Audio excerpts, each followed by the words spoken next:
that's why I said I'm going live right now, though. You know how it be playing. My whole computer rebooted yesterday.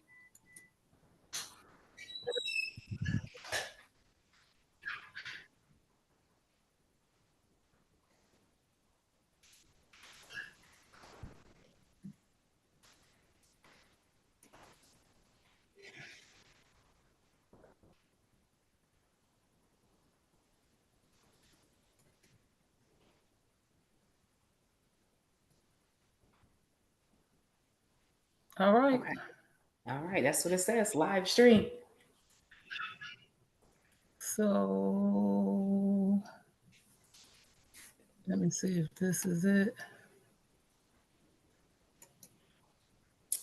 It's it. Meeting questions Um, uses all of that and all of that. You asking too many questions, Sakina. Good grief. who Pressing me? okay and okay. All What I right. say? I don't know. I'm not. Whatever buttons you pressing. Oh my golly. Button after button. All right. I'm streaming now on YouTube. Yep. All right. So, all right now. Um. all right. Well, yay. So, Uncle Mayad, everybody, and welcome to another edition of Smoking Conversations with Sakina-Ra. And today, before I start my presentation, yay, I Yes. do have a little surprise for everybody. No. So, I think I do want to, we have an upset puppy today. So I do kind of want to get, maybe tap into a little of, do you want to tap into a little P. Diddy or no? Yeah, girl, we can talk about his little nasty ass. Okay, so yeah, because this is a lot for everybody to be biting on. It's a deep conversation. It's taking the world by uh awe. Mm. You know, it is. It really is. It's taking hip hop by surprise, by storm. Not A lot of surprised. people, By storm, but not surprised. yeah, it's by storm. I'm gonna say surprise too because he has a lot of people that's in disagreement, as well as a lot of people are not surprised by the allegations and the type of allegations. And so you have, with anything else, a lot of naysayers and supporters, and you have a lot of yay sayers and supporters. Who's supporting him? I don't name one person supporting him. Um, Throughout the social media, you have a lot of people going, name the children, name the children, as if throughout uh, How about his history. two children to be naming? And they were never children. We're not children. It's never wasn't ever involved. That's not even the issue. His two children are, I believe, 18 and over.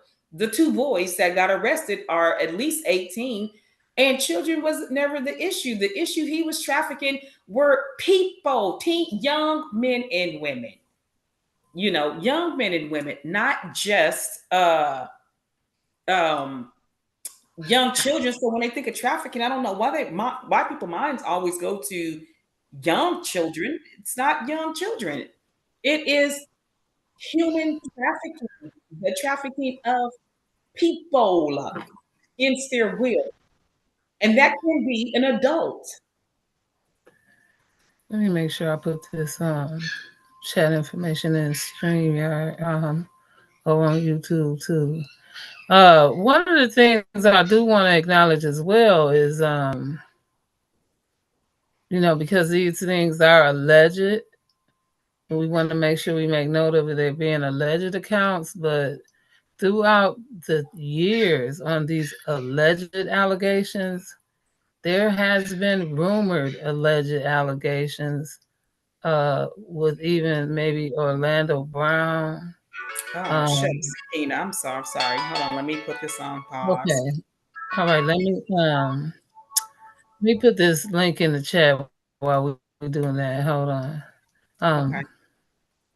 Hold on 1 second, too. wow, why is my video on private? Because I told you, remember, I told you I was Oh, waiting on the store to call me. And the store, that's the store. And they're probably like, wait, what's going on?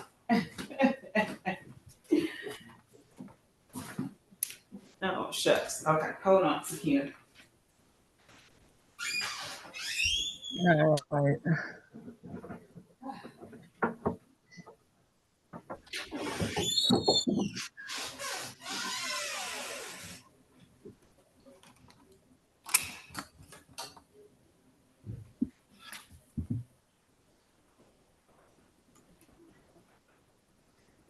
Now, if anybody wanted to join the chat, they're able to do that.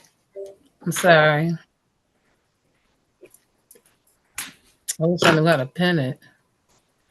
That would be even more better. Okay. Hello? Yes, yes, here come right now. Okay.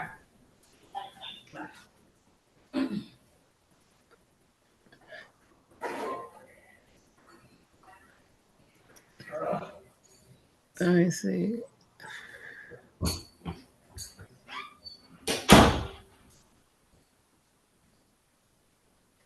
Yeah, that don't tell me how to pin it. I wish I knew how.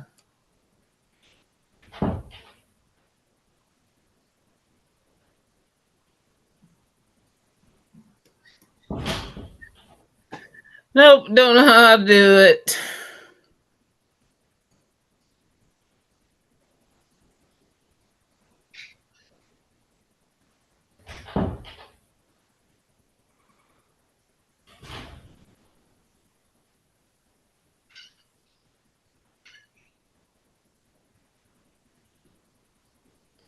Yeah, I wish I did. I wish I did. I don't. I really don't.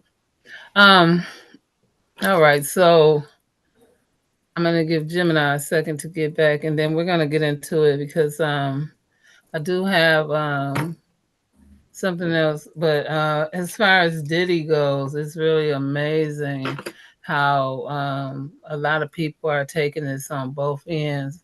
It's a big blow to hip hop. Um, it's sad as far as I see it. It's really sad because um, a lot of people that was in the hip hop industry with Diddy that knew or maybe didn't know, um, you know, to actually witness this or hear about it. Um, it's a blow to them. It's a blow to know. Uh, it's like a wow, just hearing about it over all this time. Um, for every dog has a day, a good dog get two. Um, just it's terrible. It's terrible on so many levels. It's terrible when you hear people, especially when you hear how people use this kind of stuff against people that's not doing it, and then to find out that people are doing it, and then to hear about this multitude of people that possibly are going through it,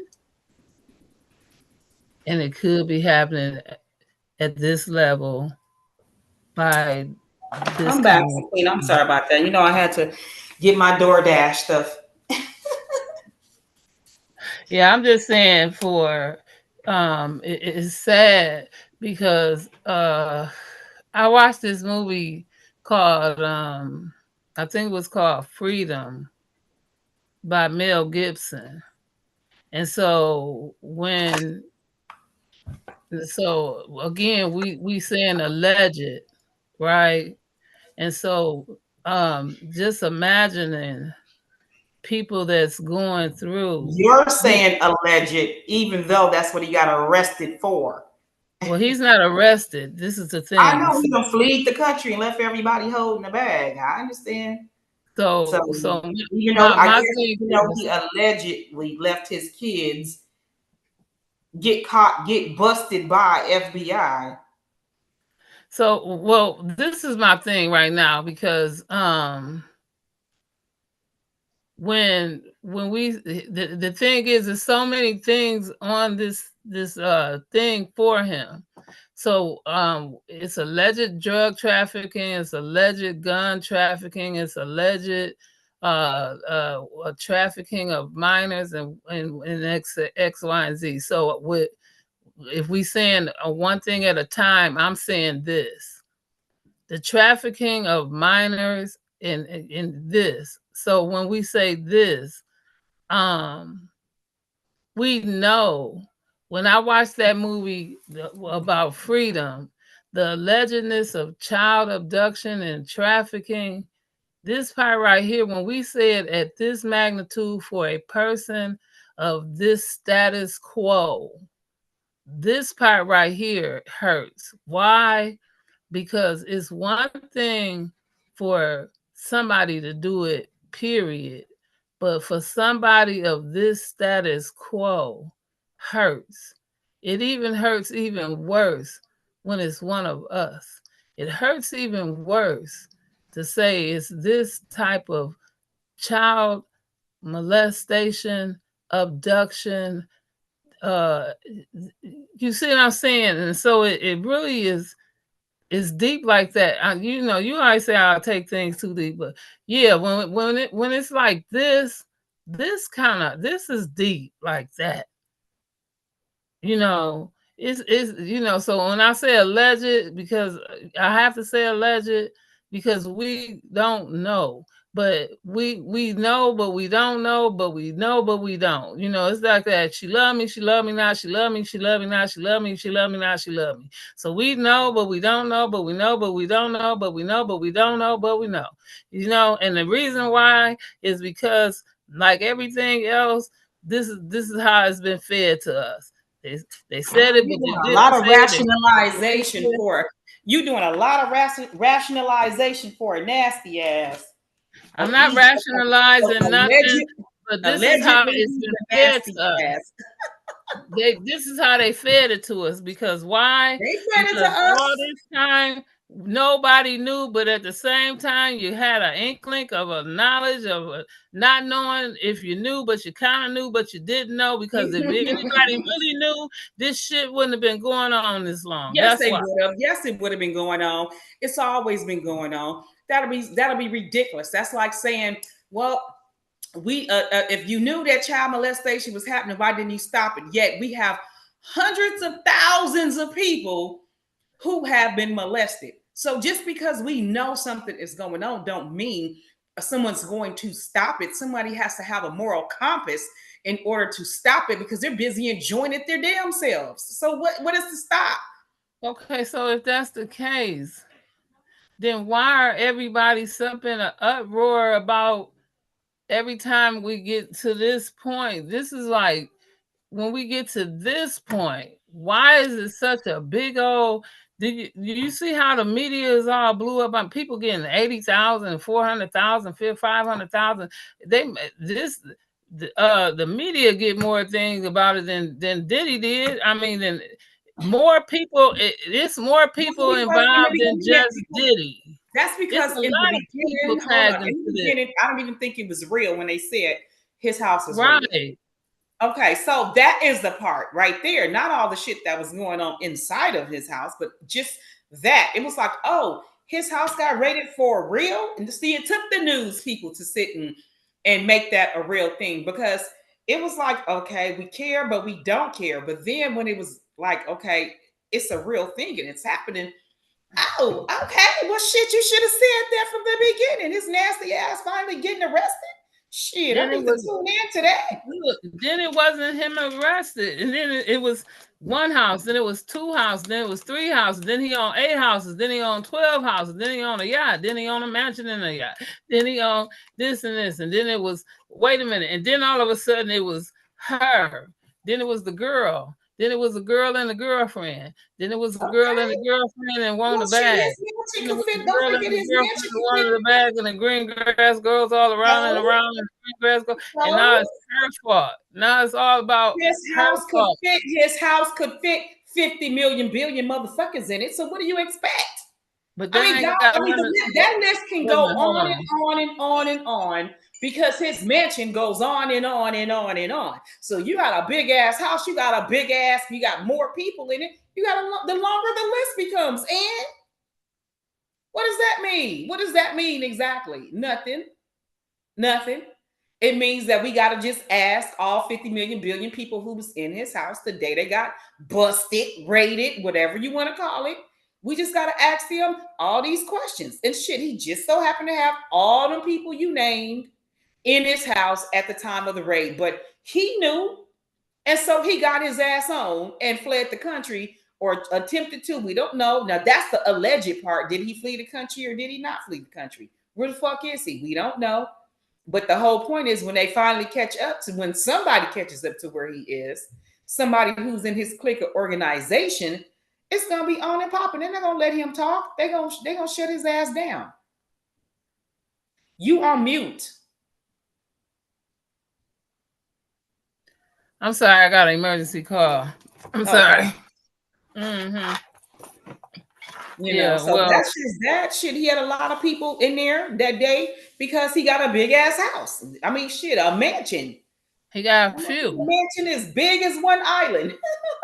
He got a few mansions, but again, I'm talking about um, that mansion, the one that was on TV, that big jumbo ass, extra large ass, do people wrong, get rich off the backs of people mansion. That motherfucker was ginormous. but again, we still talking about, you know, uh How nasty he is, and so glad he finally got busted. I'm so glad that this shit finally stopped because all those people he had locked up in his house. Now I don't believe about that he had an underground shit because his house is big enough to hold people on the other side of that motherfucker without people ever knowing that there's people being held hostage again because that mansion was ginormous. But I'm I don't finally glad think that there was a I chance didn't to hear go nothing about home people locked up and, in his and house. be Now with y'all your getting family. crossed up with R. Kelly. I don't. There was nobody locked up, held hostage in his house. He was the If you have accusation a lock was. that does not open both ways, it is a cage. No, I didn't hear Okay. this right. In I think order for it yeah, not the to be media a be cage, stretching shit. your door has to work on your side as well as the other side. So what part of cage we not calling this room that they were locked up in? It's a cage. Fucking doorknobs don't work. They can't get out. They have to wait for somebody to let them out. It's a cage. Yeah, I think they stretching some of this. I didn't hear some of this. That's Stretching why. what? What are they stretching? Oh my God. What Yeah, the hell are they no. stretching? Okay, How see, that's why nasty you he gotta is go with with the the ladies or how yeah. nasty That's he why is you with gotta go you. with the police documents and just go with that part. Otherwise, you be the media be stretching it. I You know, can't ain't no go with media that. stretch that shit. That's what listen, they sit even right now. The reason why, like even right now, one of the lawsuits that's going on right now is 50 Cent trying to get his son back because his baby mama was named as a sex worker in the report. This shit is going down. The bodyguard said he was literally had Keith Sweat's baby mama, and the other one's baby mama sitting here, having sex with them. Girls, what? I don't understand what you talking about. They stretching. What are they Yeah, stretching? we gonna have to uh yeah, because I know the 73 page report went up to then 98 pages.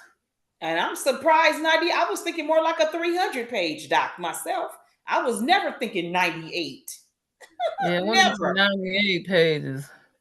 Yeah, But all that weird shit. He's so fucking weird, all this shit. But he's not, he was just providing the women like they've always said, right? They provide the women for the up and coming celebrities and rappers. This is how come their baby mamas are the sex workers in this from the beginning. Because they, you know, these sex workers, it's like, listen, you do this, we'll promise that you'll be able to give birth to a celebrity as, you know, payment on, you know, in perpetuity, right? Because you have a child by a person that's in perpetuity, right? Okay, so a lot of these baby mothers are just hoes, period. And these hoes have been doing their job so they get to have a baby by the said celebrity, whoever he or she is. And this is how come a lot of the mothers of some of these celebrities have been named in this, because they were the hoes all along. You know, like, this is not nothing new for them to be like, oh, okay, you know, again, 50 Cent baby mama is named as a sex worker. It's not exact. She's not exactly a sex. She's a hoe, but she's a hoe who has been promised some things, right? Because she did her job. She always came through. She that bottom bitch. She been making it happen. So shit, they like, hey, my top hoes get to have babies. Don't forget all of them. Kobe Bryant baby mama, hoe. Usher baby mama, hoe. I mean, we can go down the line. We can go down the line with all them hoes. Pippen, Scottie Pippen, baby mama, hoe. Ooh. They're Larsa everywhere. Pippen, Larsa is a hoe on top of hoe, and then go sit Ooh. here and then when she was dating Jordan's son, he gonna sit and say, "Well, I just think she was just trying to take me, use me for my money." Are you serious? She been in the game a long fucking time, Ain't and that never AKA? contracts in the NBA, so she's paid times two. Right. Ain't that AKA? AKA, thank you. Right. So these hoes been in business for a long time. It's what they do, and it's what them niggas like. So, oh well, okay. So he was supplying top top tier hoes to his clientele, right? But the problem is when men are, you know, and I don't want the men to take this the wrong way, but seriously, when you Ooh. have that kind of money that these men had, their tastes change. So when they was tired of this hole, they needed a new one. And when they was tired of that hole, they needed another one. So yeah, they It had Young became Miami and some of the rest of them bringing them in new women to be passed around for this job position, right? And so they started trafficking fucking people, got caught up, yeah. laundering money and trafficking humans.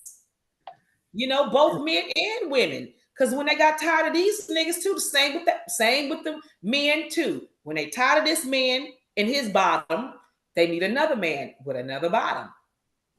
So you have to Yeah. traffic new people in because these men have taste. And you become hotastic.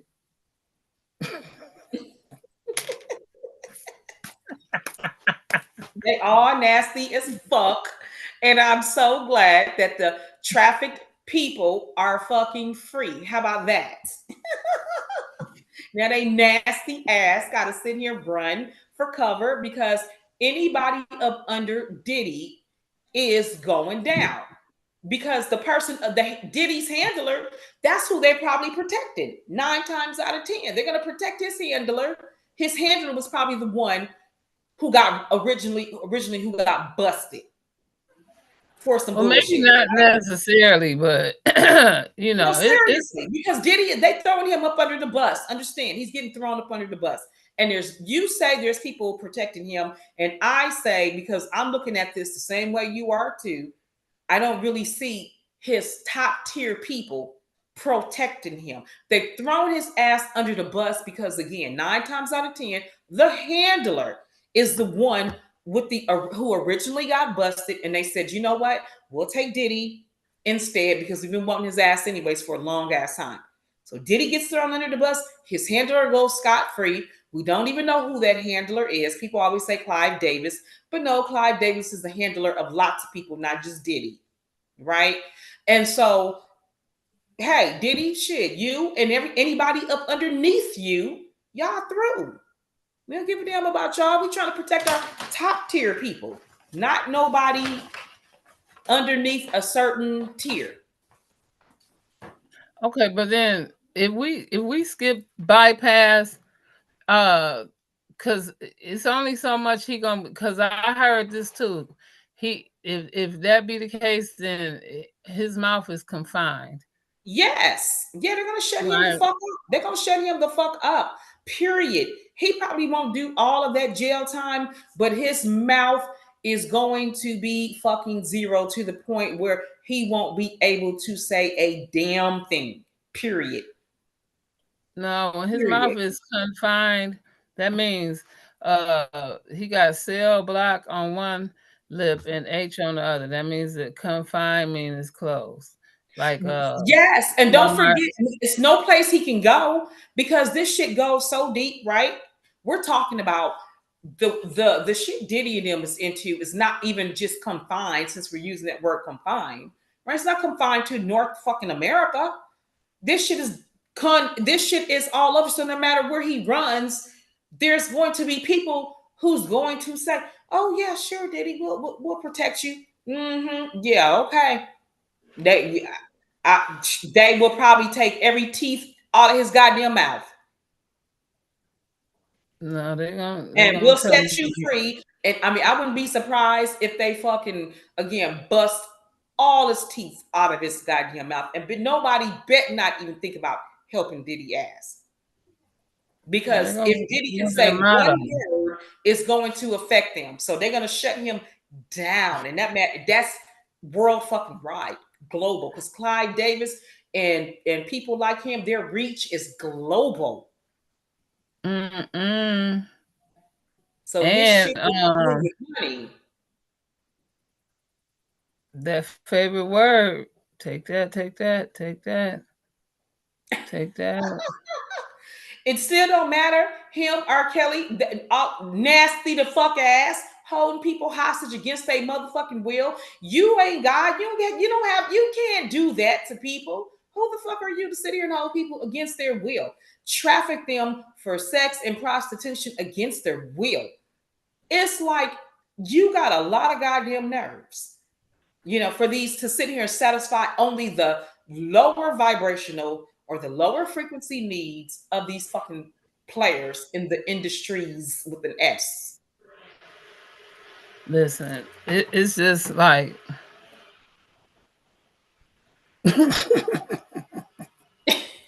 I'm sorry, I had to laugh, but I hope they um, ask. I hope everybody who they name from Young Miami, and I'm sick of they ass any of the fuck ways. Young Miami, Usher, all the Usher, Diddy, and whoever the fuck else was involved with that shit. Good fucking riddance. Get y'all ass the fuck on. How no, about that? I'm just Get the fuck it's out of just here. gonna We are be sick of y'all ass. We want to sit here and see some real fucking people, some real entertainers. Now people ain't got to be so fucking scared to come through with a real talent because y'all will sit here and suck the fucking moisture out of a goddamn person. You fucking vampires and leeches. And now all y'all ass is scurrying. I hope they catch a bunch of y'all, lock y'all the fuck on, and next. it's gonna be a thug holiday in jail. They're gonna be like, oh, That's right. Sing for the fucking I prisoners. choose you, Oh, we sick of baby. y'all ass. We are sick. We sick of y'all ass. Always fucking destroying people's No, fucking but talent, yeah, they taking finna advantage of outcast people. them. They finna outcast them. Girl, this day couldn't have. Hey, this day should Yeah, have been sooner, but since it's today, it's okay. Whichever day it fucking comes, we'll take it. Just get y'all ass the fuck on. Go find something else to do besides fucking yeah. traffic human beings who ain't did nothing to you. who didn't deserve none of this shit.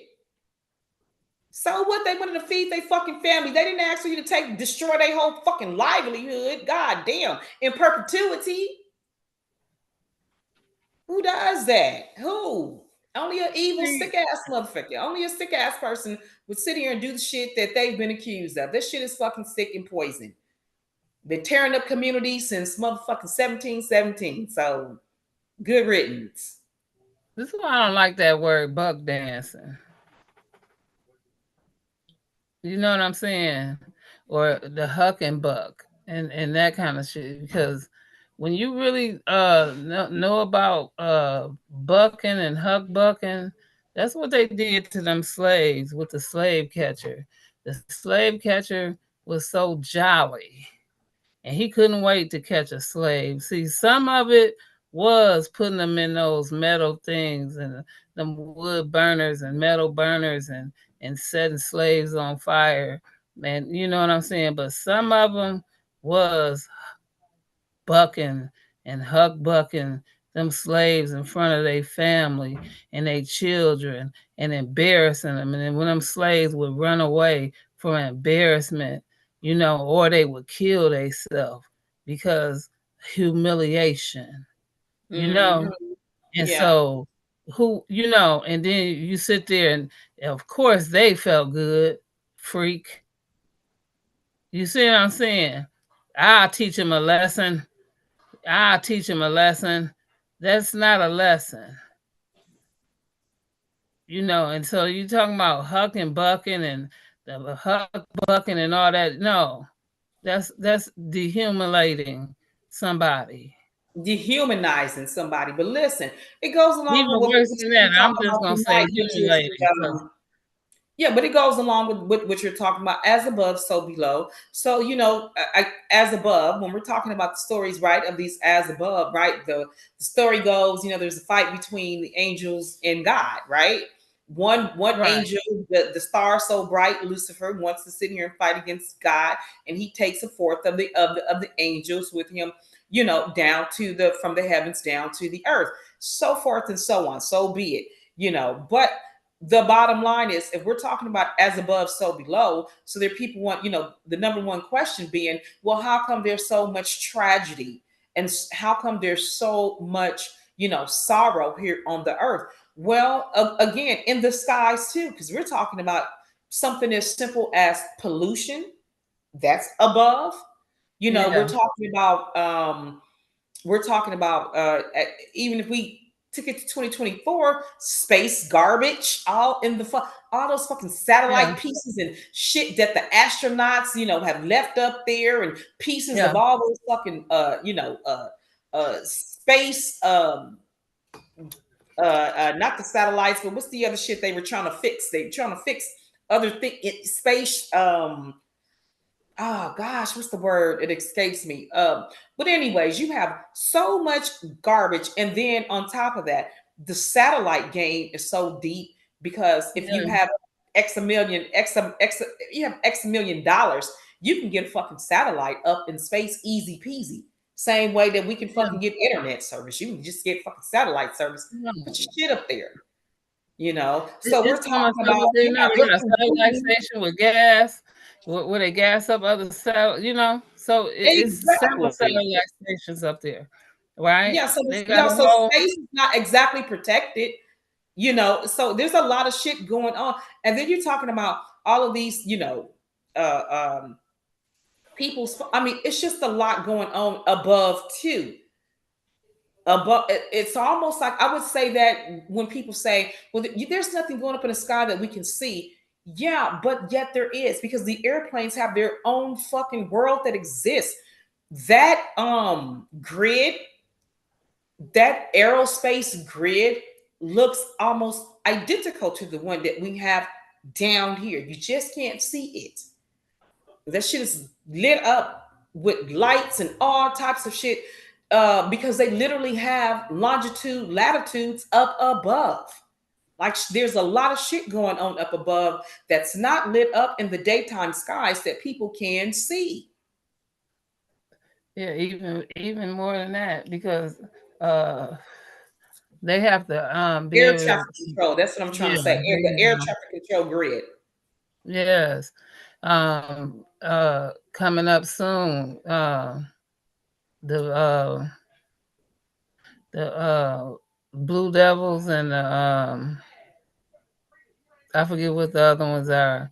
My brother, the one that came up for, not the one in the Marines, the other one that was in the Air Force, Terry. Um, we go to the air shows all the time, and Mm. so Hell. the Blue Devils, they should be coming around first part of June. Um, Listen, the shows are they from the weekend, so they last about 3 days. Uh, We pack tents. We get up. We start about 5 in the morning. We pack tents, barbecue grills, and we be out there. They started the first show probably about 9, and the last one about 3. They are awesome. Do you hear me? People come. It's something. It's something else, and it's awesome. They normally show you. They normally come to every state, right? As long as you got a uh, military are you talking military. about like the airplane shows? Yeah, we get all the airplane shows too Yeah, the now. Air Force shows. Yeah, they Airplane it's shows. two of them. I know the Blue Devils is one, and I can't think of the other one. It's two of them that come every year, right? And Yes. you normally hear them because they make all that noise. Ooh, they make all that noise like the Delta 500 when the Delta 500 come, right? Yeah, I think it's Um, the Blue Devils and something else. I don't think I've ever heard the something 500, the what you just said right. before. Yeah. Paul, well, what's his name? Paul. He was real close to my ex boss. His name was Paul. He was a movie star. Paul somebody. He Paul played in the Newman? Blob. Paul Newman. Paul Newman used to own uh uh what I was just telling y'all about the racing place. It was the Delta 500. Oh, okay. Um, they used to race in Wisconsin all the time. He was real close to James Taylor, one of my ex bosses, and they were real close. And Mm-hmm. so they used to go when he come to Milwaukee. They used to he used to go up there all the time, and yeah, when they used to do them, you could hear that race, them race cars all the way from where they were over there by the zoo all the way on the east side. It was a flaming hot mess. Them cars be so loud. Yes, them cars be loud as all get out, but you could hear them all the way on the other town. It was just a hot mess. Yes, but all right. Girl, Well, yes. anyway, Okay. let's move forward to this because I want to get to this too. That did you hear? Now we knew about the bridge that collapsed in Delaware, Baltimore. Baltimore, but did you know it was a bridge that also blew up in Who? Ohio? A bridge that blew up. Oh, damn. No. A bridge blew up, like Mm. literally, like blew up in Damn. Ohio Okay. on the No. same day. On the same day. Well, okay. So what I heard was this, though, that I heard that there was lots of distractions going on at the time. Um, maybe done on purpose, maybe not on purpose. Um, it was just distractions. Yeah, that's what I heard. Was it? Yeah, so I didn't know. So yeah, because so when they were talking about the distractions, I didn't know what they were talking about, but all of it kind of happened simultaneously. Like, the bridges, this thing with Diddy, all that shit just kind of, So that's what, that's the connotation they put it in. Like, these were distractions, before they, um Okay, because I don't want to say they were all distractions, but I don't know if let's they were distractions or not. because when we say those two things happen, Both of those bridges blew up, or those things happened the same day, at the same, not the same time, but they both happened at the same Yeah. day. They talked about one, but they really didn't talk about both. But then Right. I wanted to go into again why it was so prevalent to say, because they pointed out that the engine or the cargo ship had problems. Mm. Now, they pointed out that the cargo ship lights went out not once but twice, and they pointed out that when the cargo ship lights went out, that the cargo ship was not functional. So you couldn't make it reverse, you couldn't make it go forward, you couldn't steer it, the cargo ship X, Y, and Z. Mm-hmm. Now, that means that, like the Titanic, we're gonna say, there was no way that you could stop it from whatever. But when it started going back, they did everything they could within their control to try to, not make it collide, but it still collided when it got toward the back end of it. Okay. However, when it came down to it, regardless to the report saying that they knew that boat itself, that cargo ship itself had X, Y, and Z. It didn't report. It didn't pass OSHA reports. It didn't pass these reports.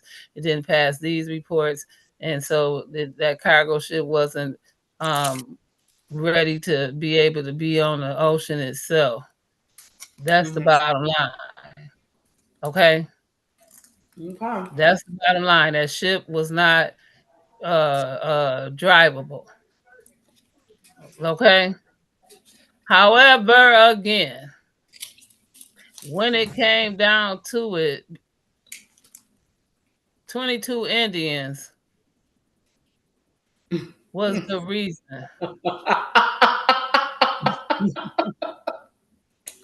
22 Indians.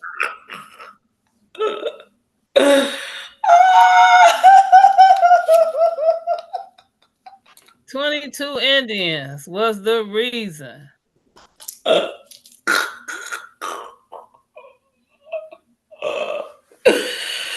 Oh, stop.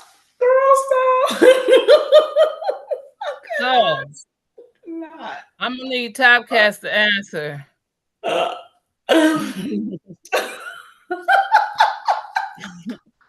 I need Big Chief Topcast to answer. It, was that a result of the Boston Tea Party? Right? Because 22 Indians did that. And that's what they said. They said 22 Indians. And since you said that the Boston Tea Party, which really didn't have nothing to do with them Indians, and we know that, but since you Indians stuck y'all nose in them people business that didn't have nothing to do with y'all, because y'all wasn't paying taxes on that tea, and that fight didn't have nothing to do with y'all. But since y'all stuck y'all nose in that, I want to know, did y'all have anything to do with that cartridge, that cargo ship tearing that damn bridge up? I'll be right back. Hold on. The thing I asked is wild as mud. Fact, but they did say that 22 damn Indians. Why, what the hell some Indians have to do with a cargo ship? With a cargo ship damage? What the hell?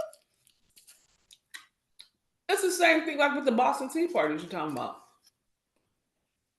They dressed up the black people, the Africans that were on there, like Indians and threw them over. Why dress them like Indians? What the hell do Indians have to do with the Boston tea? What the hell do Indians have to do with the British and their tea tax or anything remotely? So you dress them up like Indians and Exactly. throw their ass overboard. It's the same shit with this cargo ship. What the hell does Exactly. Indians They have don't to have do? nothing, 22 Indians to do nothing. with your cargo ship in the United goddamn States. Make that Exactly. make And since sense. they Make said it they make fought that war that had something to do with the tea, I'm gonna need them to teach me. about it. I don't want to argue about it. Top Cat's got all the answers. He likes to argue with people about it. He like to go there with Jabari. This is a spoken conversation for Sakina-Ra. You said y'all fought that fight on the deck. You said y'all fought that fight on the deck and that it happened here and there. And so I have evidence and I have different documents that says something different, and this is not that.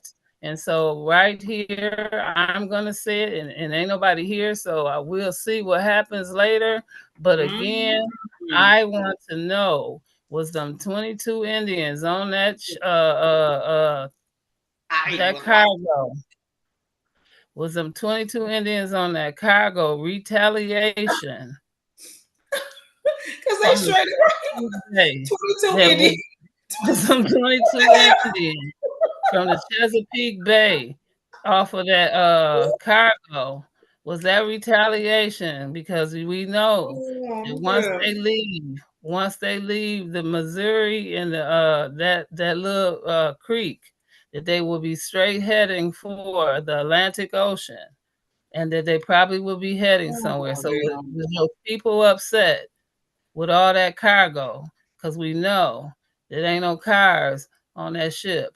But whatever it was, it probably was bigger than T. Mm, And so mm, I mm. just want to know, is this part of the retaliation? Because we also know it was another ship that blew up in Ohio, and we know Ohio is probably where not a lot of y'all other folks is, right? But we know, okay, we going because we know a lot of us was Indian too, and we know that Indians. they Yeah, that's where my sister and brother father is. exactly. And He's so he's full Indian and he's from Ohio. Yes, he is. exactly. So we know that once before we had this, when we was talking about the Utes and the UTEs, and first you was all from California, and then when I asked you about the UTEs, you told me some kind of fish and ride story, but then all of a sudden now you came from California, now you came from Colorado UTEs, and I can But rock he's with from that now. Texas, right? But he's from Right, Texas, though. exactly. Exactly, but now he came from the UTEs from up here, and I said, "Okay, that's fine. You can come up here now. Now you from these UTEs and all this areas and all that, so that's fine." But right. So we have that. That's all recorded over there with Freedom now. So now you over here. You came up here from all the plain lands because the only reason they moved to the south was because they got their ass whooped. And once they got their ass whooped in Minnesota, that's when they split up. And then half of them went to the south, and the other half stayed up here. The Sioux Oh, wow. Falls, and then the rest of them went down there. And so that's why you have the OYNAY or the ONY, the OY knots or something to that effect, right? I have the lady that's gonna come on my channel, and she from there. So it's called the OY. It's the OWANE, right? And that means that all of them are all the same. That's what that means for the Indian tribes. Uh oh, exactly. And so that's all the colors in one. Right, that mean the orange, the brown, the green, the red, and the yellow. Uh-oh. Right. Mm, So, mm. we gonna rock with that one on another day. Yeah, So, we can rock it on another day for rock sure. with that another Yeah, day. we'll rock on that Right, one. that goes into the Potawatomis and the other Watamies and all them other Watamies. And so, Oh, yeah. falls and all that. See, and so, yeah, we'll go there. And Oh, so, right, so damn. I don't know all the deepness like they know, but see, it don't matter because you only need to And know we what don't you even know if they deep too. They just sometimes be talking because they just like to hear yeah. them themselves But talk. But see, the thing probably is from that you OCK or can learn somebody, something yeah. from Make sure everybody. Jay definitely, yeah, when she comes on, so that yeah, we can have some clarity and some people who really understand the background information of got the background knowledge of some Right. of it. Because you don't Okay, need well to be when is she coming disrespectful. on, Sakina? I'm gonna listen, cause Cece worked them 2 jobs and be having my car, but she gets off at 1:30, I think Monday. So I'm Oh, gonna okay. try to go down there Monday because my thing is that we don't have to be disrespectful. to prove our points. And at one point, I really thought Topcast was respectful and whatnot, but he's so disrespectful that He's yeah, definitely all I want him to disrespectful. do is just show Yeah, me. yeah. Right, because it took me a minute because I had to find out what book and where and what book. But the thing is that you can't say the white man this, the white man that, the Greek man this, the Greek man that, and then you turn around and use a white man to back up your source. No, you're gonna have to pull out Right. the And then same. his mouth is so treacherous. But I don't want to sit here and Mhm. be talking. I don't want to take too much time sitting here talking about Topcast. So we need to move No, on I to another don't. But I just want to. to I another want to land my plane with conversation this. too. Yeah. He's definitely disrespectful. His mouth is good Lord. Right, because I understand you got 304,726 people following you, and I get that. You see what I'm saying? But when they find out that that crying Indian was I Italian, know. When they they're find gonna have out, a a problem. lot of stuff he's saying is just not the truth, they're going to be real. And some of them won't even be upset about it because sometimes people just like to follow people. And I won't say that No, it's not fun to sit here and follow people. We have people who've said, we have been accused of man worship, man idling, the same thing that we are watching said people do, right? You're following a man, you're worshiping, it looks like you worship him, looks like you hang on his every word, and everybody who is in your circle, right, is doing the exact same thing. But it's okay because sometimes it's a lot of fun to sit here and really just, follow behind that wagon and be in the mix and be up in the spot to do all the shit. You just can't put other people down for doing the same shit you do. So you just gotta own exactly. up to your shit and say, yes, here's a person that I like. I am following him. I do care. I like the information that he says. And shit, we having a whole lot of fun. Okay, a person can respect that. But don't for a minute sit here and get on nobody high. Don't get on your high horse and start talking about other people are just fucking man worshiping and idolizing man and act like you not doing the exact same Exact thing same thing, in and a that's the worse only fashion. problem that we So, have. Disrespectfully, don't be a disrespectfully. hypocrite about the shit. Don't be a hypocrite about the shit now. Own your shit, right? Say what it is, and let's keep it pushing. Because sometimes, again, it's Right. a lot of fucking fun to be where everybody else is. This shit sometimes is a whole lot of fun. I be having a whole lot of fun sometimes, up in the mix and up in the spot of Yeah. other people's shit. But you know, I wouldn't Yeah, I but wouldn't now sit when there and you be like get that calling my shit, disrespectful. saying my shit don't stink and yours do. No, your shit Right. stink like everybody else shit across this fucking globe shit stink. How about that? It's only when you get disrespectful with it that it's not fun no more. Right? When Yeah, it when starts you getting take it like that, personal and that's take shit too not fun. serious. Yeah. Yeah, Yeah. that's And not they do, and fun. some And you some of the know it. people out there do take their shit so fucking serious to the point where they would put another person down to uplift themselves and doing the exact same shit. It's like how Yeah. sweet, how? I would Yes, ask and you that's now, not how? cool. That's not cool. That's not fun. That ain't right. Let's No, go there. hell no, it's not. Hell no. That's not But right. we can get off Not their ass good. because they ain't Yeah. even work the rest of this damn show and whatever. Yeah. I'm just saying, we just saying own your own shit so we can all Yeah. live in la la land from fucking time to time. How about that? Because I appreciated it at one time. Because again, my mom, and not my grandma, my mom. I didn't know my grandma. I didn't have a grandma growing up. All my grandmas was already deceased, unfortunately. So I didn't have a grandma to say I was Cherokee. My mom said she was Cherokee, so I have to go off that and say I'm Cherokee because my mom said, right? Right. My dad never said, everything was hush hush with them. So my mom never said it. So to get to know somebody, to learn all of that, that was very interesting. However, to not want to know the black or what was black about me, why am I black, and then to listen to somebody black disrespect the black in you and this and that and another Oh, is hurtful. Yeah, it really is. It really is. But you know, ignorance is bliss, and so you know, you got a lot of ignorant people and a Oh, lot of ignorant bliss is shit being snow, thrown and down. so ignorant can't be You know, bliss for it just me. you got to find your lane, get in it, and then that's that. And let them people sit and say whatever the fuck it is they want to with all the rest of the people, because you know, it's a lot that could be said, but why the fuck say it? They know it, so it is what it is. You know, let Yeah, people when when I they wake sit up here from and out of stuff that like sleepy that, slumber, they'll be okay. They'll be okay. I don't need well, to be. that was I don't starting to need to hurt say me. it's already understood. Mm-mm. That was starting to kill my spirit. Like, oh, it was hurting me. You know what I'm saying? It was hurting me like the God I serve, and it made me feel like, am I serving the wrong God? Or is it more than one? You know, I was feeling like that again. Like, oh, you know, Girl, so you yeah, know that like the Christians and that universal God. Shit. yes. Oh my goodness. Yeah, Like get then rid I of all started the hearing deities, stuff. goddamn. There's only one God. Girl, listen, when I started hearing about the internet Jesus, I fell out like, Girl. so listen here, let's rock out because if anybody ain't gonna be excited about it, I know you gonna be excited about it. So let's rock out with the first part of tonight's excitement, right?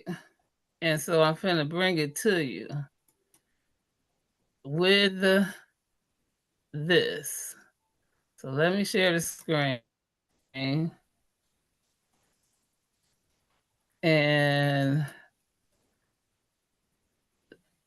let me know if you see it. Mm-hmm. Oh, look at that. Hey. Um, Hey, when'd you do that? That's fly as hell. well, thank you very much.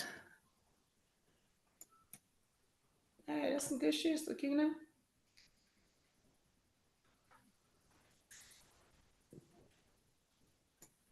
Sakina ass up there putting in work. Putting in that work. That work. Uh-oh. Uh-oh.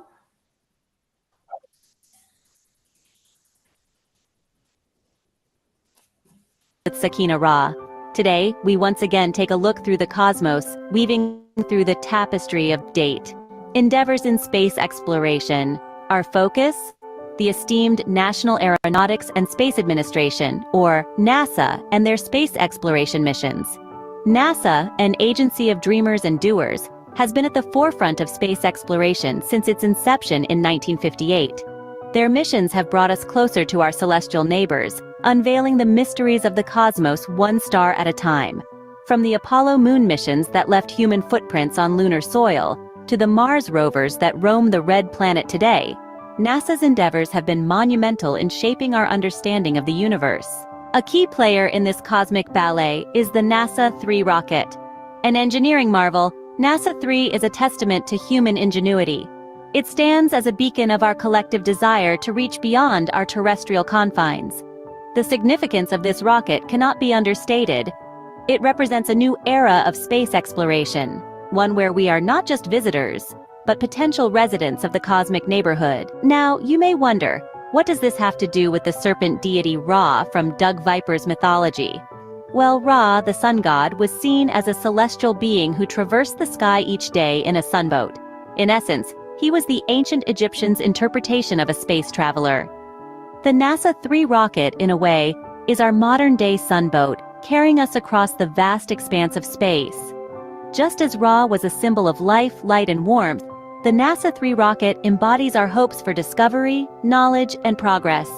It's a connection that bridges thousands of years, linking our ancient past with our spacefaring future. Space exploration is a journey, and each mission, each rocket, is a chapter in this grand narrative.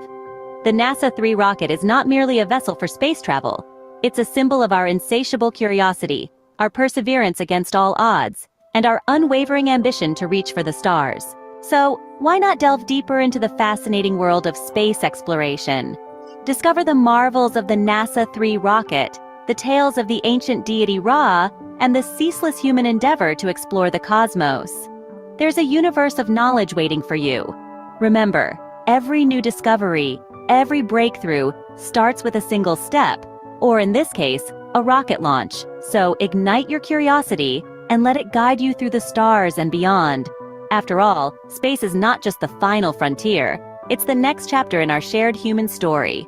Food for thought you needed to build a rocket, to reach to Raquette, Ace. Thank you for watching. I appreciate you. Hey, that was hot. That was hot. I like that shit. Yeah, that's hot, Sakina. Well, thank you so much. So, the piece to that is that that actually is supposed to happen on the total solar eclipse. Mm-hmm. And that is the name of it. The ancient deity, um, it's called the ancient deity Ra.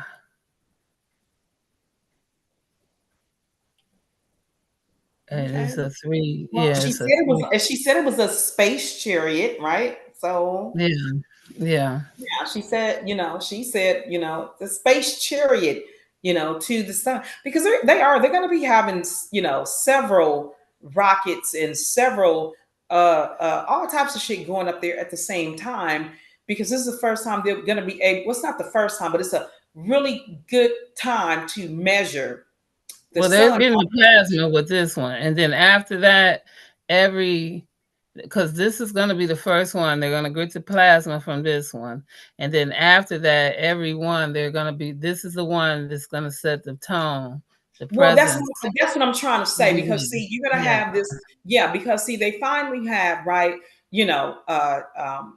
technology that can catch this moment, because when you have the sun sandwiched between the Earth and the Moon, it's going to cool off, and it provides a good protection and barrier against that glowing, cosmic sun's rays, and and all the shit that the sun produces. So you have something blocking the back and the front. Oh yeah, you can get all kinds of good ass data from that. So they're gonna go forward, and they're shooting all kinds of shit, that way at that moment. And it's gonna be good for us. It's gonna be good for mankind to finally be able to bridge the gap, with some of this data, things they didn't know about the sun, and the core of it, and the outer rings of it, and like you said, the gases it emits. They're gonna get so much shit from this. I think your last show is the one that really talked about, everything, some of the things that they're going to be trying to capture. What Yeah, type of data they're going to be they're trying to capture in that very moment when that happens. they tie them together. Yeah. And Yeah. so this one, um, as above, but so below, these are going to start coming together. So I'm glad you titled it so that moving forward we can start really connecting it. So you ready? Yeah. Hey Let's do it. Marcus, how are you, nephew? Hey, Marcus. So you made it just in time. So as we get ready to move forward, I'd like Marcus to is, introduce I heard y'all y'all. talking shit. I heard y'all. Y'all, Right. I was in the chat listening to y'all talk shit about.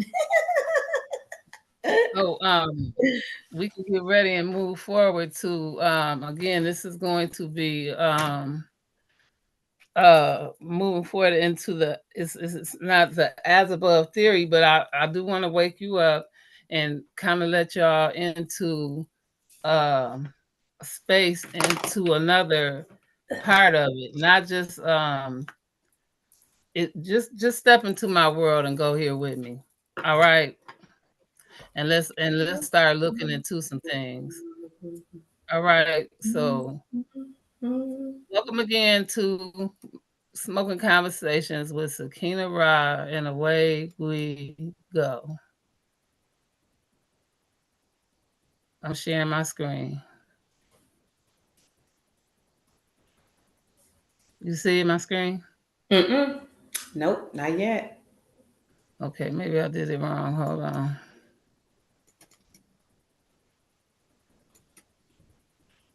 Ah,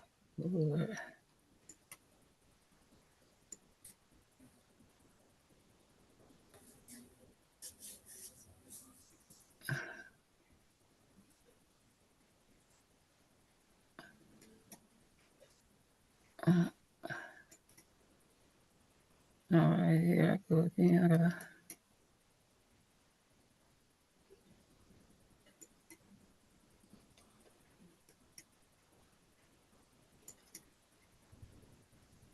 Okay, we in business.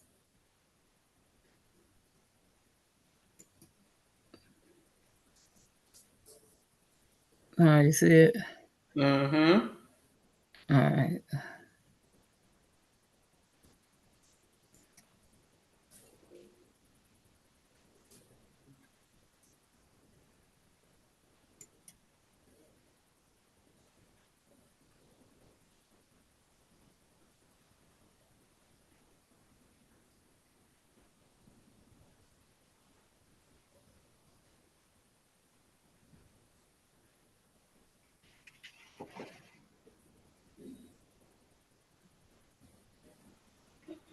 Girl, your shit making me dizzy. I'm sorry. I'm sorry. You know, I gotta keep it. I gotta keep it exciting, right?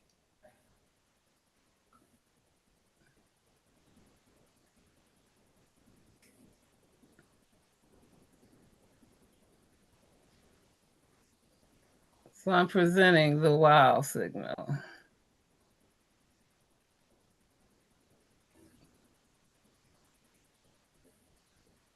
All right. So the wow signal is one of the most intriguing events in search for extraterrestrial intelligence, which is SETI.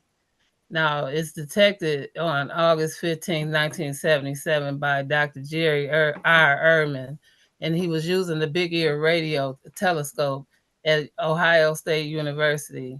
And the signal remains a significant point of interest in the speculation of the in the science community due to the characteristics that suggest that it might have originated from an earthly source. Keep that in mind. Now, the signal characteristics that lasted for 72 seconds bore the expected hallmarks of extraterrestrial origins, right? That well, is it original? Now, it appeared that it was a narrow banded frequency of about 14,020 megahertz, which was significant because this frequency is a natural emissions line of hydrogen and the most common element in the universe, and is not used by human made spacecraft or satellites. All right. So the intensity in the format was a signal that's usually strong peak and at 30 times of the background noise level. On a computer printout of the radio data, Ehrman circled that the alpha numeric sequence, which was CEQU J5, representing the intensity variation of the signal over time, and it wrote WOW hyphen. And besides it, the name, it hints the name, which was wow. So the source of the signal appeared to come from the direction of the constellation Sagittarius, and that was near the shy Sagittaria star group.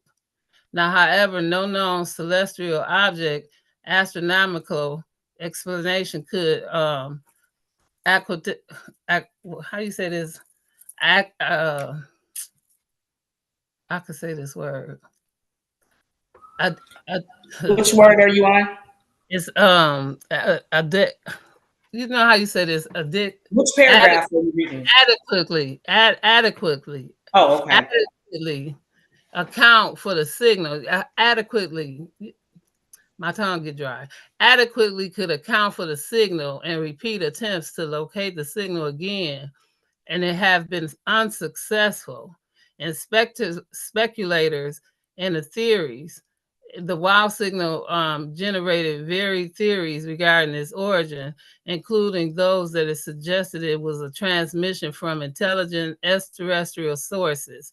However, there was no definitive explanation that it had been established, and it remains abnormally in the SETI's research. So they found no source for it.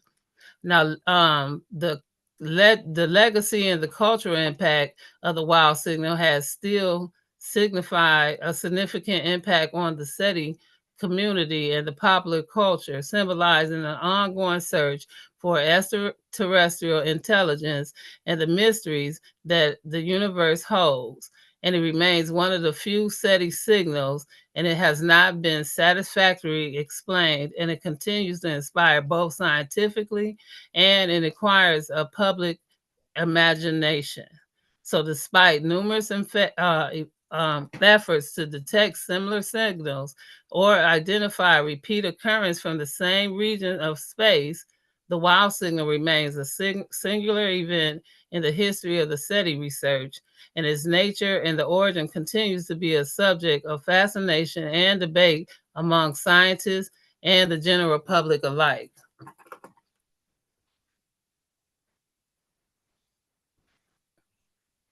I'm sorry.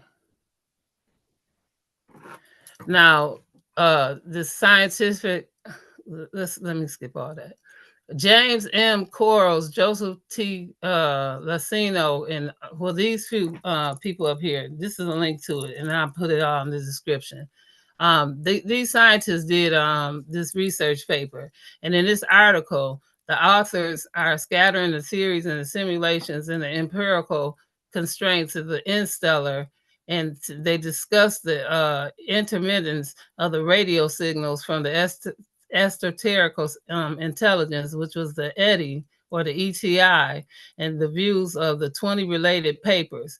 And on this abstract, they were using scattered theories, simulations on the empirical constraints on the interstellar and the scintillation to discuss the intermittent. Scintillation. Huh? Scintillation. Scintillations. I'm sorry. Yeah, scintillation.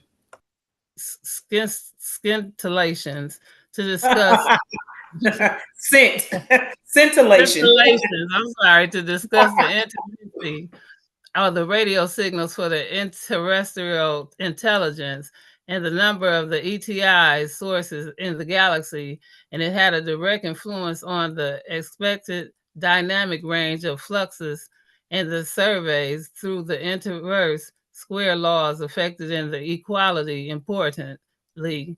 I'm sorry, by the number of independent statistical trials made on the modulations caused by the stellar scintillations scintillations, period.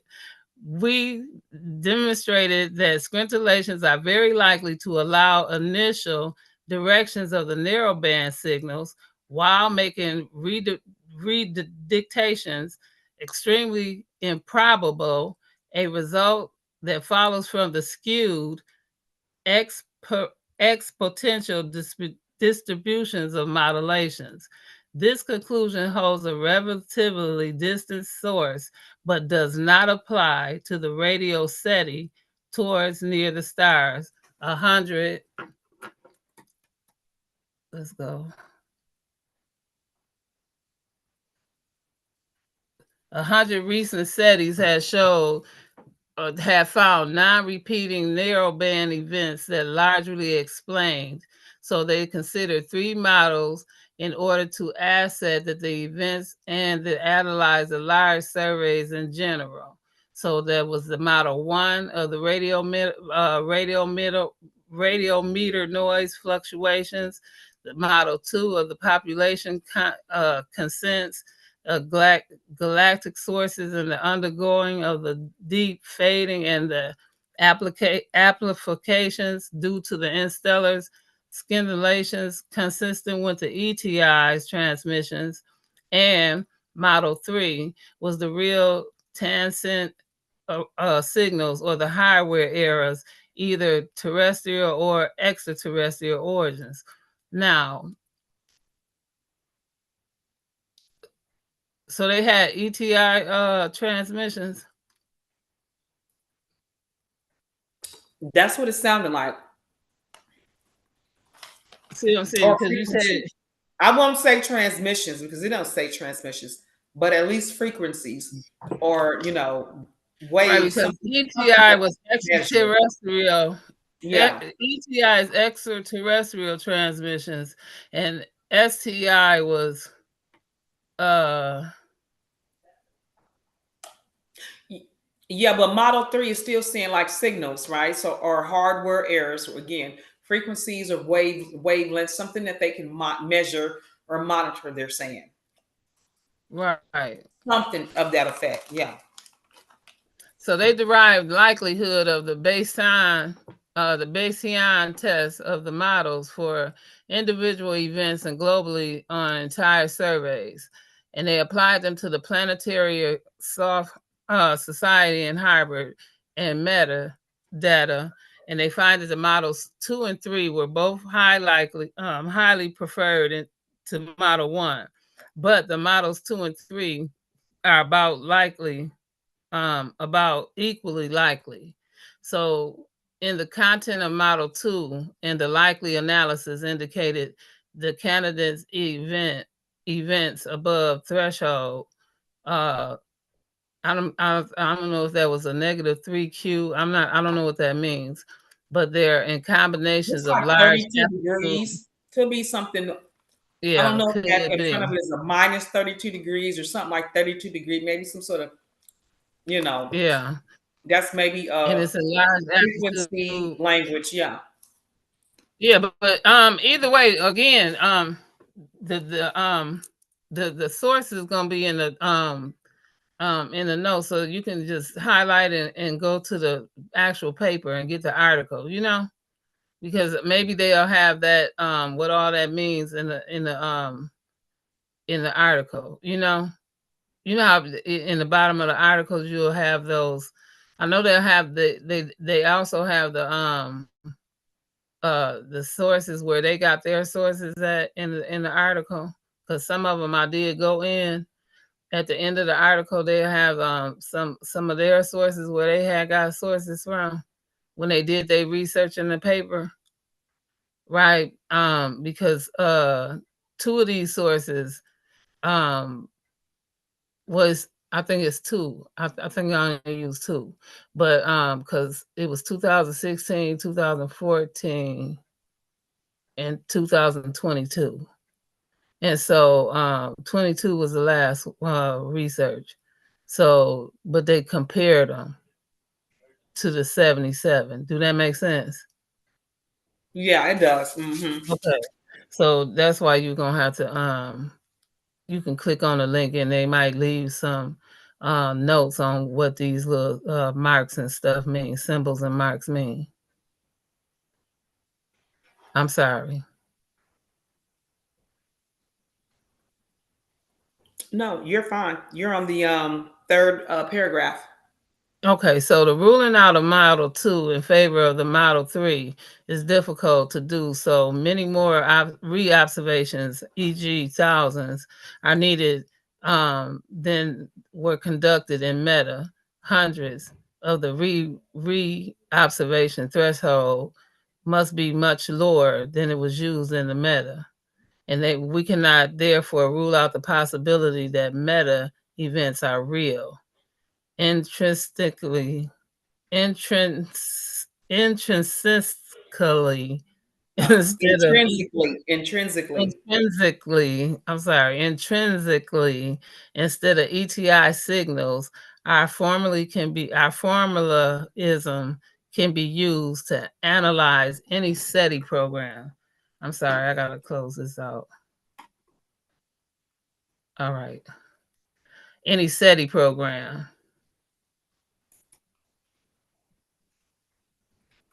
We estimate a number of reobservations required to rule out our Model 2 in favor of Model 3, taking into account that the reobservations made promptly stable for the same scintillation gain in the original detection, while delayed reobservation samples will decorrelate will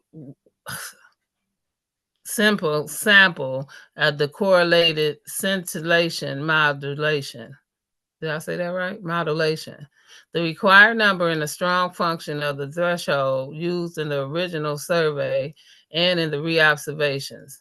We assess optimal methods for applying statistical tests in the future SETI programs that use multiple sites and multiple beam observations as well as the single site observations. We recommend that the results be used on many more events that have been made to date. In particular, we suggest that surveys use thresholds that are far below the false alarm threshold that is usually set to yield a smaller number of noise induced detections, and massive surveys commensurate with other survey costs.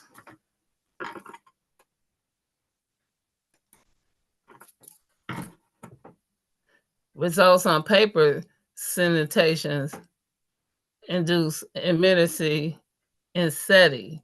The papers discuss the intermittency of radio signals from the extraterrestrial intelligence, the ETI, and it influences the number of ETI sources in the galaxy or on the expected dynamic range of fluxes in the survey.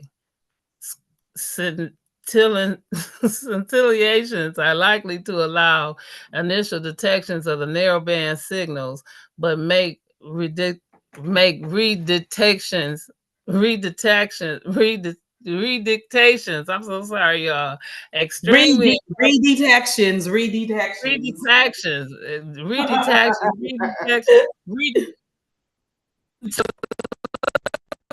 like to me, redetections extremely improbable due to the screwed exponential distributions of the modulations.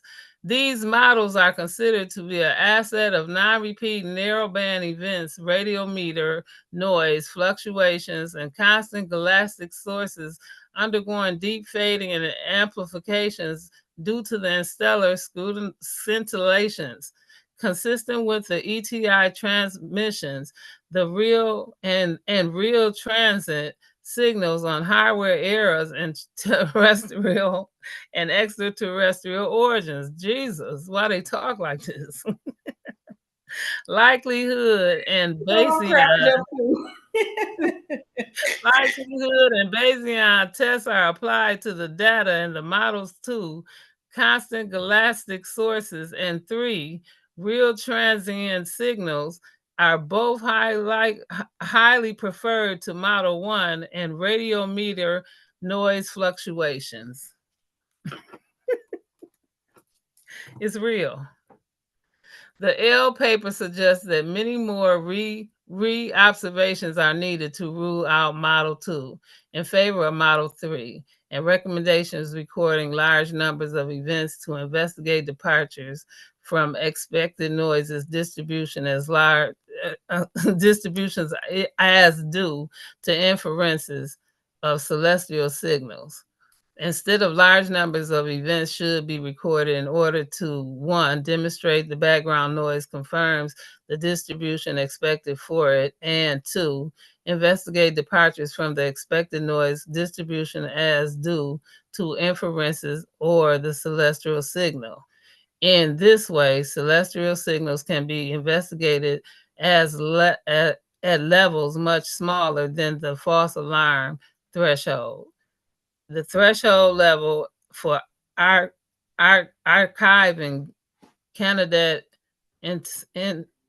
intensities, for the corresponding site positions is best defined in terms of the recording and the computational technology is available at a cost.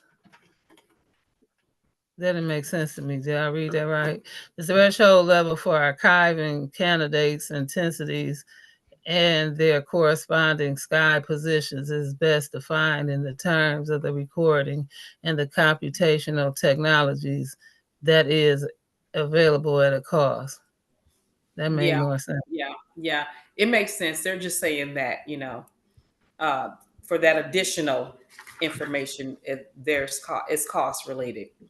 Right. So, in conclusion from the paper, the scintillation introduces immediacy and SETI. Scintillations are likely to allow initial detections of narrowband signals, but makes redetections extremely improbable due to the skewed and potential distributions of the modulation.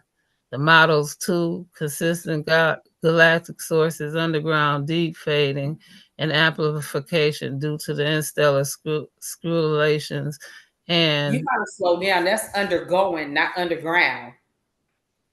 where I So say that at. models two consistent galactic sources undergoing deep fading and amplification due to the interstellar scintillation.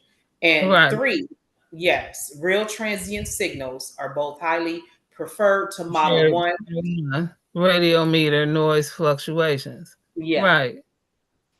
Ruling out the model 2 in favor of model 3 is difficult, and many more re-observations are needed to do so. The paper recommends recording large numbers of events to investigate departures from expected noise distribution as due to inferences or celestial signals.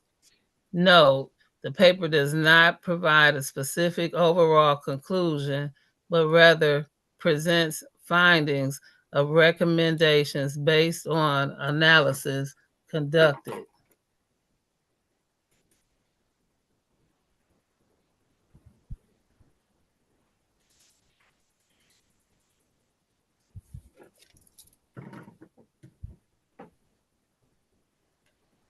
Welcome to Smoking Conversations with Sakina-Ra, as we begin to learn about a chilling night in August 1977, when a signal echoes through the cosmos, catching humanity's attention.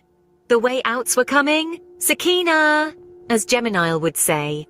Ha ha ha, now moving forward. We were in the height of the space race, a time when competition fueled innovation, and the cosmos was a playground for the curious and the ambitious. The world was captivated by the mysteries of the universe, and the search for extraterrestrial life was more than just a plot in science fiction novels. It was a tangible, thrilling possibility. The Big Ear Radio Observatory, nestled in the heart of Ohio, was a beacon in this exciting era of discovery. Its purpose was simple yet profound: to listen. Its massive dishes were aimed at the stars, tuned to the cosmic radio frequencies that whispered the universe's secrets.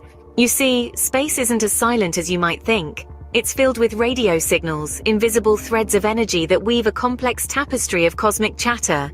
These signals could come from a multitude of sources: distant galaxies, spinning neutron stars, or just perhaps from an intelligent civilization light years away.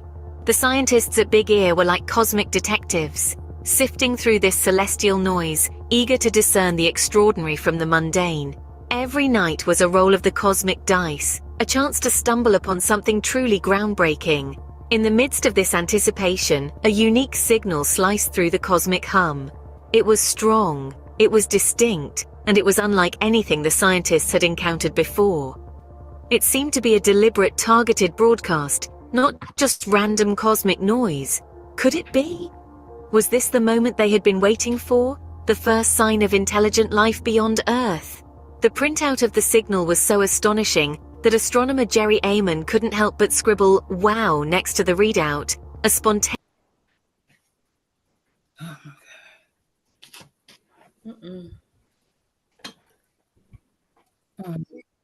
expression of awe that would christen this enigmatic signal. And then, out of the vast cosmic ocean, something sings out, a signal that would become known as the "wow" signal. In the eerie quiet of the Big Ear Radio Observatory, a startling discovery was made. On August 15, 1977, a signal was detected that would forever be etched in the annals of space exploration. This wasn't just any signal. It was a strong, narrowband radio signal that lasted for a full 72 seconds, the exact duration of Big Ear's observation window. Jerry Ehman, the man on duty that fateful night, was a volunteer researcher and astronomer. As he sifted through the data printouts, his eyes were drawn to a string of alphanumeric characters, a stark anomaly amidst the usual background noise. It read 6EQJ5, representing the signal's intensity variation over time. Ehman was puzzled, intrigued, and undoubtedly excited. This was a signal that dwarfed the regular cosmic noise. It was far stronger, far more distinct.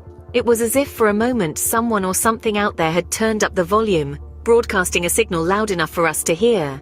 But what was the source? Was it a distant star, a quasar, or perhaps could it be a beacon from an extraterrestrial civilization? The questions began to pile up, but the answers were nowhere in sight.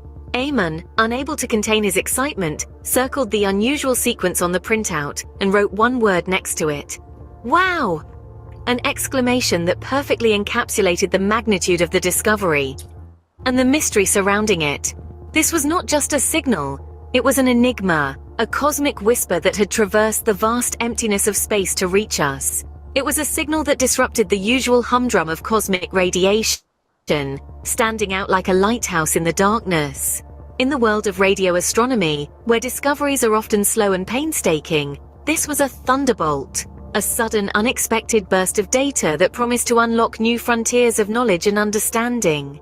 But as the initial excitement began to fade, the real work was just beginning. This was a signal unlike any other, a signal that screamed wow in the silence of space. The wow signal was a puzzle waiting to be solved. Indeed, the initial analysis of the signal was a whirlwind of numbers and charts, swirling around the minds of those who dared to decipher them. The signal, a narrowband radio signal, was detected by the Big Ear radio telescope at Ohio State University. It had a frequency of about 1420 megahertz, which intriguingly aligns with the hydrogen line, a specific frequency that hydrogen atoms emit. This alignment was no accident. It was a frequency that any intelligent life form trying to reach out to the cosmos would likely choose. Why? Because hydrogen is the most abundant element in the universe, making it a universal constant that any civilization, regardless of its location or technology, would undoubtedly recognize. As scientists took their first steps into the labyrinth of analysis, they endeavored to determine the source of the signal. The signal was loud and clear, but its origin was shrouded in ambiguity. The data suggested a single point source in the constellation Sagittarius, but beyond that the details were hazy. A hypothesis began to form, one that took the scientific community by storm. Could this signal be of extraterrestrial origin? It was an idea that excited and confounded in equal measures. The prospect of intelligent life beyond our own was tantalizing, yet there was a lack of concrete evidence to confirm this hypothesis. Despite the best efforts of scientists, the source of the signal remained a mystery.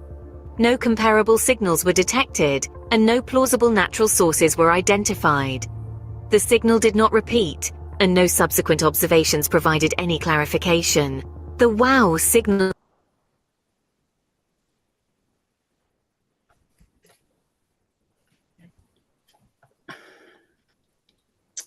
I'm sorry. lost cosmic arena. Yet it was a whisper that spoke volumes. It sparked a global conversation about the existence of extraterrestrial life, and it prompted a re-evaluation of our place in the universe. Though the source of the signal remained unknown, the wow signal continued to echo in the minds of scientists. It was a singular event, a tantalizing hint of the mysteries that the cosmos holds, waiting patiently for us to unravel. In science, replication is key. Could the wow signal be heard again?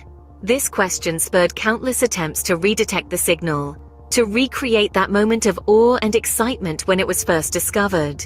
The quest for replication was akin to chasing a ghost, a fleeting sound from deep space that seemed to have vanished as quickly as it appeared. Over the years, scientists and space enthusiasts alike have tried to tune into the frequency of the wow signal, hoping to catch its elusive echo. Some attempts were grand, involving powerful telescopes and state-of-the-art technology.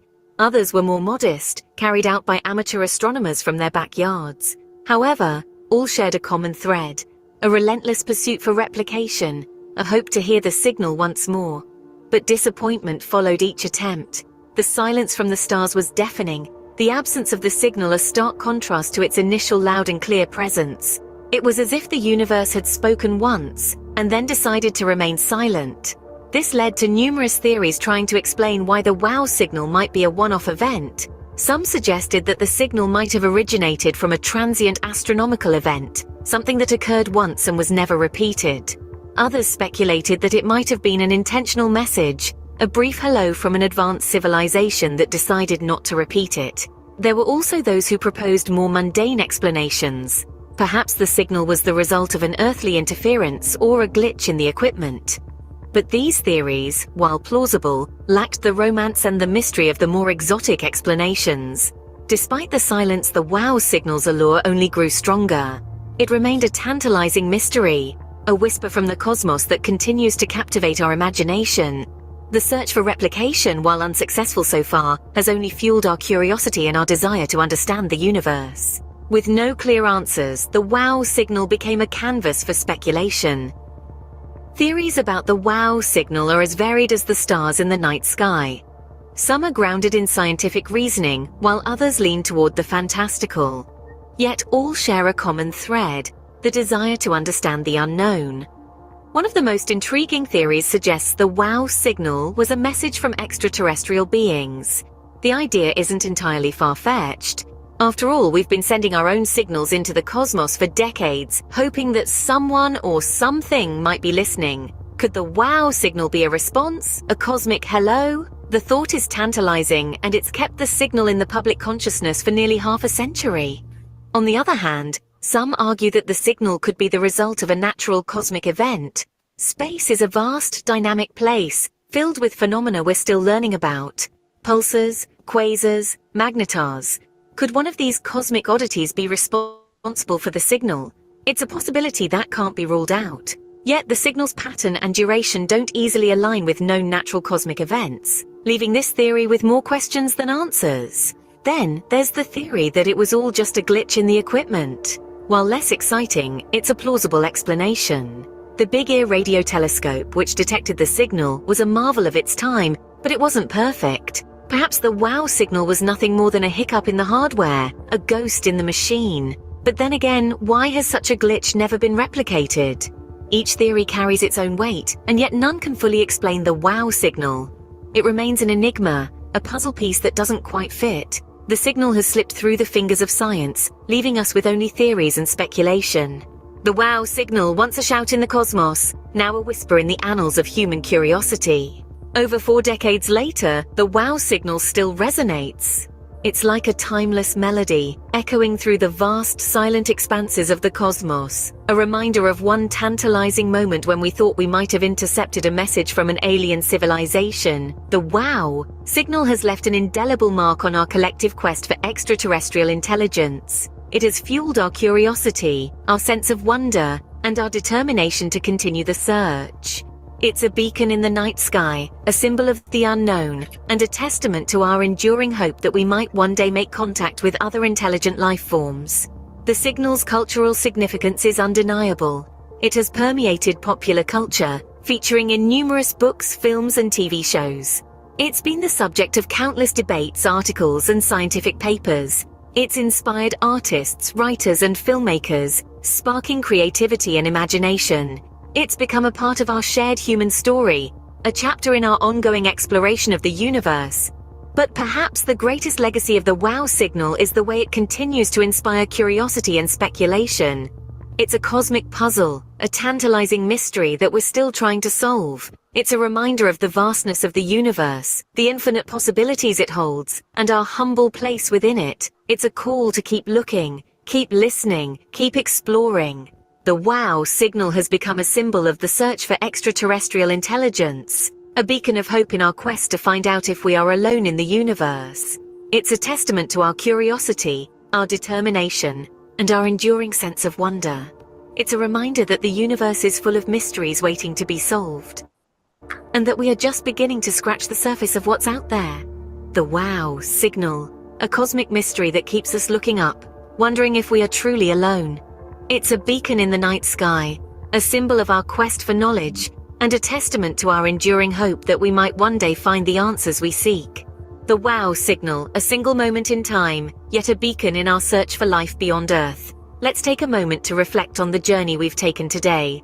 We started in August 1977, with the discovery of a peculiar radio signal by Dr. Jerry Ehman. A signal that was so extraordinary, so unexplainable, it earned a surprised exclamation. Wow! We delved into the analysis of this signal, an intense radio burst that lasted a mere 72 seconds, but sparked nearly half a century of fascination. The signal's unique intensity and frequency led some to suggest it might be evidence of extraterrestrial life, a theory that still holds sway despite numerous attempts to replicate the findings.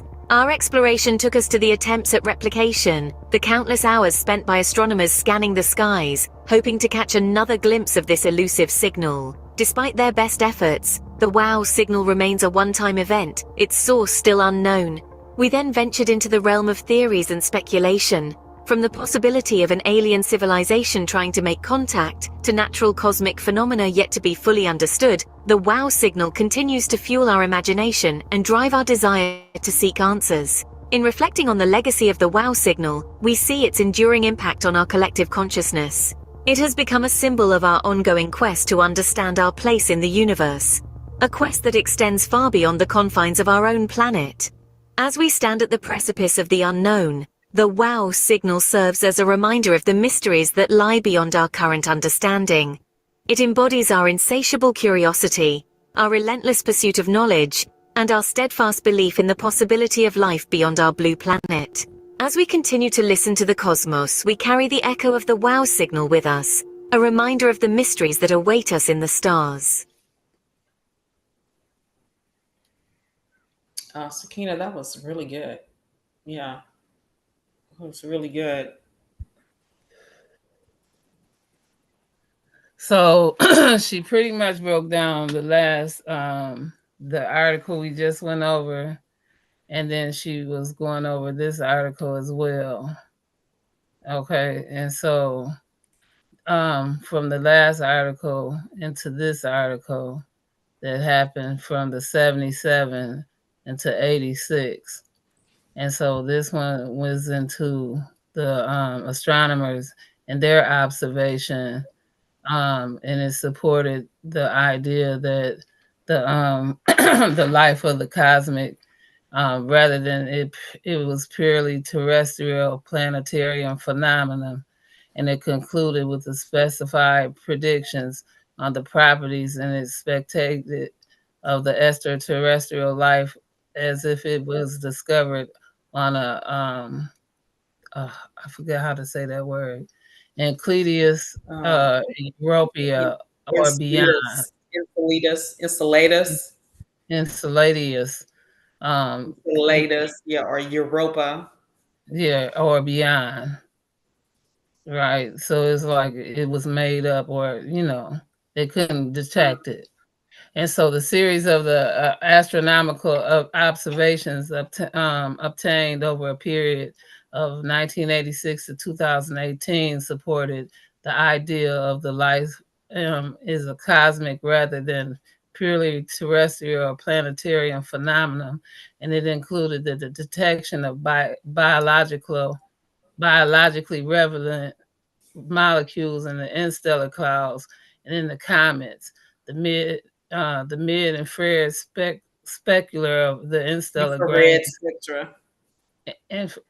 infrared. I'm sorry. Mid infrared spectra of interstellar grains. Okay, but come on, read for me. I mean, you could, you don't have to read it. I mean, you don't have to read it all. You know what I mean? I mean, I can read some too, or you can just kind of do what you're doing. I don't have a problem. Well, I know come on, what you 'cause, mean. I be I know what you getting. mean. Yeah. Mm-mm. Yeah, I know what you These mean. Right. scientific Interstellar words. grains and the dust from comets, right? 3, a diverse set of data or data, however anyone would pronounce it, from comets, including the Rosetta mission, showing consistency with biology, and 4, the frequency of Earth-like or habitable planets in the galaxy. We argue that the conjuncture of all the available data suggests the operations of cometary biology in interstellar panspermia. I don't know what panspermia. We have to look that up, so you should probably be getting going on that, rather than the much weaker hypothesis of comets being only the source of the chemical building blocks of life.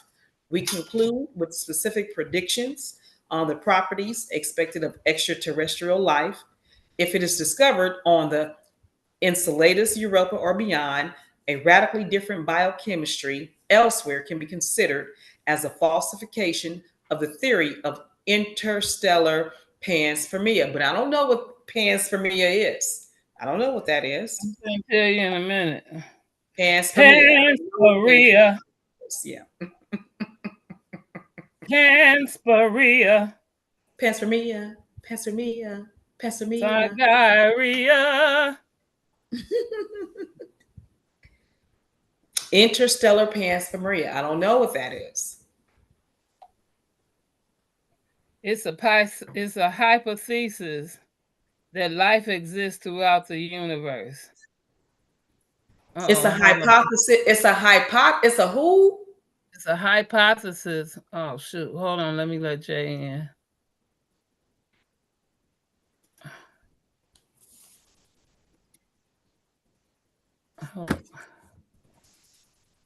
Where I'm at. Did I exit the show? Hold on 1 minute, Jay. Don't leave. Oh, I'm in the wrong spot.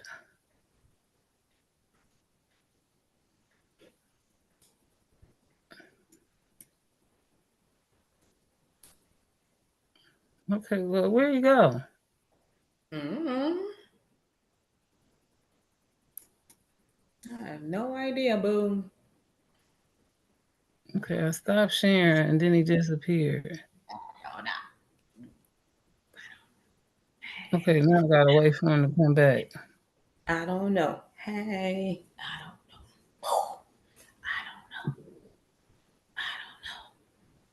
know. Okay, well, I gotta wait for him to come back. There you go. He didn't go nowhere, did he? Where did he go? Yeah, there you go. He right here now. Hey, Jay. Hey, nephew.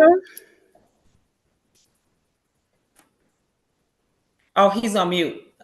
There you What's go. good? All right. Hey, nephew. How are you? I'm good. How's it going? Hey, It's going Jay. fine. What's up, Gemini? What's Jay up? looks so much like my uncle. It is You always say that. ridiculous.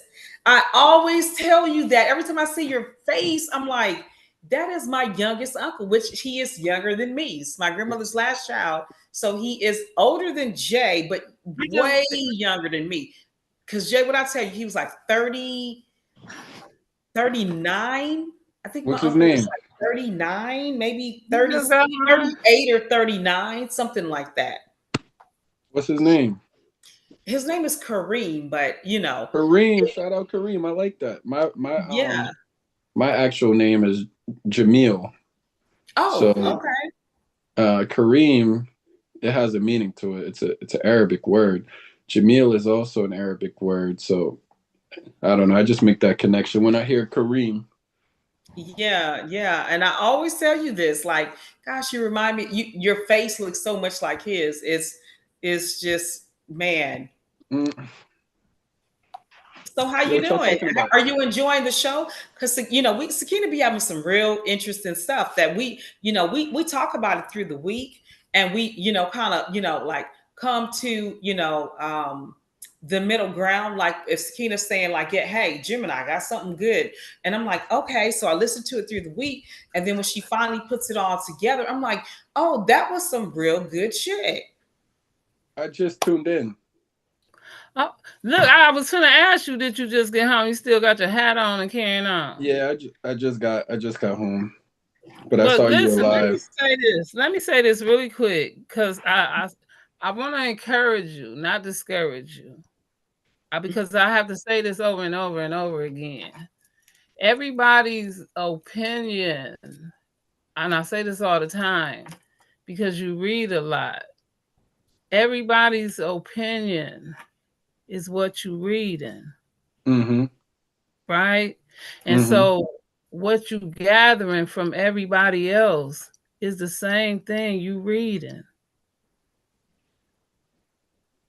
Yeah, but different opinions hold different weight with me. Like if someone was actually in a place and they're given a firsthand account, to me that holds more weight than someone who heard it from somebody else. Okay, Yeah. but again, somebody that wrote that book might have had this is why you can't debunk a scholar or an elder most of the time, because they experienced it. Mm-hmm. Okay, And so when you are asking other people's opinions, like your grandmother, her opinion would matter because she experienced it. So her Her opinion would opinion be or her perspective? Because I think when okay. we're Because talking about again, books, this is we're why talking we about talking about perspective. exactly. That's why her opinion is a scholared opinion because it's a perspective. Get it? And so this makes the difference. Again, at the end of all of that, it becomes yours, Jay. You see what I'm Yeah. saying? When once you take all this information in, it becomes yours. So you don't have to worry about what everybody says once it becomes yours. So I be understanding what Prophet Man say. I appreciate what Marcus say. I appreciate what, but at the end of the day, it's your information. So you can't beat me down and trying to say this is the truth. This is the truth. This is the truth. Because we keep understanding the truth is a lie. So I appreciate that. Or the truth is very And subjective. Either one. exactly. So So you guys and just who's talking the about the subject? conversation earlier, and I'm just Right. putting my 2 cents in, just FYI. Just put it in there though, because when they say the truth is the subjective, who's the subject? You see what I'm saying? So this is the problem I'm having, and so I understand where you coming from, Jay. So who's the subject? Every time we turn around, it's allegorical or it's literal or now it's subjects, and who's the subject? So again, it's yours, Jay. Take what you need, take what you want, get your answers, right? But when it comes to it, just respect and protect and get what you need to put your dots together. Right. I agree with And that. go with that. And go with that. Because at the end We of the gotta day, deal with it. okay, because that's all it is. You ain't gotta keep getting upset about it. Right? That's why I'm you not got upset. your It's all good. that's why I'm not saying you're getting upset, but you know where I'm going with that. Get your books, get your notebooks, and keep doing what you do. Connect your dots. Because they get upset with you. And then you got to get upset defending yourself. Like, don't nobody get you. They ain't got to get you. Yeah. They just got to dig you. Right. Yeah, And that's it. I try not to be too over imposing, but You can't help that. Overimposing is an understatement. Your ass be getting bent out of shape sometimes, and I don't even know what y'all talking about. So stop No, it. that's how a kid gotta be, because they said come as a child. And what happens when children come? They tell you to get over there and sit down, get over there and be quiet, get over here, you're getting on my nerve. But that's what kids do. If you don't come as a kid and keep asking questions and keep on, what happens? And this what happens. And so this Oh is what God, happened because they keep on. If you would have told me the truth in the beginning, right? That's why sometimes I say it's good to say I don't know, because sometimes if you tell me, I might have not want to know that. oh Like, shoot, you I see what don't I'm know what saying? the Like, heck y'all was. Y'all must have you been talking should about have something told me juicy. that. That's all I Like, know. you know what I'm saying? You should Must have have must told have me been juicy for Sakina to still be talking about it. Must have been juicy. mm-hmm. Sakina, you you done with know, the show? I'm the We done with our listen here. slides, Mama. That's what That I was want to my know. nephew. You know what I'm saying? That was my I know you nephew. love your For 2 nephews, minutes, for 2 minutes, Marcus, I wanted to say, Jay, calm Zay. down, man. I And, understand. You you don't know, stop he telling wasn't high trying water to, for he y'all. didn't mean it like that. But at the same time, it was like, okay, okay, I get it. He might have hurt your feelings, but shut up, nigga. You okay. But I didn't want to do all that. But, I just, hey, but I get it, okay? I get it. But you ain't say nothing wrong, And but we I get love it. Prophet Man. He a regular part of the family. So Prophet Man, it is what Yes. it is. Oh well. Yeah. Live another day, whatever that was. And I didn't catch all of it because y'all asked me blowing my phone up. I be like, what the hell? Be looking at that like, oh my gosh, let me. Right. I can't never find the mute button so I can put the shit on temporary mute and then take it off. The shit just be going off all. I like it I like be that going in though. there, they be throwing hella little chat funny things in there. I be cracking up like, what? I know. Like what the hell JDL talking about now? Yeah. Okay, What so was let's go back in. Let's go back in. Okay, So yeah, go back in, Sakina. Go back in. let's go back in. We halfway through. We halfway through. So let's go back in with the wow. We're doing a wow signal, Jay. It is really good. Sakina, you did good. This is the bomb. I'm really liking that. All right. So again with the abstract of the series, the astronomical observations, it obtained over the period from 1986 to 2018, and it supports the idea that the life is a cosmic rather than purely terrestrial over the planetary phenomenon. And it included the didn't you read this? Nope, The we didn't. detection of the biological relevant molecules in interstellar clouds and in the cosmics, the mid-infrared spectra of the interstellar grains and the dust from the cosmics. The diverse sets of data from the cosmics included the Rosetta mission showing the consistency with biology and the frequent of the Earth-like inhabitable planets in the galaxy. They argued that the conjunction of all the available data suggested that the operations of cometary biology and the interstellar panspermia. Yeah, we did look this up. Panspermia, which was Yeah, oh yeah, we did. So what did we say that panspermia panspermia is again? You looked it up. What did it say? Panspermia.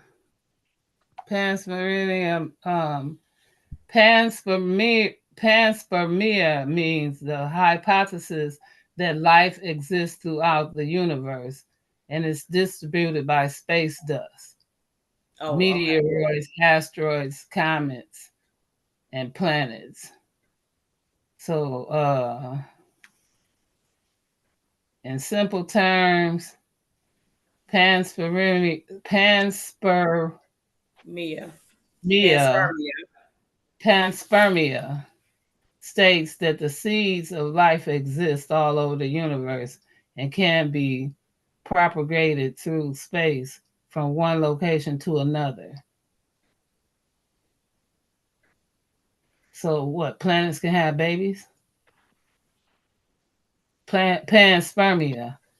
Oh, panspermia. So now planets having babies. Sakina, we don't listen. Go to the next slide. We do not need your. We listen. Go to the next slide. Stop playing with people. That's what they said. Panspermia. Oh, can I It get looks some? like I knew you was gonna say that panspermia. Look I in knew the you house. was Oh, panspermia. panspermia. Well, listen, I got another listen, this as above, so below goes deep because we got about 4 more videos after this. So as above, so below go deep. But anyway, we're gonna argue that the conjunction of all the available data suggests that the operations of cometary biology and interstellar and panspermia, these planets getting off with each other, rather than much weaker hypothesis of comets being only the source of chemical building blocks of life. They conclude that the specific predictions of the properties expected of extraterrestrial life is if it is discovered in a how you say that? Enceladus, Did we say Europia or beyond. Insulatus? Enceladus, Europia or beyond. And the radical, what is this? Radically. Radically different biochemistry elsewhere can be considered a a falsification of the theory of an interstellar panspermia. We read this already because Marcus said they didn't want to say something about meteors. Yeah, we did. We read it already. We did. Right. So what is the Stardust mission find?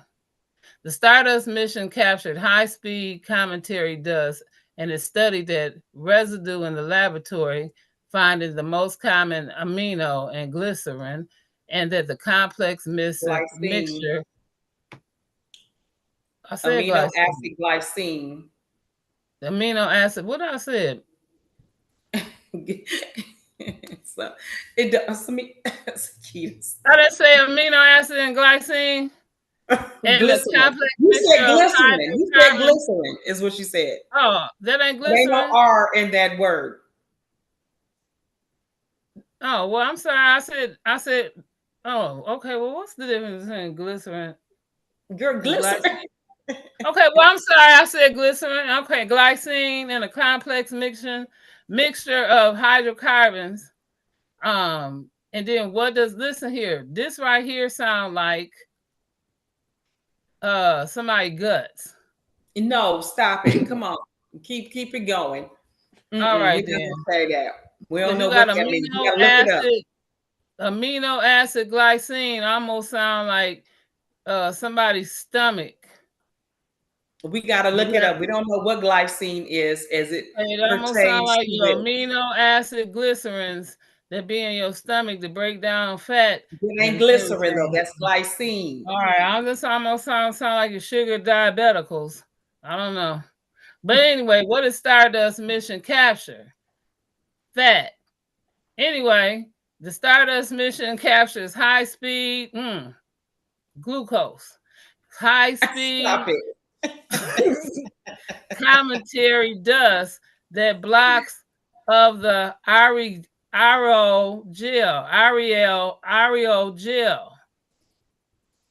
It looks like aerogel, but I don't know. Okay, aerogel, aerogel,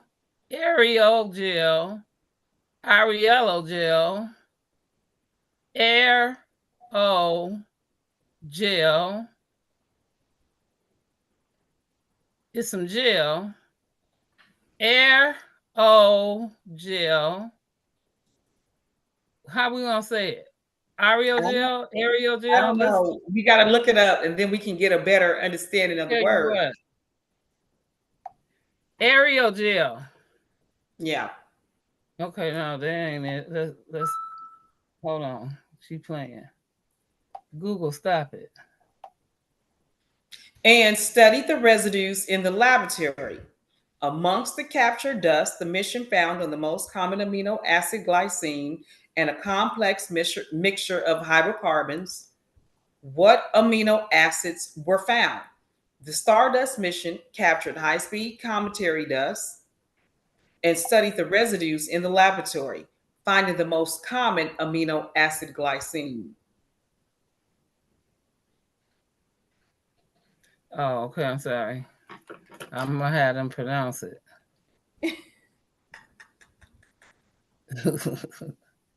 Conclusions.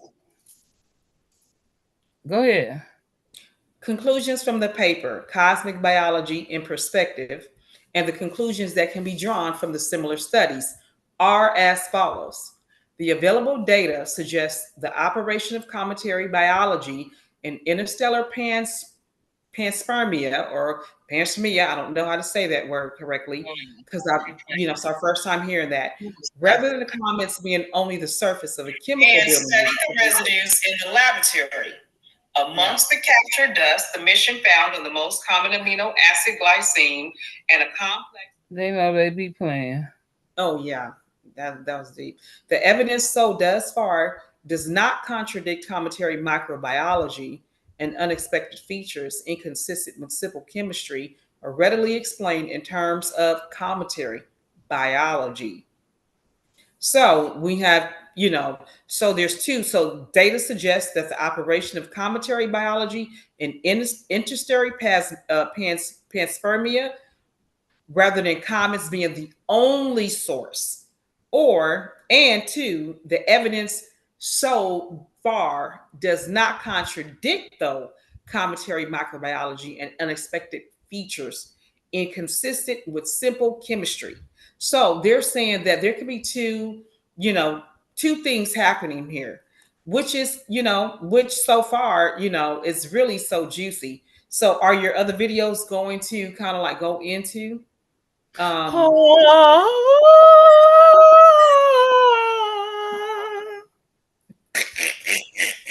Come on with this heart. oh, not the Star Trek. Come on, Sakina. Okay, so interstellar panspermia cannot be provided with or disproved based on the current data, but it remains a logical option to be evaluated. So the Stardust mission captures high-speed cometary dust and found amino acids and a complex mixture of hydrocarbons, suggesting that the presence of biological process in comets. The observation of Comet Lovejoy emitting a large amount of ethanol, which has Mhm. no explanation in terms of simple chemistry, may be another indication of microbial Microbiome. processes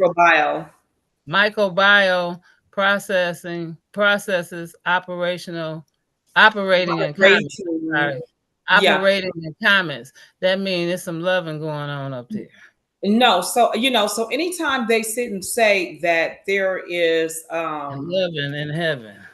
um chemistry, anytime they're saying the word using the word chemistry though, they're usually talking about Hmm. something is emitting.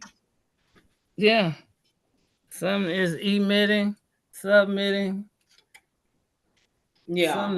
Some is some love as above, so below. Let's go. Yeah, Comet Lovejoy. Yeah, I can. Yeah, we can go in on that, right? Not Comet Lovejoy though, but okay, video because I can't wait. I want to see more videos. You have some dynamic videos going on here. All right. So, and this is a. I'm sorry. This is, I believe, the last paper, which is from the June 2022 paper, which was the famous wow signal cannot be excluded from the Scotchlastic repeater with available data, which is estimated that 62 days of the accumulated addition observation would be necessary to surpass the 3Q or whatever 3 degree confidence in this view with A-related papers. Again, the link in all the papers will be put down in the chat at the end of the show when we post it up between tonight and tomorrow. Um, so the abstract of this paper is the famous wild signal that was detected again in 1977 remains arguable and the most compelling SETI signal ever found.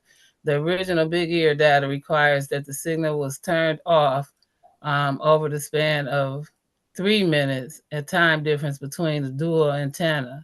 Yet it persisted for 72 seconds during the signal beam sweep. So, combined with the substantial and the negative follow-up efforts, these observations limit the allowed range of the signal repeated schedules, and to the extent that one might question credibility of the signal itself. And the previous work had largely excluded. Let's move contributions of the paper. So, could the wild signal have originated from a Scotchlastic repeating beacon? So, included the paper explored the hypothesis that the famous wild signal detected in 1977 could have been a Scotchlastic repeater, which has not been extensively reported before. So the author employed the likelihood, how you say this word, emulator, used the big ear observing logs to infer that probable signals properties under the hypothesis, finding a maximum of the posterior solutions that are highly compatible with the big ear data. The analysis suggests that the wild signal cannot be excluded as a scholastic repeater with a Ain't no L in that word. It's okay, like well, stochastic, like stochastic. stochastic. Well, listen, and my tongue ring in my mouth. I can't say these complicated words. Repeated with the available data, and it estimates that the 62 days of the accumulated additional observations would be necessary to surpass the 3Q code of confidence, I guess. The paper also acknowledges that the contributions of the co-author Robert Gray, who detected the dedicated the Dedicated, career. who I said dedicated dedicated. his I said I career. said I said dedicated. I cleaned it up. His career to pursuing the wild signal and provided the valuable insights to this enigma. Woo!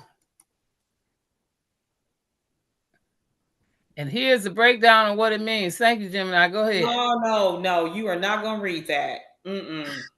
The observation process of the Big Ear Telescope used a meridian transit script system, meaning that it was fixed in place and relied on the Earth's rotation to scan in the sky. To scan the sky. No. I said to Sakina. You're scan gonna the read all sky. that, read it right. Oh my goodness! The Big Ear Telescope used a meridian transit system, meaning that it was fixed in the place and relied on the Earth's rotation To to scan scan the the sky. sky. To scan the sky. As the Earth rotated, different parts of the sky passed through the telescope field of view. Duration of the signal. The signal's duration was around 72 seconds, which corresponded to the time of the celestial source would take to transit through the narrow beam of the Big Ear telescope. The signal was observed to rise in intensity peak and then decline, which suggested it was a fixed point in the sky that moved in and out of the telescope detection range due to the Earth's rotation. Turning on and off, the phrase turned on off over approximately 3 minutes indicated the signal's transit nature. It wasn't a contagious broadcast, but Continuous, rather not contagious. It wasn't contagious. it's consent.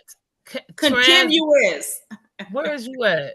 It wasn't a continuous broadcast, but rather appeared and disappeared at the source moved across the telescope's field of view. What did I say? Contagious. Not that contagious. Ain't no daggone contagious. Continuous. The signal was detected in one of the telescope's two beams, but not in the other, consistent with the point of source moving through the first beam, hence turning on, reaching maximum intensity, and then leaving the beam, thus turning off.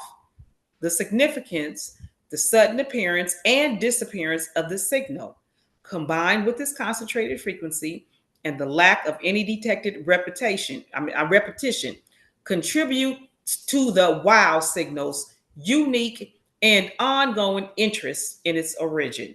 Despite numerous attempts, astronomers have not been able to detect the signal again, nor have they definitively explained its source, making it a significant point of curiosity in SETI research. Okay, got it.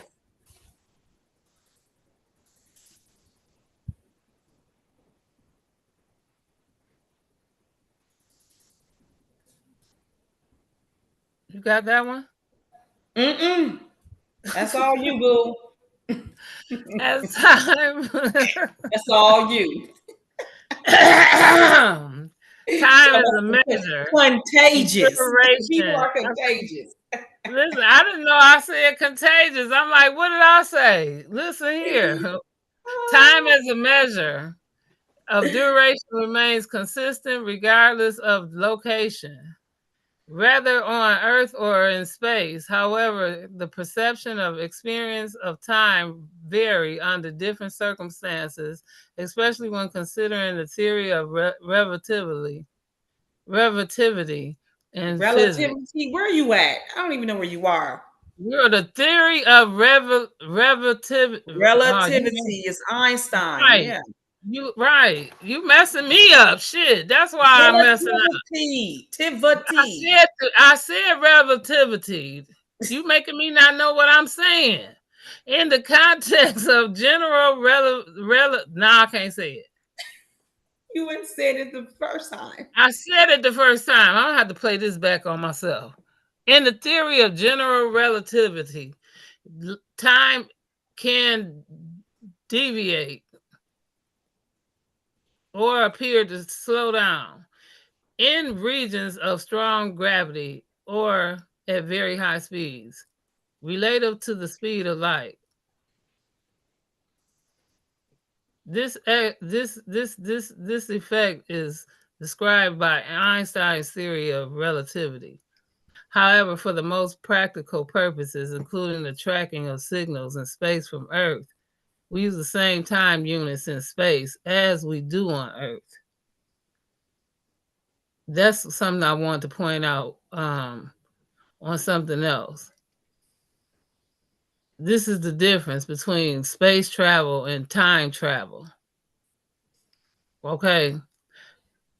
So if you're referring to the duration of the wow signal or any other event in space, 72 seconds, there is an equivalent to 72 seconds on Earth when measured with standard clocks, not experiencing significant gravitational or high speed effects.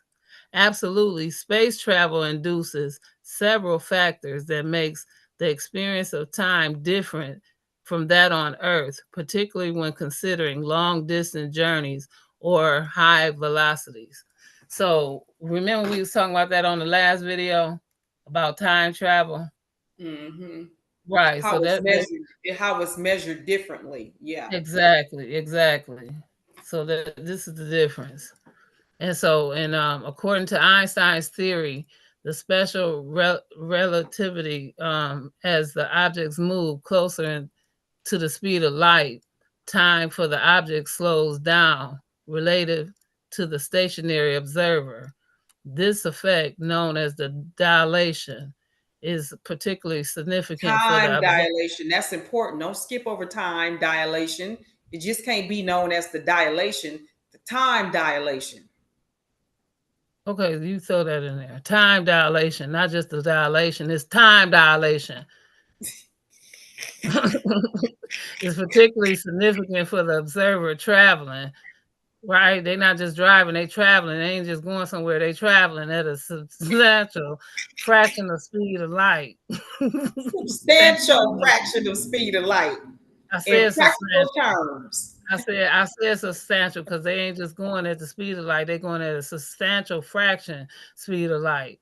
In practical terms, if an astronaut was on a spacecraft, not a car, in a spacecraft moving at such speeds, they would age more slowly compared to people on Earth. That's why I told you to watch that movie because he Yeah. stayed the same age, but she was old when he came back.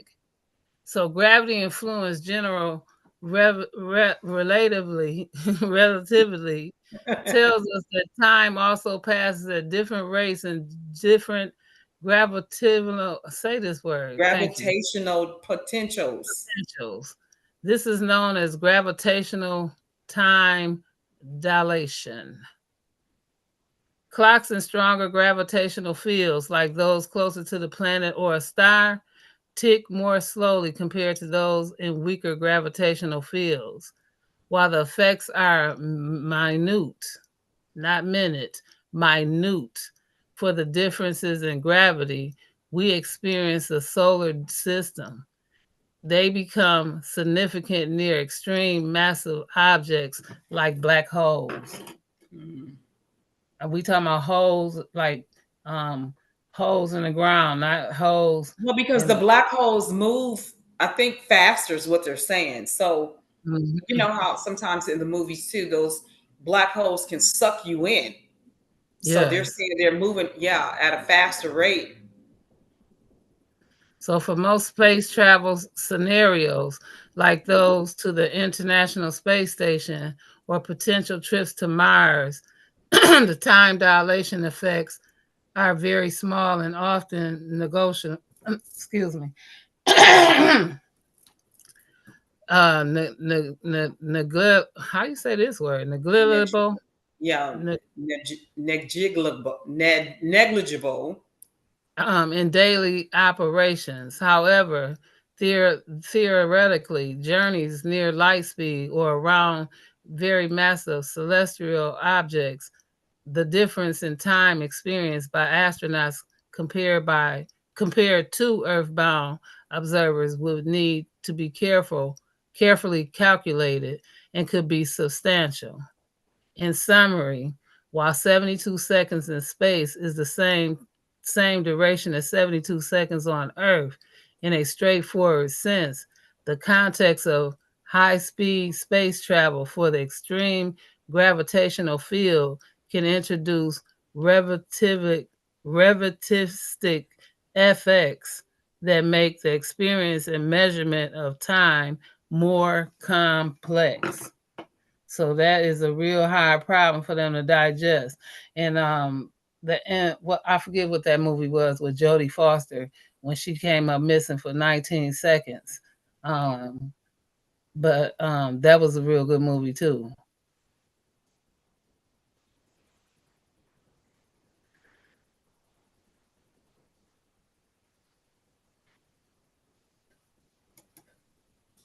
Have you ever heard of the giant ear in the cosmos? Did you know there are whispers heard in the universe? Or so it seems? Welcome to Smoking Conversations with Sakina-Ra, as we continue learning through our journey in the cosmic's enigmas. It sounds like the stuff of science fiction, doesn't it? But it's not. This is the story of the Big Ear, a fabulous construct that once graced our world. Nestled in the heart of Ohio, this massive radio telescope was our bridge to the stars, our conduit to the cosmic unknown. Every day and night, the Big Ear would stand sentinel, its gaze fixed on the heavens, ceaselessly scanning the inky abyss for any signs of life beyond our blue planet. Its purpose? To eavesdrop on the cosmos, to unravel the mysteries that lie billions of light years away. The Big Ear was more than a gargantuan piece of technology. It was the embodiment of our curiosity, our yearning to reach out to the stars and discover if we are truly alone. This monumental structure, which once stood tall in Ohio, is more than just a relic of our past. In the heart of the Cold War, a new player entered the cosmic stage. Amidst the political tensions and space race, the late 1950s and early 1960s saw the conception and construction of a unique device that would redefine our understanding of the cosmos, the Big Ear. Situated at The Ohio State University's Radio Observatory, the Big Ear was no ordinary instrument. It was an ambitious project, a radio telescope unlike any other, designed to listen to the whispers of the universe. But who was behind this grand endeavor? The answer is John Krause. A man of vision and determination, John Krause was the driving force behind the creation of the Big Ear. An eminent radio astronomer, Krause was fascinated by the mysteries of the universe. He dreamt of building a device that could capture radio signals from distant galaxies, a device that could quite literally listen to the cosmos. Undeterred by the challenges, Krause and his team embarked on the monumental task of building this radio telescope. The construction began in the late 1950s, a time when the world was engrossed in the space race. But for Krause, it wasn't about competition. It was about satiating the human curiosity to understand the cosmos. The Big Ear was a marvel of engineering and astronomy. It was designed to be a fully steerable radio telescope, capable of observing any point in the sky at any time. It had a massive parabolic reflector, which captured the faintest of radio signals from the farthest corners of the universe. Over the span of the early 1960s, the Big Ear took shape under Krause's meticulous supervision. It was a testament to human ingenuity and a beacon of hope in the pursuit of cosmic knowledge. It was more than just a telescope. It was a symbol of our relentless quest to understand our place in the universe. Thus, the Big Ear, a testament to human curiosity and ingenuity, was born. The stage was set for a journey that would take us far beyond our own galaxy, into the heart of the cosmos, and forever change our understanding of the universe.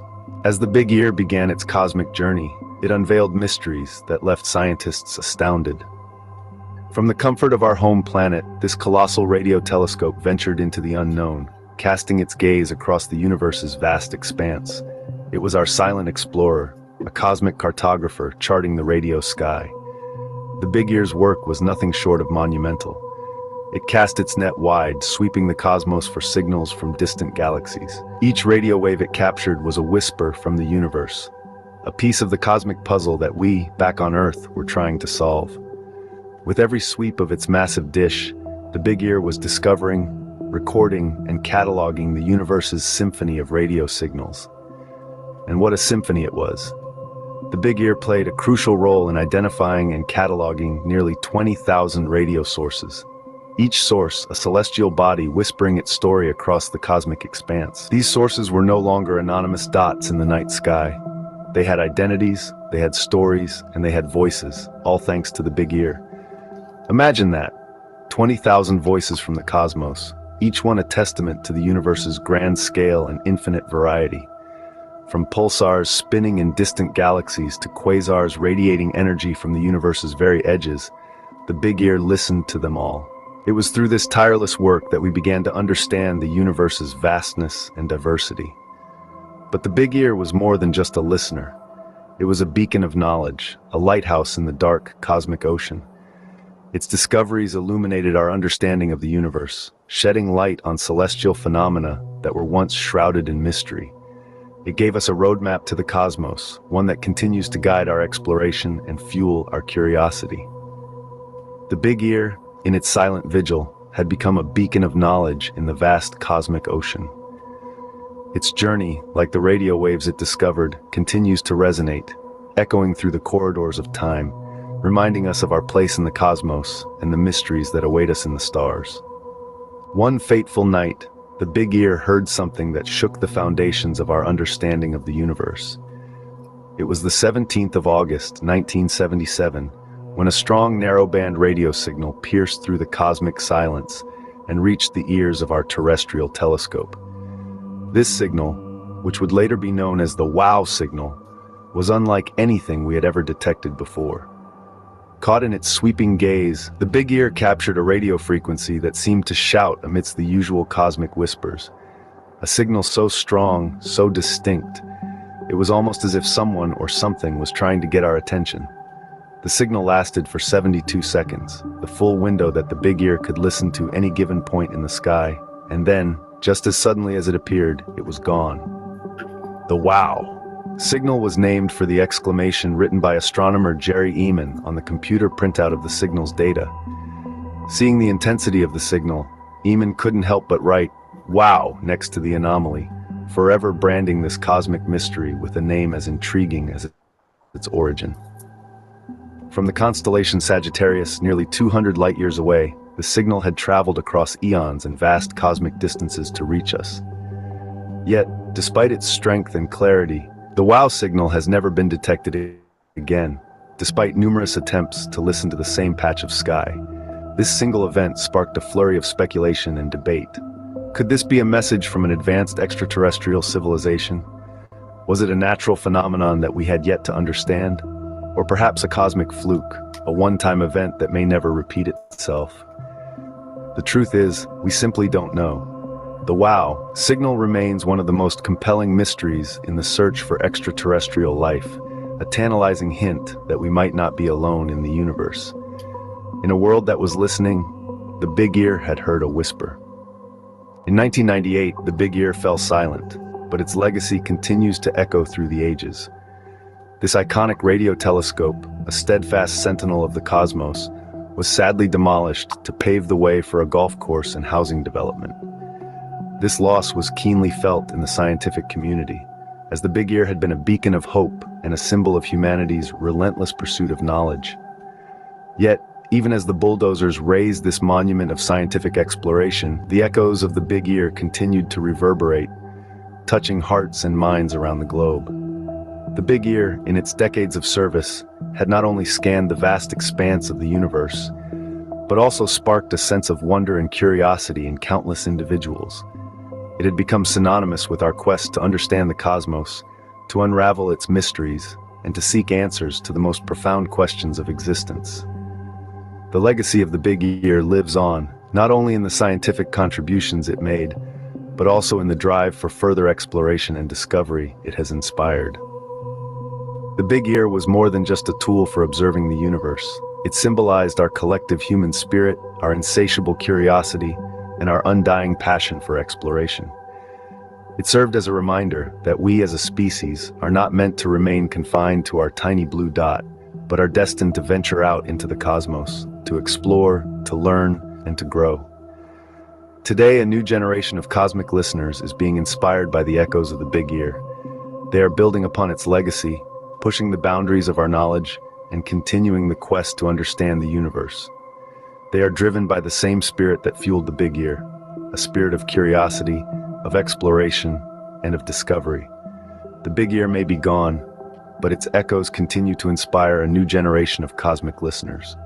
The Big Ear, a cosmic listener, has left an indelible mark on our understanding of the universe. Born out of curiosity and scientific ambition, it embarked on a stellar journey that reshaped our perspective of the cosmos.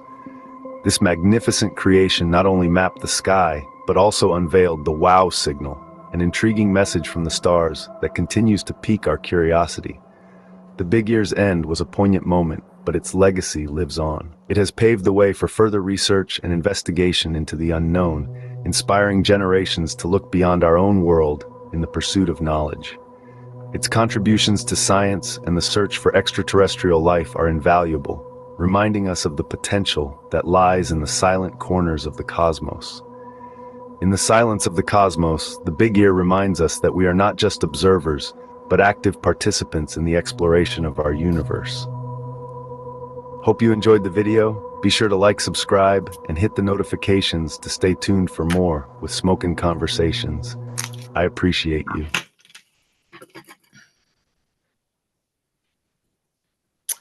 Have you ever heard of the giant ear in the cosmos?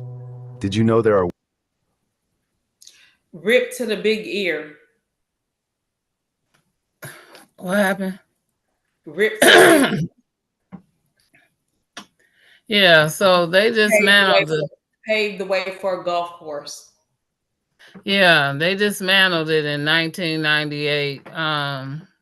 Rest in Due peace, to Big the Homie. due to the lack of science value. Um, they said that rather the reasons were practical and financial. It was related to the use of land. Um, the land which the Big Ear telescope was situated was owned by Ohio State University, which eventually leased the land to a real estate developer, and the lease was more financially benefit to the universe than maintaining the radio telescope. Yeah. Huh? To the Yeah. university, not the universe. No, I said university. I said university, and so I guess they took the funds for operational and maintenance, and they developed plans for a golf course, and they did some residential housing. They said, right, which was necessitated for the removal of the telescope. Funding challenges was maintaining operation large radio telescope for the Big Ear. So what they did was, um, over the years, securing significant financial resources for the operation and upkeep became increasingly challenging with the emergence of newer radio astrology facilities. So what they did was they built 4 different ones. That was just the beginning. So They did. Everything at the beginning. So the big ear paved way for the bigger, better telescopes. Yeah, that's what happened. So Gentrification is real. So move over big ear. We got to put a residential housing in the golf course. In this, yeah. yeah, So scoot what? your ass over. Yeah, yeah, time to go. So It since had a good the run. big ear, right. So since the big ear was dismantled, the field of radio astronomy has seen significant advancement in the development and use more sophisticated and powerful radio observatories worldwide. And these newer facilities enhance the capabilities such as greater sensitivity and higher resolutions, broader frequencies coverage enables astronomers to conduct more detailed and comprehensive studies of the universe. And the notable examples of modern radio telescopes and array usage of contemporary radio astronomy. So you have the uh, At- Atacama, whatever, large millimeter, sub-millimeter arrays is called the ALMA. And this one is situated in Atacama Desert in Ain't no northern R in Chile. that word. It's Atakama, Yeah, Atacama. you said art. I, You clearly said I art. didn't Put up say none with art. no R. No, I didn't say no Said R. I said Artema. You did. Atacama. You did. So you're gonna I run this said video back Atacama. and you're gonna hear that R you stuck in it. Atacama Desert in North Chile. So it's Alma, is what it's saying. It's in Chile. And this one observes the universe in the millimeters and the sub-millimeter wavelengths. It consists of 65 high precision antennas. It's used, 65. That's a 66. this say 66, right? 66 millimeter high precision antennas is used to study formation of stars, planetary systems, galaxies, and the universe of earlier years. The universe's early years. Wait. Then this one was built under here. It was built in the early 2000s. And they in the early scientific observations began in 2011, I'm sorry. And the array officially inaugurated in March 2013 and has fully been operated since then. So this was when this one was built.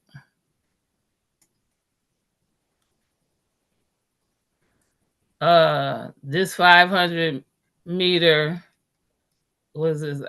Listen here, we're gonna go with this. This one is called FAST. Aperture. Right. So FAST is Spherical located. telescope. Damn, that FAST is located in China, right? And FAST is the world's largest single uh aperture radio telescope. It's 500 meters diameter and it allows for extremely sensitive observation, contributing to various areas of research, including pulsars, hydrogen Hydrogen line lines. studies, and the search for extraterrestrial intelligence.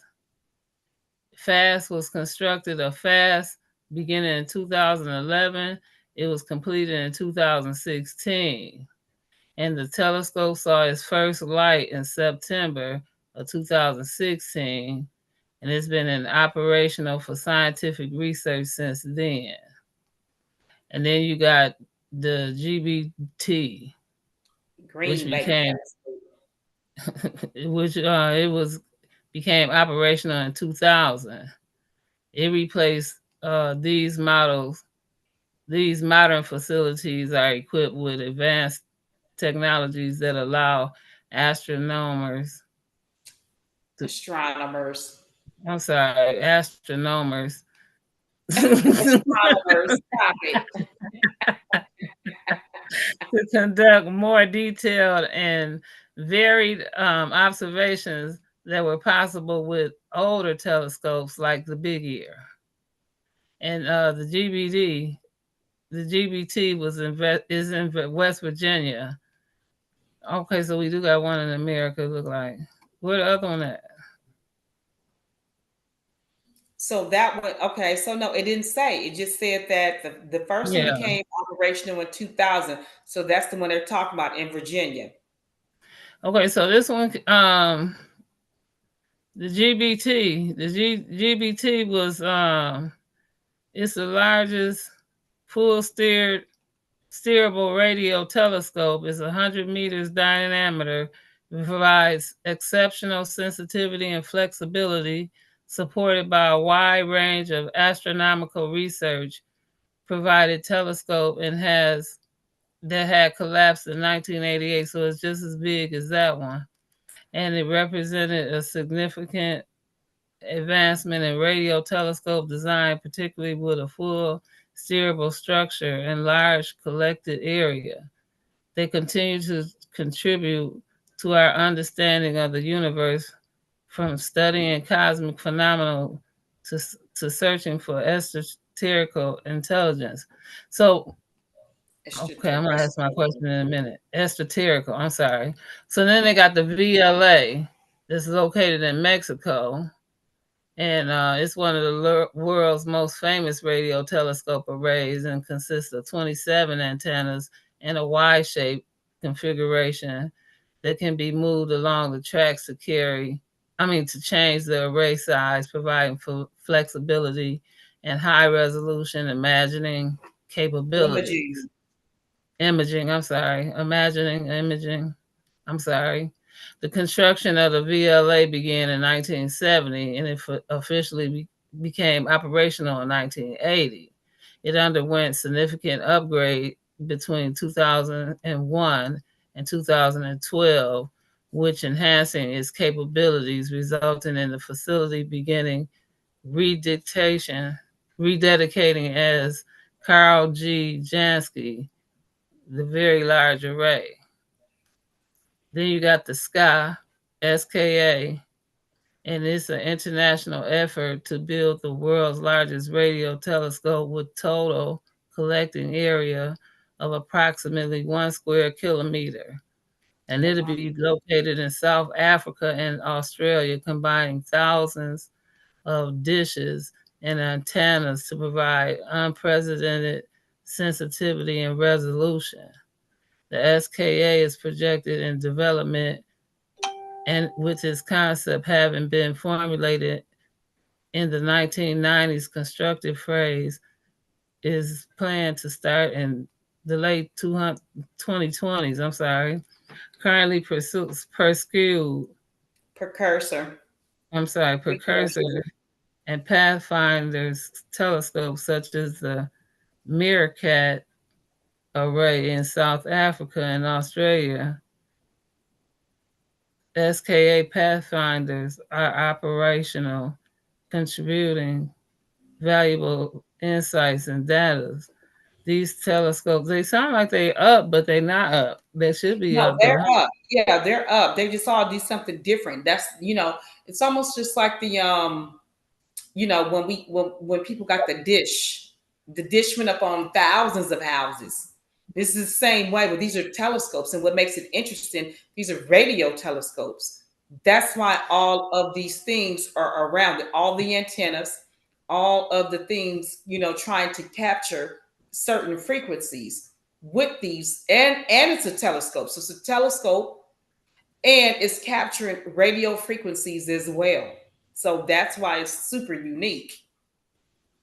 Right. These telescopes signify the ongoing advancement and investment in radio astronomy, each contributing uniquely to our understanding of the universe through the observation of the radio waves emitting the various cosmic sources. Uh, Bam. Thank you for your viewing and support. Yeah. I Listen, love I don't know it. why every time I read this, I be acting like it's brand new. Thank you for viewing for all for and support. All your information regarding the presentation will be provided within the link for your research. Please be sure to like and subscribe, hit the notification, stay tuned for hot topics and other content like this, brought to you by Smoking Conversations, Sakina-Ra, and Silverback Nation. Yay, which is brought to Silverback Nation is brought to you by me, Gemini, a nonprofit organization. Yay, we appreciate you. Love it, and love it. Okay, so one of the questions that I wanted to ask y'all is with all this being said on this particular show, because I'm gonna put them all together in the end, but for this right now on this one, because they keep saying extraterrestrial and non-extraterrestrial. When you keep hearing about it, and then I went into some Area 51, and Area 51 uh was and was not, because Area 51 was up already. It was already built. It was already um but then when what do you think you're looking for? They're looking It- for sounds. They're saying that's why they're starting with frequencies or radio signals. Because they're saying that if they can, because if they can't see it, right, if they can't see a spaceship or a craft or something like that visibly with the naked eye, that maybe they can hear it. So I that's get what they're, that part. yeah. No, I get that part. But what I'm saying is, And if they can hear it, then maybe it's true. That's what they're saying. It's real simple. It's not even no, complicated. Not even a complicated answer. They want some sort of um, data providing or substantiating proof that extraterrestrial that it exists. but why? Well, because it's you have this vast space out there, and then as far as we know, we are the only planet with life, right? So we not only are we is the Earth, right, sitting in these spaces that are in an exact manner, right? We sit in a perfect space from the sun, a perfect distance from everything that is. We're like centrally located in a perfect area, in a perfect spot to create life and grow all things, produce water, produce the perfect air. They would like to know if there's anything else out there that exists that is similar. It couldn't be the same, it would have to be similar. So if something out there existed that is similar, they would like to know, because the space out there is vast and ginormous. Why would we be the only existing planet? And so if they can capture radio frequencies, signals, anything like that that could help further the research toward finding other life on these planets, that would be like astounding, right? That would be like something that these scientists would be like, like a dream come true. But as far as we know, again, it could be multiverses out there, but as far as we know, it's only this universe. Could be a lot of things happening, but as far as we know, we only die once, come back. Could be other life out there, but as far as we know, there's only life existing with us. So they would like proof of other But why existence. would my question again is, but why do we want to know that? Exactly. That's what I always say. Why do we even care? What would that do for us? It wouldn't. But we're talking about man here and their ego. They would probably like life, another planet, to probably the same shit they've been doing here with us, ciphering our goddamn energy, sucking the damn life out of everybody here, not giving everybody a fair chance. And so hell, if they can sit here and cipher resources, from other planets, before they destroy this one in its fullness, then why not? Everything is about man, Especially when it's about resources. especially when every scary movie, I don't watch every scary scary movies. movie. Listen, I don't. even if you don't watch them, the reason why you don't watch them is because they are scary. And with that being said, you done took a movie, especially with people that don't live here, extraterrestrial. That's what y'all named them.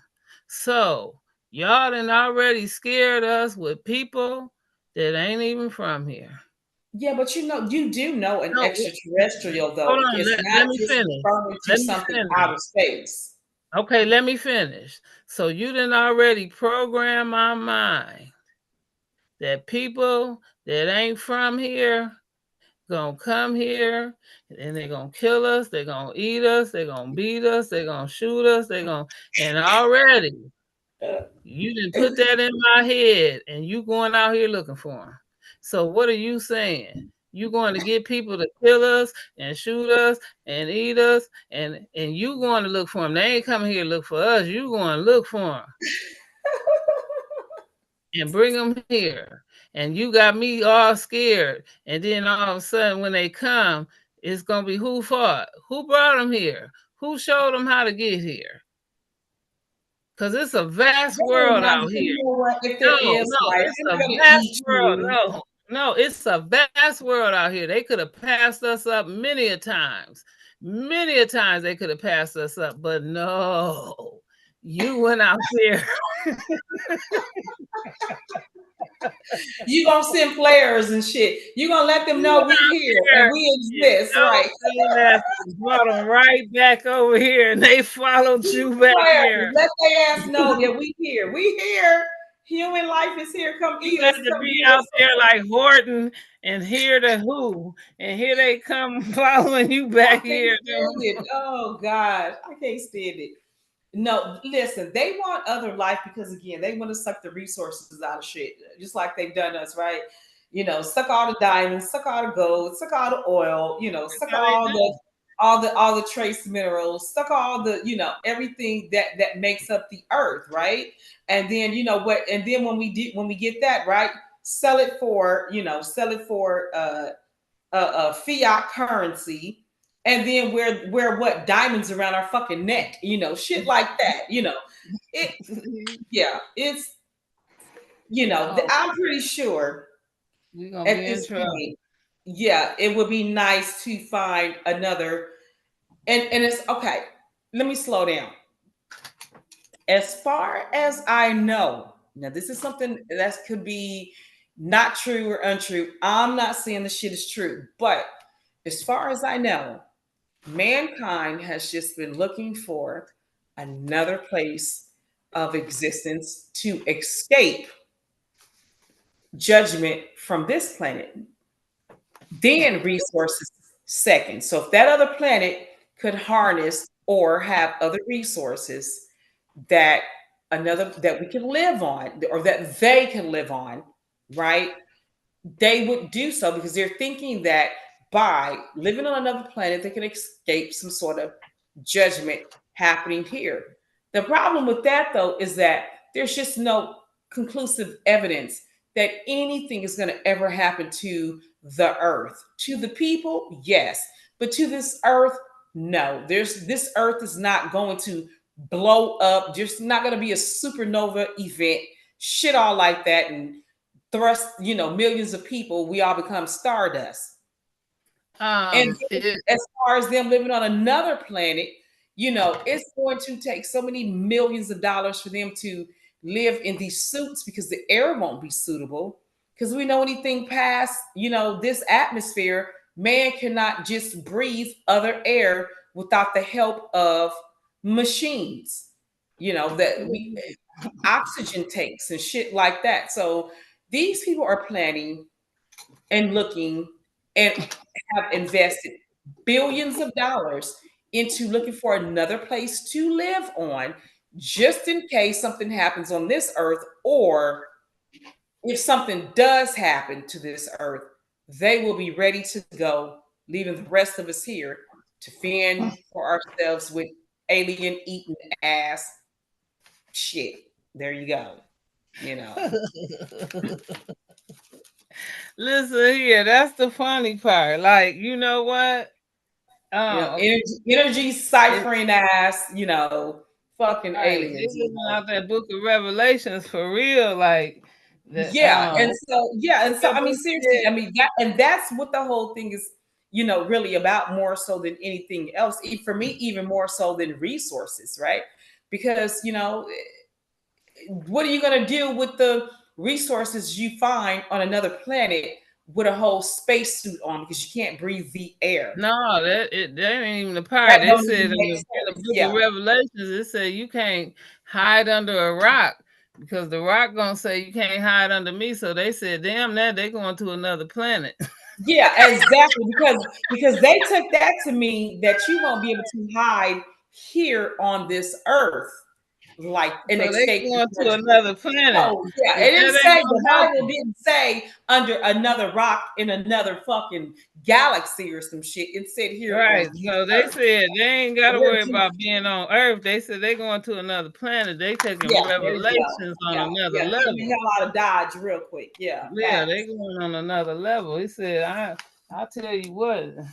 Mm-hmm. Very Mm-hmm. kicked us out of. They said Babylon was over there, now it's over here. They said they just gonna get out of leave Earth altogether because ain't Yeah, all nowhere to hide. together, because Nowhere it's to better hide to on just Earth. leave, and escape the wrath of God than to stay here and try to figure it out. But and don't forget this, these industries, these space exploration industries are fully funded, right? And it's so crazy because we just got out of a situation where the government, uh, they rushed they rushed to make a decision to fund the government.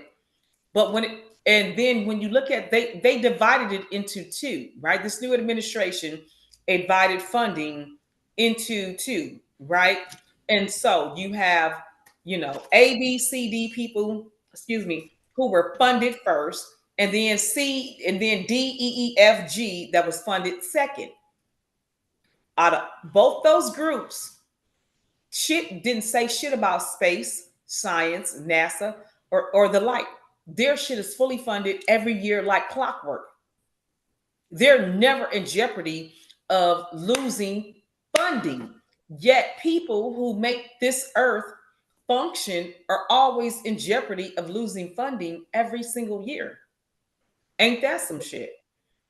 But to go spend billions to explore the nothing, the area of the nothing, is fully fucking funded. And we're all human beings with children and families and lives, and we are the something. And yet our shit is always in jeopardy of not being fucking funded. How about that? Well, it's gonna be real something when Every yes. every year, we're in jeopardy. Every year, like I literally had to give, the new hires coming into, said industry, right? I literally had to give them the spiel over the weekend, last Friday, like, hey, you know, the appropriations was the word I had to use. Appropriations, the funding hasn't come in for said appropriations. And on Monday, we might not have a job.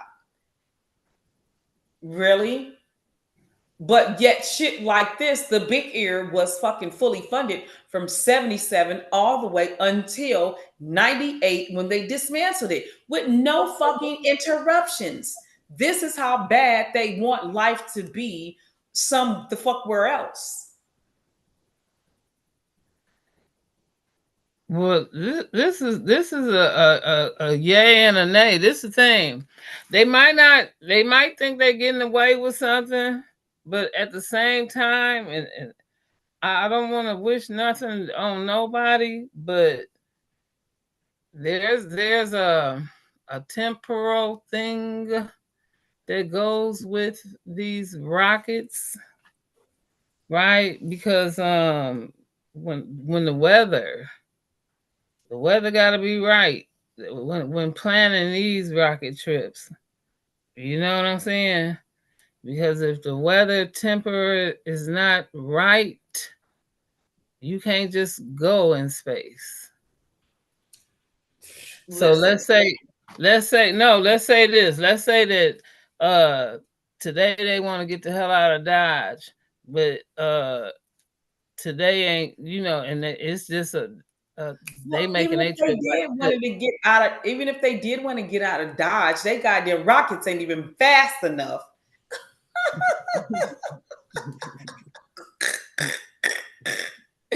You know what I'm It's saying? like, Like, yeah, what is going on? But I'm you just know, saying, if space exploration, right? Again, the I ain't shit's going. always fully fucking funded, I and ain't going. people and human beings are not fully funded. That's the part I'm just still on. Like this space exploration is fucking fully funded, yet It's human beings beautiful, but I ain't humanity going. are not fully funded. How is it that I'm in jeopardy of losing my job every fucking year? And yet, and still, they didn't have no problem saying, hey, you know what? We're going to when we got rid of the big ear, we already had plans for it. Well, it Gentrification. wasn't even the It's big year this year. This wasn't the big year this year. This was immigration. yeah, They, but still, know, and also that too. This shit was, and immigration wasn't fully funded though. But the Big Ear project was fully funded for all of those years uninterrupted. but even then, you know what I'm saying? Understand me when you're not when because we talking about poor planning, poor budget planning, all of this. You see what I'm saying? So I agree. I agree with you. You know what I'm saying? Because again, I asked what was they looking for? You see what I'm saying? When we talking about the Exactly. big year, and extraterrestrial, because Area They're 51 looking for a maybe, terrestrial, maybe. extraterrestrial, you heard something, you believe you heard something, your phenomenals and all this stuff. I know them things walked out that wall in Miami that day, them 200 squad cars, one them Girl, 50 shut up. squad At the cars, mall. 200 people were not gonna know. I know you hear it. I know you seen it. They ain't took one paddy wagon out there. No, they did not. They went 4 deep, and each car, 50 cars. They ain't had no paddy wagons to arrest nobody. They ain't did that since not in the history of nothing. Not in the history of Black Panther, Black nobody. They ain't did it in the history of nothing. No, if somebody said that they was giving 50 cent ice cream cones out at McDonald's, they at least have 2 squad cars there and a paddy wagon because they know it's gonna be some problems. Girl, right. Popeye's Well, chicken. shit. Remember the boy who stole the damn sunglasses out the mall. Nigga, they had the helicopters. They had and killed that boy over them fucking sunglasses. Come on, And so them was all we know. sunglasses from the sunglass hut. So these fuckers Come at the on. mall, right? You didn't have shit. You didn't have no helicopters. You didn't have no dogs, didn't have none of it, but you had all that for that young man who stole a pair of fucking $300 sunglasses. You had all the fucking resources out for him to kill his Right. ass. But these aliens at that damn mall, right? They didn't have not a single resource. Not Facts. one. Facts. Not one. But at Facts. least I'm in full agreement with you, sis. Full agreement. no. Yeah, At it's some crazy least. shit. It's definitely crazy, and I mean, but this right here though was good for a few reasons, right? It just goes to show us too uh how much time and resources they are really putting into things outside of our nature. My whole thing is, even though after the data, after they get it all together, They show us what it is that they found when they find nothing. But when they find something, where is the data for that? That's the shit they tend to hide and, tend to. You're right. You're right. Jay, is he asleep? I sure got a question for him. No, I'm here. I'm listening. Great, great, great. So, guess what I found? What'd you find? I found my document in my book that shows the Boston massacre. Uh-huh.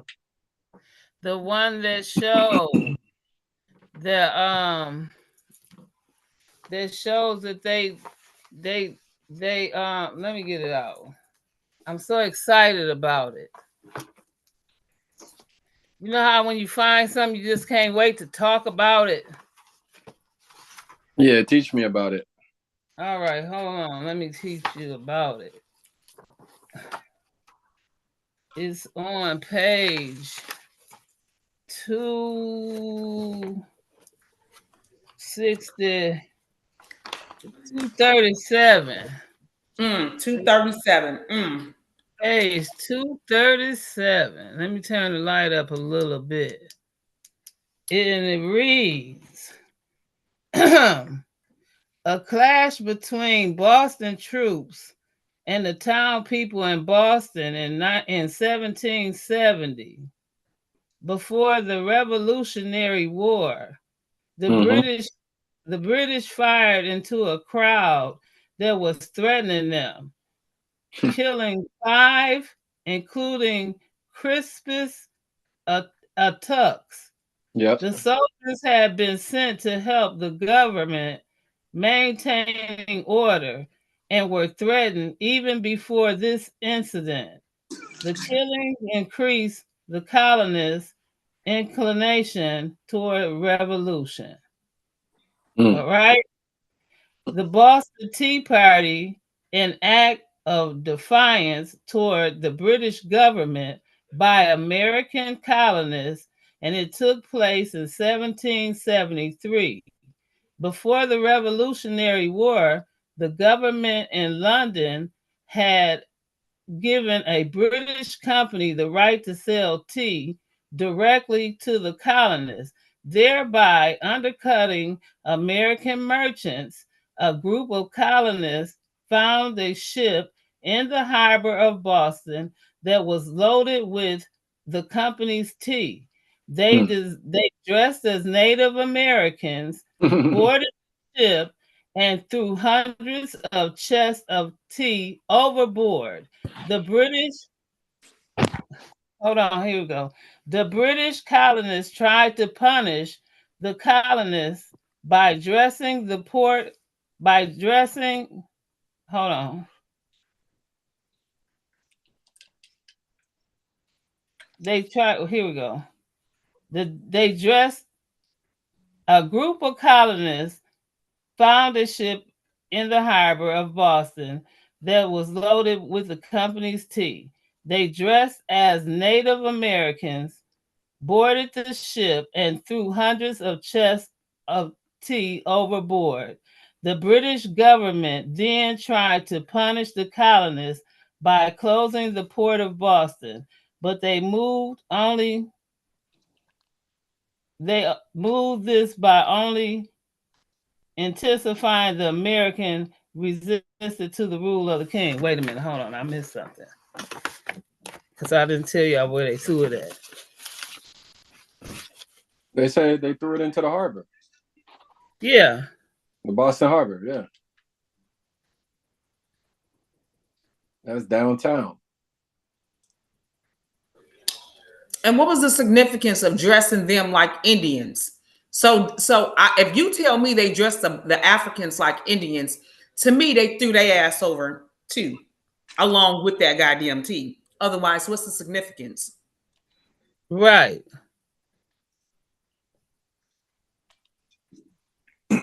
Yeah, I heard of that story Being from Boston, tell you the truth, really didn't care about it too much, to be real, growing up. But Crispus Attucks, I know, was a black man, so I knew that name when you said it. That's about it, though, and the whole tea getting thrown into the harbor.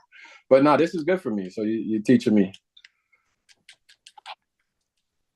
When you say colonists, you're talking about the British, and then when you say Right. American, who are the Americans compared to the British? And Right. also, Jay, I would like to know if we ever can find this too. Again, the significance of what did the natives have to do with the British, the tea, and the tea tax?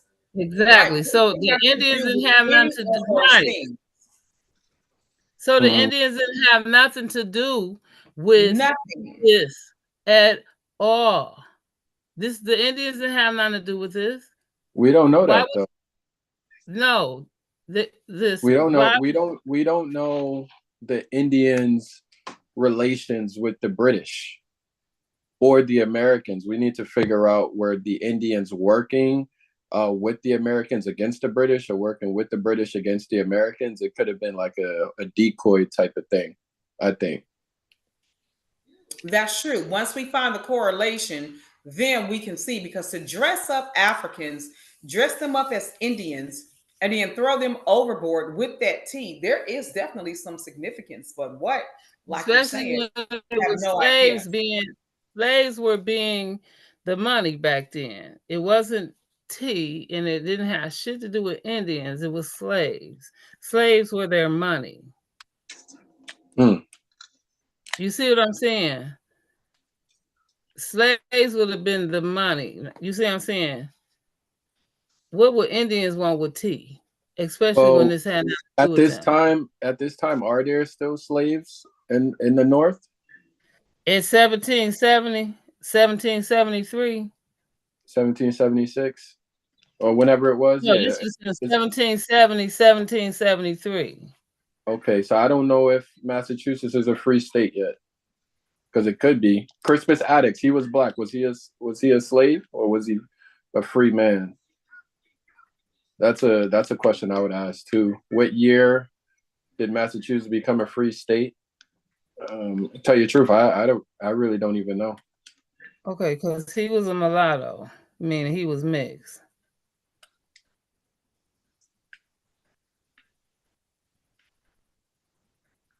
Right. He was first American to die in the struggle for liberty. Mm.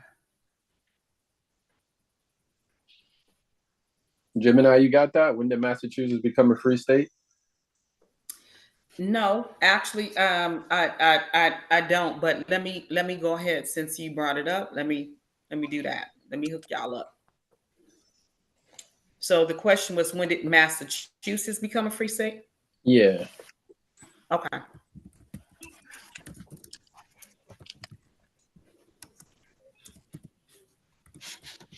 Right, especially seeing that would it be one of the first five?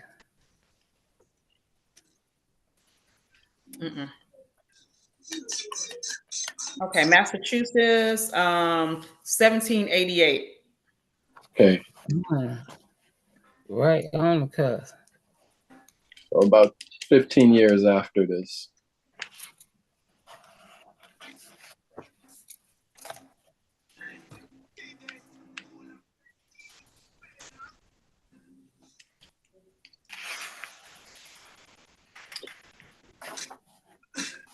The Indians I know up here would have been like the Massasoit, Wampanoag, Pequot, Nipmuc. A lot of the towns and counties up here still have those Indian names, but they are changing a lot of like school logos and whatnot to not be like to not replicate Indians anymore.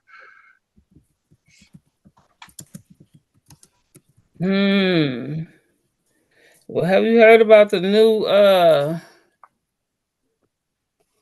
what was it I called it? So they dressed them up. Hold on, they dressed them up like Mohawk Indians. Mohawk.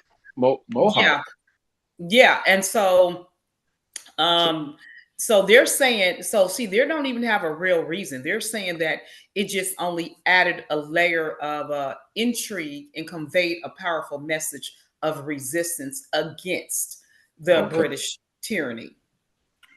Now, I wonder if Mohawk is related to Mohegan, because we got the Mohegan tribe that was in Connecticut, and now they have a casino in Connecticut, the Mohegan Sun or whatever like that.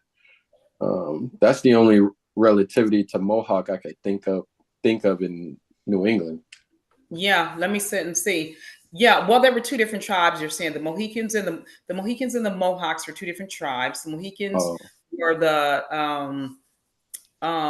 they're saying the Algonquin, Algonquian. Algonquin, Yeah. yeah, speaking people that would speaking people of what is now New York State, and Mm, the Mohawks were the Iroquois speaking tribe from the general same area and a member of the Iroquois Confederacy. mm, Okay, they spoke two different languages and were a part of opposing confederacies. mm. So that's just like what we learned about in West Africa, where you have two opposing tribes, and one of them side with the British or whichever colonists, and that's the way the cookie crumbles. So I wonder if one of those tribes was allies either with the Americans, whoever the Americans are at this point, and the British. Mm-hmm. Because Yeah. who's like what's an American compared to a British in 1773? Like, what's the difference? They did ally with it. You're right. Mm-hmm. Yeah, they were among the four Iroquois people, they said, that allied with the British during the American Revolutionary War. Yeah. Like, I know we get stories of like Paul Revere saying the British are coming, the British are coming. So I'm guessing Right. he's American. We got the Freedom Trail up here. Who else was from up here? I think one of like the third presidents. Can't remember his name. Right. John Right. Quincy Adams. Yeah, his name was John Quincy Adams. There's some history in Boston. Oh yeah. Mm-hmm. Yeah. Yeah. And they try to remove that part out of history too. So the Iroquois, so the Mohawk people brought the flint, right? You know what the flint is, right? To start the fire. That flint No. came from them. Yeah. So they're known for the Mohawk people are known for the flint. That's where they're saying, this tool came from. Okay. And so it was huge, extensive at that time, for them to trade. So they became wealthy traders Yeah. because of that flint tool. Yeah. Can you describe the flint tool? I honestly don't know what it is.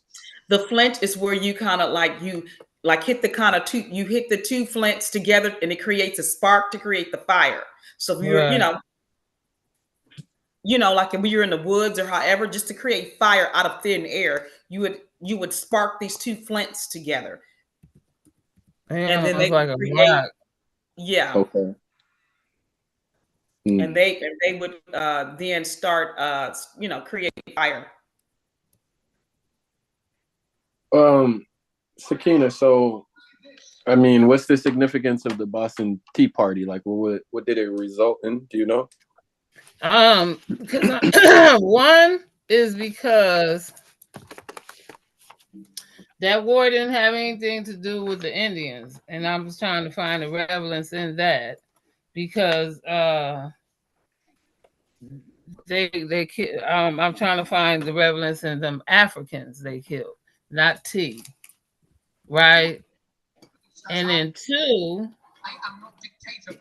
since they trying to say that they were Indians that did it, and they want to take pride in it, I want to know about the 22 Indians that they say killed them people on that bridge, and that bridge collapsed the other day. Oh, you know what? Hold on, guys. I'm going to go back to that. to that statement. Not only did the flint, you could make fire with it, but it created the spearhead, the arrowheads for the arrows. Right. So that's why they call it a flint tool. And that flint tool came only from these Mohawk Indians. I gotta look into this real quick. Yeah, because it is it is one thing to for us not to come together, but it's another for just picking out reasons why we can't come together. Just to be star belly sneeches. Mm-hmm. Yep. We just Fire starters, gemstones. we just So gonna keep finding reasons. That flint was phenomenal. Looks like it could, shucks, do a few things here. Because the flint in itself is a hard rock, but when you strike them together, they can create fire, but they also too could also looks like create weapons. The flint was also used to create weapons because of how hard it was made out of a certain type of quartz, myocrystalline quartz. I kind of want to have this little conversation where we had this. He said Saint Leviscus is changing everything. Yeah. What Marcus said? Marcus said something. Where is he? I want. He in the chat. Oh, I can't say that word he says. Right, because every time we turn around, we can't be something great. We gonna come together if it come out of my mouth. As a people. Right, because right here we got Monroe James, the Monroe Doctrine, the Navajos, New Amsterdam, the Northwest Ordinance.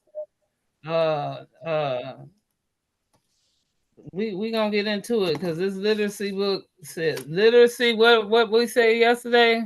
Literacy, the language, the literacy, cultural literacy is the cultural.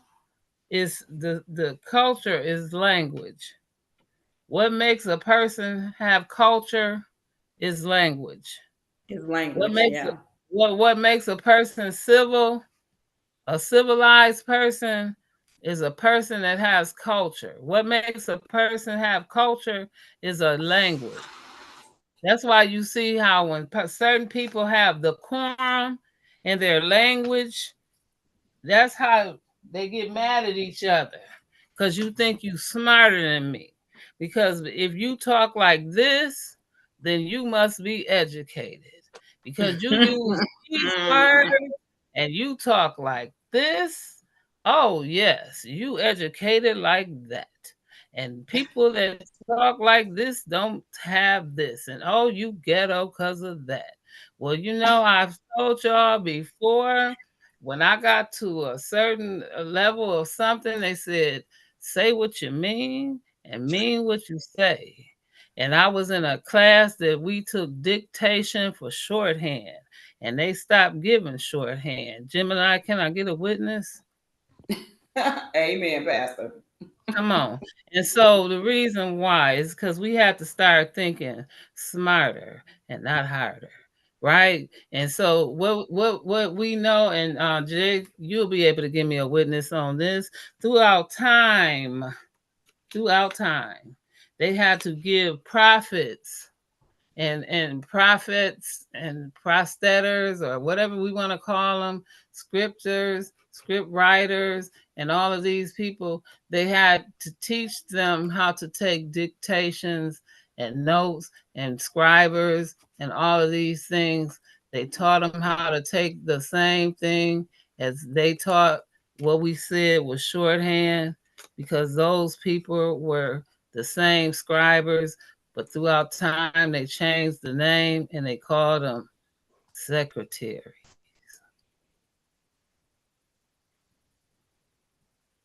And those secretaries documented everything. The secret Aries. And so when you document it, you find out, just like they say in court, it's called a burden of proof. But right now, because they so old, burdens of proof, we call them artifacts.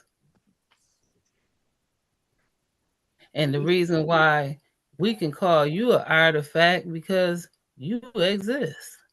Just like that old stuff your mom got, that it still exists.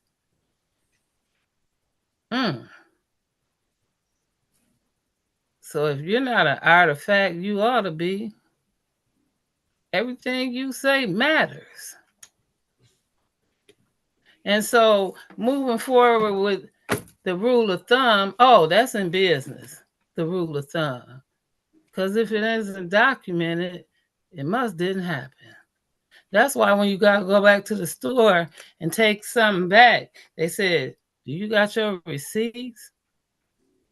Oh, you ain't got one? We can't take that back. Because you might have stole that. We can't take that back. You need receipts for proof, burden of proof. And so that's why we go with those things, right? Because you can say anything out your mouth. So we go with documents, burden of proof, archive facts, old facts. You can't debunk that. You don't got to believe it, but it is what it is. And so that's how you move forward. And that's how you move on. His story, her story, the story. And then you build moving forward. The scribers, the transcribers. How do I know? Because I've been transcribing to learn to be a secretary since I was 16. That's why I had a lot of jobs. Did y'all hear every time I said I worked here, I worked there, I worked here? What kind of job was they? Did I say I flipped hamburgers? No one knows of my existence. Every job I said I had, where was I at? The hidden ones. This is why. Progression. Moving up in the same field. Career bound. The irony of freedom. We are free of each other, yet it brings Thinking smarter, not harder. Remain in our tempest of blood poetry. So now let's connect dots and move forward. Because each one do teach one to reach one. We shall stay. Humans are not meant to last forever. But this creed. Is that your stuff in the background? I forgot what we was talking about because I had to get that out. But I appreciate y'all listening to me. Oh yeah, for sure. For sure. Okay, Sakina, it is definitely late. We've been on here now almost 4 hours. We have any more videos we're gonna watch, or no, that was it. But next week we got part 2 to the wow sound. That was the wow signal. So I have a part 2 to as above, so below. We're getting into. It is called. Should I tell y'all the name of it? Yeah, tell us. You started talking about it. You might as well. What is it called? It's called The Hum. Have y'all heard about The Hum? Give me that. No, it's hum. It's like Hum.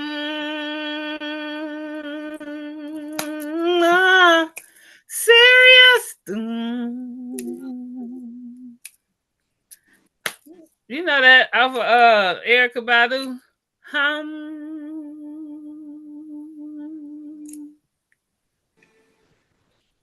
You know, back in the day when things were cool.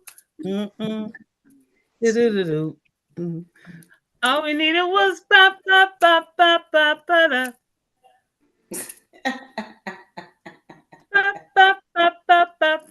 Yeah, we're going with the hum. You ain't never heard of the hum? Uh-huh. Oh yeah, we're going with the hum. Now that you done heard wow, now you need to hear the hum. Okay. Yes. So we can get all our chakras in order. Oh, okay. Yes, yes, yes. We got to really get into it. We'll get into it. I'm with that. Yes, we need to get into it. Right. We need to get into it. Hey, did Yeah. Mighty Hebrew call you? Did Mighty Hebrew get back in Yeah, touch with Mighty you? Hebrew just texted me. He talking about something. He going live. So he said he was going live in 15 minutes, and that was probably about 14 minutes ago. So he should be getting ready to go live. Mm. Um, yeah. So I know he should be getting off after that in about. I think he normally go live about 45 minutes. He was going. I don't know what he's talking about right now. I know he went in on Candace. Candace, whatever her name is. Owens. Yeah, Candace Owens. He said she was letting Diddy have it. She's Yeah, real she right. needs to, because see, girl, don't get me started back on that. I know I'm getting off of here because Diddy is a nasty the fuck ass, and I'm glad they're arresting everybody involved. Hurry up, because I'm sick of their ass. What you Move, think about that, Jay? arrest them and move their ass on. Jay sick of their ass too. I mean, me personally, as far as the coverage of it, I don't really participate in like kicking him while he's down. But that's the consequences of his actions. I just try to stay out of the, getting on him the way everyone's been getting on him, making fun of him and stuff like that. And I Yeah. only take that position because I know maybe not to his degree, but everyone got their problems, and he got a problem, so it is what it is. You got more than a problem when you holding people against their goddamn will and won't let them the fuck out. That's more than a problem. That's more than a problem. Let's be clear. We're not a problem is if he kicks you out, then you can't find a way home after he lets you out. And you can't find a way or a ride home. That's a problem. When a motherfucker won't let you leave, you got more than problems. And we're not gonna just generalize that. That's a fucking See, that's where I think it's going too far because I I can't don't. leave when I want to. Fuck. Listen, I'm not making light of the situation, but this is where I think Yeah, some you are. of it. That's where I think some of it is being dragged too far. I know it's been a lot been said, and I'm Yeah, not making light of what he did or may not have done, but I don't want to be adding on to the right. monsterism of what I know he did a lot, but I don't want to say he was holding. I know R. Kelly was holding people, but I don't know if Diddy was And him holding. too. That's what trafficking is. What do you think the word The trafficking trafficking was, is? You need a in my dictionary part. text for the Okay, but word when listen. they say Okay, but he listen is what I'm he saying. has Trafficking drugs and also means trafficked people. traf- trafficking also means taking somebody from one place to another, putting them on a plane and No. taking them from one place. No, it does. It Hell means to the no. yes, Human it trafficking does. does not human trafficking does Yes, not human ever have a trafficking good means that connotation. you take a Put minor it in a from good across paragraph the if you state wanted to. line, across that's what it means, like taking them across state lines, taking them in and out of the country. That's what trafficking means. It does not have to mean that he locking them in the house and not letting them go. That's why I'm saying Human trafficking is That's never what it used in means. a positive or good light. Not But that ever, is not a never, positive or a good light. That ever. doesn't mean locking them up. That Human also trap, the means that. definition. Let me get it so we can be crystal clear before we leave this Okay, well, damn look shop. it up then.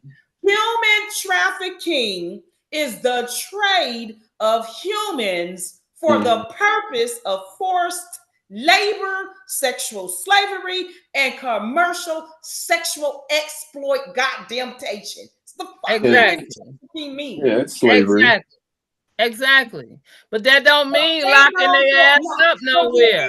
so there is no such thing as also can mean take them Okay, from but that one state also to the don't next. mean locking their ass up. That's what I'm Okay. saying. You That know, don't we're not mean going to locking take, we're their not ass going to up. take, no, Gemini's not going to take the word that anybody accuses another of, just like people don't like the word when people say polite got locked up for No, I'm perversion not of saying that. children. People, No, you I'm know, not saying people that. take that kind of stuff personally. So when we sit and say human trafficking, again, you can never use that word in a positive sentence, I'm paragraph, not. like anything whatsoever. I'm not When saying that. someone says they were human trafficked, No, I'm that not means they saying. were held against them, where they were taken from one place across to another place for the purposes of that bullshit. I'm So not he's saying that. nasty as fuck. And everybody who helped traffic women and boys for the purposes of those fucked up parties where the people were wealthy and had money, but the only other people could dress up and pretend like they were part of the party to have sexual relationships with them and God knows what the fuck else. That's Yeah, some I bullshit. kind of I see it as a lot of people think money and fame is the solution to like happiness in life, but then you see a lot of those people, they got a lot of problems. Yeah. Seriously. And that's Yes. why all that Exactly. Yeah. everybody's involved is gonna go to jail. Now the handler is not gonna go to jail, Diddy's handler, because that's who they're trying to protect. They're trying to protect his handler because his handler was the person who originally was busted. But they're not gonna let him because he's much higher and has a larger, broader purpose than Diddy. So Diddy is up underneath the handler. And so Diddy has to go. But then underneath Diddy is all the rest of the fuckers who had a participation, association, or hand in it some kind of way. What about They his really kids? gonna get thrown under the bus. What about his sons? Diddy may not even go to jail because he got too many other people they can throw in jail besides him. But they're gonna shut his ass up. Bet you he won't be saying shit from here till a long ass time. But wouldn't he be the subject though, seeing that it was for him? But if you can't get the one, you get the other. Okay. And will he be able to ever do the same sick shit again? No, he won't. He's done. But everybody else, a lot of their asses going to jail. They better So take you all that so money they made from those so parties and being handlers you think he's and gonna get get some good off? lawyers. Is that what you're saying? You think he's gonna get off? I'm saying they won't ever be able to force him to come back, go to court the way that they want to, because it's a complex situation involved when you're talking about how high up you have brought a person, you're trying to bring a person down. So Diddy is, again, he's a little high on the food chain. So they won't be able to do to him like they can do to everybody else underneath him. Wait. What about what Somebody they gotta did? pay for this. What about what they did to the Epstein dude? Well, Epstein was just a handler. He wasn't that high up. Epstein was just another player on the chessboard as well.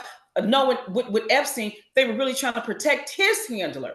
So you got people like Clive Davis and people a little further up the food chain who are the real, you're not gonna catch them. It'll be hard pressed to catch them. But So you everybody think else, just to satisfy the judgment, oh yeah, they're through with money. Throw all they ass up under the bus. so they're gonna let this black man off the hook? Is that what you're telling me? It's not that they're gonna let him off the hook. They're gonna be hard pressed to find a hook to hold him. There's two different things. letting him off the hook and finding a hook that holds him is something different. But it doesn't matter. He won't, whether he be punished by the public, he'll be punished by the higher up handlers. He's gonna get punished either way it goes. So whether it is justice by his group that he associates with, or public opinion in the courts, either or. No, it's new player. It's new players in the game. He's been there too long. He gotta go. So so he's just, so they're gonna shut. So his operations are shut the fuck down. All the trafficked humans get a chance to go home, find their families, and thank God it's probably been a long ass nightmare for some of them. But all the people who didn't give a fuck, who had a hand in it, they're through with money. Them people ain't, they listen, the traffic like that, for the mindset of the traffic people, them people are not traffic like that. They've been used. What we thinking like that? Them people been used and they got paid and they at home. They traffic like a list of names that can turn up like the Me Too Act. What's the real traffic is drugs and guns. No. I'm not letting you get away with that either. Hell to the no. Let's see this on the traffic was the people, the drugs. Okay, let's see a report, because I've never heard of. We're not gonna make it seem like the people okay. I haven't heard of trafficking other than him having that boy go to this thing, and I've heard about the people that have had people flying over, and they got a plane. They're getting a list of people that have flown back and forth off of the plane listings that they have brought back and forth, dropping them off and picking them up, especially the day that he got arrested, the day that they invaded his house. They looking for those people that was with his girlfriend that they dropped off. Are you trying to rationalize this? No, I'm telling you what was on the report.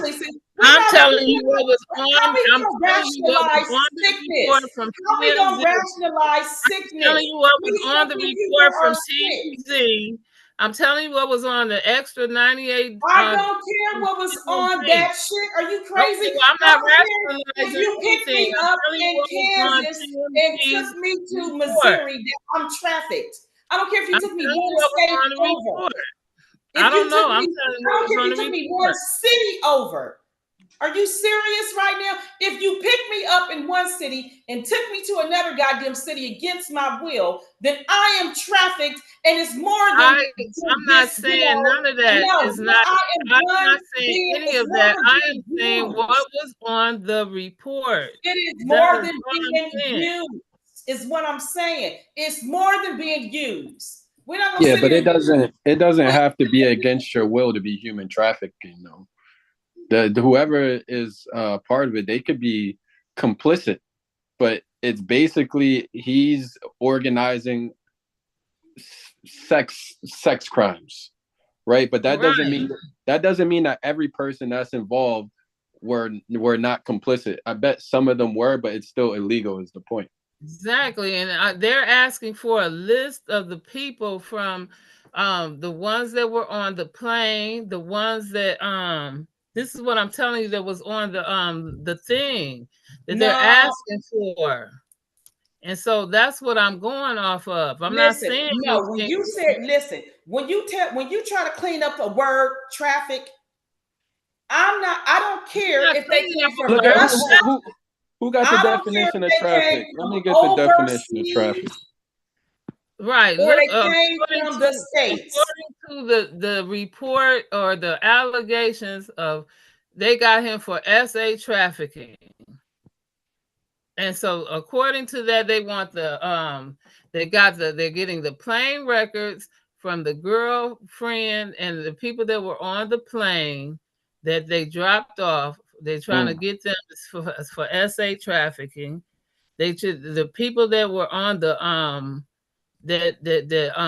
Jones guy said that he picked up with a cap or something that P. Diddy gave him, that he had to wear this special cap and drive something to go pick them up at some little restaurant, and that they were sex workers, and that they were used for sex trafficking, or they sex trafficked them. They looking for them because they were also used for sex workers, and so they looking for them. They put up some kind of thing, and it's up on lines and all that, that's looking for people that were hired or used for sex trafficking and sex workers for P. Diddy. And so that's all And posted on sex workers places. and sex trafficking are two different words. So Okay, we well, this already is know what I'm that 50 saying. Cent, That's why we I'm already saying what I'm know, saying. That's why I'm specifically we saying what I'm already saying. know, we already know that 50 Cent baby mama was a sex worker. That's why he's trying to get custody of his son. And we already know that Young Miami had a hand in sex trafficking, bringing others into the situation. So again, everybody who was involved with this sick shit, good fucking riddance. Arrest they ass because we sick of they ass. I don't give a fuck about the whole story. But That is why you saying that, and then you talking like Diddy's not gonna get arrested in the same breath? Because again, because that's just like the people at work, right? That's just like the people at work. When they work around me as a manager, then they get their ass in. They say, well, no, I'm sorry, you cannot skip past me and go up to a higher manager. You have to, there's a process and a protocol. It's the same shit with they sick ass. There's a process and a protocol. So the higher ups never are really going to be in as much shit as the lower downs. So everybody who wanted to get famous, wealthy, known, rich, make a few dollars from just working with this sick shit with Diddy, they're gonna get the brunt of it. They're gonna get the brunt of it. Diddy will not get the brunt of it because he's higher up. And when you higher up, it is much harder to catch the higher ups than it is the lower downs. That's just the truth of the matter. But again, the situation, because he is bringing attention to their shit, because this is never gonna stop. We're just breaking down individual fucking institutions that do this shit. So it's not like we're stopping the whole thing. You're never going to stop the whole thing because the higher ups got too many pockets of this shit. But when they do, when we are able to bring down one individual institution of this shit, good fucking riddance. That means that's one less. And now some of the rappers and some of the people who really got talent can finally come in and show that they have talent until there's proof of some more pockets, which that's when you're talking about people like Jay-Z may come in. Other Jay-Z artists on the list. who Jay-Z have on the list. pockets of this same type of behavior. Is Beyonce on that list? Yeah. As his wife, she's gonna automatically man. be. It's not a Beyonce no more, as if she wasn't married. That was when she wasn't married. Then you could say something, you could ask a question like that. Is she gonna go down? No, she's fucking married. When Epstein killed himself, the reason why his kids began to kill themselves because they were coming after the wife and the kids for restitution. It's the way the shit goes. Queen Bee, yeah. Oh! Dang, Beyonce made the list? Rihanna didn't make the list, right? Beyonce is married by association. Something happened to Jay-Z, they're gonna look to her. He died, she got to still pay his fucking bills. I know. So we're not gonna sit here because that R. Kelly shit was already fucking a disgrace. And people still have the nerves to sit here and be like, oh, it wasn't necessarily R. Kelly. It was the girls. It was this. It was that. No, it was his nasty fucking in jail ass. Don't forget she Okay. was 16 when they met. Don't forget So that it's part. the same. So it's the same shit. Whenever we sit here and are able to destroy a pocket like that, that's a good thing. That's something to be celebrated. Not trying to figure out if this one sick old black man is actually in it or is he not in it. It's like, are you kidding me? The fuck? That's the equivalent of your child come to tell you somebody hurt her and you trying to figure out, well, did they really hurt your leg or hurt your arm? What the fuck? This is gonna be devastating for the whole hip hop industry. I mean, shit. They earned it, so it is They what it is. earned it. Hell yeah. And they wanted fame and all. Now they famous for real. They infamous. How about that? Now y'all ass famous for fucking real. Yeah. This is the same decade that the Klondike bar came out. What would you do woo for a Klondike bar? Nothing. I don't know. I don't even take it that goddamn lightly because this shit is crazy. Because young girls are ready to fucking go home. They tired of fucking being on their back, being drugged up. The boys too. They ready to go home. They ready to go home. They tired of being fucking drugged up, fucking sexed up almost every night for some fucking rich and wealthy people's parties. Shit is crazy. Ain't even for no fucking reason. Just so they can get off. So these fucking wealthy and rich ass people can get off. Get they fucking rocks off. Right. I don't know. It's terrible out here. I seen a video today made me say, oh, she said they DoorDash and they ain't DoorDashing no more. They dig dashing. Yeah, well, you know what? There's shit. Well, DoorDash is different. So because y'all done sat here and shit, rile fucking Gemini up and piss me off with that. We supposed to be sitting here cleaning up these old weird ass. Make sure you edit this part. Nah, this could be a separate segment about Diddy. Yeah, because this right here is look here. They I just weird ass. They don't even want nothing but a hard Let me ask y'all a question because y'all let me ask y'all a question. That's the sick shit about it. Let me ask y'all a question. Nothing with these people. So did y'all always know this about Diddy or Puff Daddy, or is this new? You know, it's not new. Definitely not new. But until the higher ups in society and this construct that we live in can move in and do something like they did, they've been building this case. This tells you that they've been building this case for years. This is what this tells you. If you look at how when they moved, how they moved in, they didn't just get a tip. They've been working on this for years. And people act like they don't know because anytime this is what's so crazy. When the feds move in, and people, I've heard this so many times, and people act like this is new. When the feds move in on you, anytime the feds move in on you, they have enough information. They have enough information.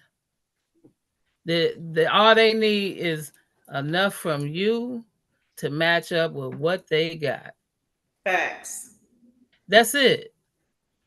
All they need is enough from you to match up with what they already have. Why? Because they've been watching you for that long. Do you know that? The feds got enough that they've been watching you for that long. How long is that? Long enough to know you, your mama, your sisters, your brothers, your aunties, where everybody live, where you I just can't at. believe Gemini think Diddy's gonna get off. I can't believe you think that.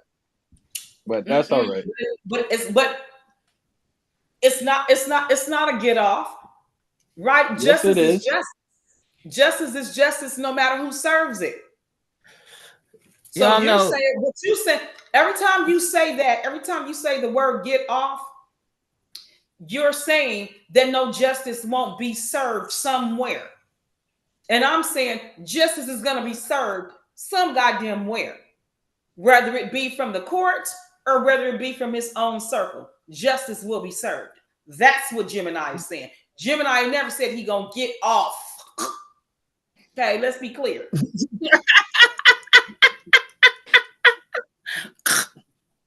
That's not what I'm saying.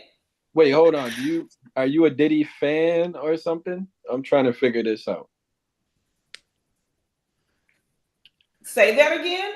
I said, were you a Diddy fan? Like, did you used to like Diddy? No, hell no. I'm Okay, hell okay. no. So how I can't fathom how we Because live in this society and we think because of just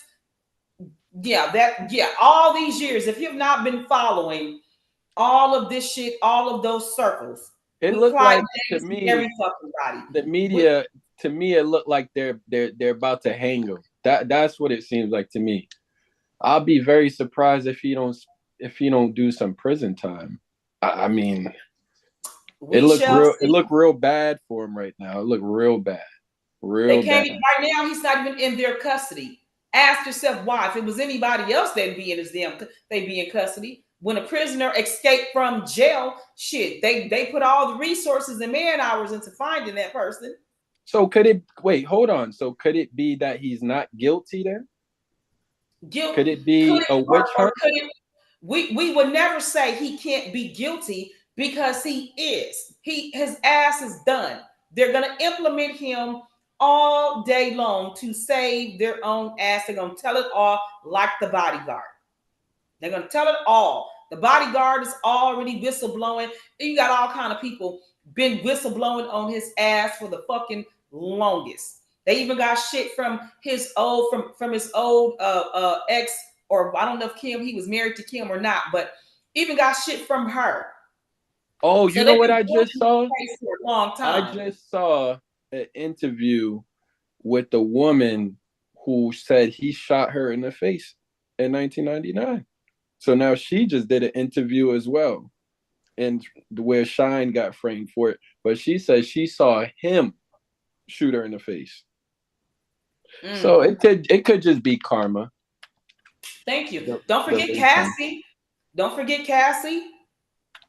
You know, and Cassie is saying she was also trafficked and held against her will I and believe couldn't. that, and I believe that because that girl, when she first came out, she had so much potential, and then it just looked like she disappeared. So She I'm like, did. where the hell she go?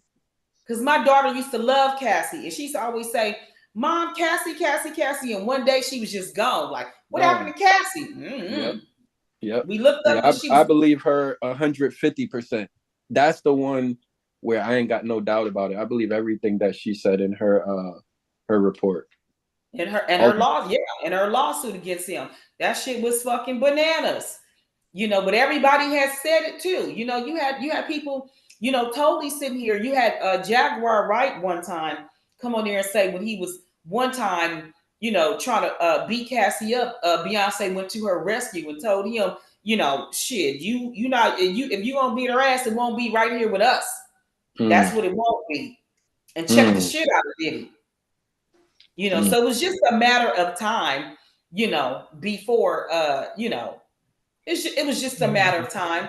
But again, we talked about Clive Davis with the protection of Clive Davis, and Clive Davis is so associated with so many other, you know, prominent, you know, artists and entertainers. You know, who knows if they were trying to, you know, protect Clive and threw Diddy under the bus. Clive, they actually probably found real evidence on him, and shit. Diddy is the person. Hey, Diddy is the person. So agreed. So agreed. I mean, you know how I feel like back in the day, or maybe 10 years ago, all of this stuff was a conspiracy, like all these industry parties and all this Illuminati, secret society, sex, sorry, S trafficking and all this stuff, little people in hidden areas, and now it just looked like all of that was true, and there was no conspiracy theory. Right. Mm-hmm. You wish it Facts. I wasn't. mean, they had us thinking that we were just out of our minds when people were saying, people would leak and say, "Oh no, they, ain't nothing but freak parties," and people go, "No, that's not the truth. That's not the truth." Come to find out, it is the truth and some. Yeah. But that's because you stayed away from it and that wasn't your thing. So it was easier to say it, and it was still called demonic and that kind of stuff. Nobody really, you stayed away from that kind of stuff. You didn't know about it.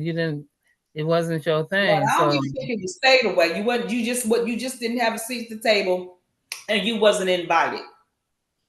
right, because and this is what makes them even more the people who wanted to clout chase off of Diddy. This is what makes them more sick, right? It's because they thought they had an invitation or a seat to a seat at the party, to the seat at the table, that hey, they thought that hey, this is all of life. Right, exactly. Just like some of the young boys who tell their stories of being with Diddy. What was his name? Not Atlantis, but the other one. The other young boy. Because they used to is his name Sirius or Cyrus? Oh, I don't know. His name is something. Okay, Cyrus. Oh, YK Osiris. Yeah. YK Osiris. YK Yeah. Osiris. Yeah, he said, he said the same shit the day when he went on live and was trying to kill himself, right? It was because Yeah. A lot of those people get people will say they went crazy when they start talking like that. and he said, right? Diddy promised him a deal. Diddy wanted to take him out Diddy would take him out traveling to the Bahamas, take him shopping, all of this shit. He didn't get that deal, but you already know what happened, what he did get. Okay. And that day he wanted to kill himself because you already know that was probably the moment when they said, well, hey, son, sorry, you done already gave up the goods. Ain't no record deal in your future. And like he said, he didn't have nothing. So life wasn't even worth living. He said all he had was debt and bills piling up. Same jacket that they had put on Atlantis, the one who with Will Smith and Jada, but he was more hooked up with Jada than he was with Will. Right? Same story right now that they got on Meek Mills. That the reason why Meek Mills, did all of that, bent over, so to speak, is for a bag and for a record deal. Now, Diddy is caught. That record deal would never happen, and his reputation is towed to hell up. And let me say this. Chris Brown and well, I don't even want to say Chris Brown, but I do want to say Chris Brown. Yep, Justin Bieber, what he do? Chris Brown. What he do? Well, I want to say, Justin Bieber grew up in a house with Usher and Diddy. Don't forget, Bieber was there. Bieber was there along with Usher. And I don't want to say it. I want to say, imposed. Because of the behavior. Do you know what I'm saying? And sometimes, because as I don't know kids, what y'all talking about. Y'all saying Chris Brown was a part of what? I'm not saying they were a part, but I'm They've been saying it for the longest that when Chris Brown first got those, it's been a few rumors out about Chris Brown. They're saying when Chris Brown first even got his sleeves, all those tats, that's what that was. That men who do that in that industry be trying to save a part of their manhood, because so much of it has been taken away. And also too, when he went platinum blonde, That was also an indication. So they've been saying this for years. So it's just a matter of time too before more shit comes out about a lot of artists, because who you think was at Diddy's goddamn party? I just Himself thought and when he Him, started Clive, and getting, a bunch of bitches. Come on, let's Right. think about at his party. Right. At these I parties just with an thought he S. started going really, doing, getting in all that trouble and fighting that, he was Exactly. in trouble. You know what I'm Mm. saying? I just thought he was troubled because of that. Something was wrong. Right. And just like Justin Bieber, when he started doing stuff, I thought he was more. Those were signs of trouble. Like Exactly. And don't forget, Bieber spent a good portion of his life living in the house with Diddy, because at that time when Diddy was grooming them, there was two of them. There was Bieber and Usher. They were together. It wasn't just Usher in the house by itself. It was Usher and Bieber. Mm. This is new to me. I ain't about this.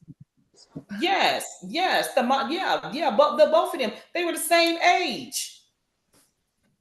And so, Okay, I see. and so these parties, it's like these freak offs that they were talking about, that they keep calling freak offs.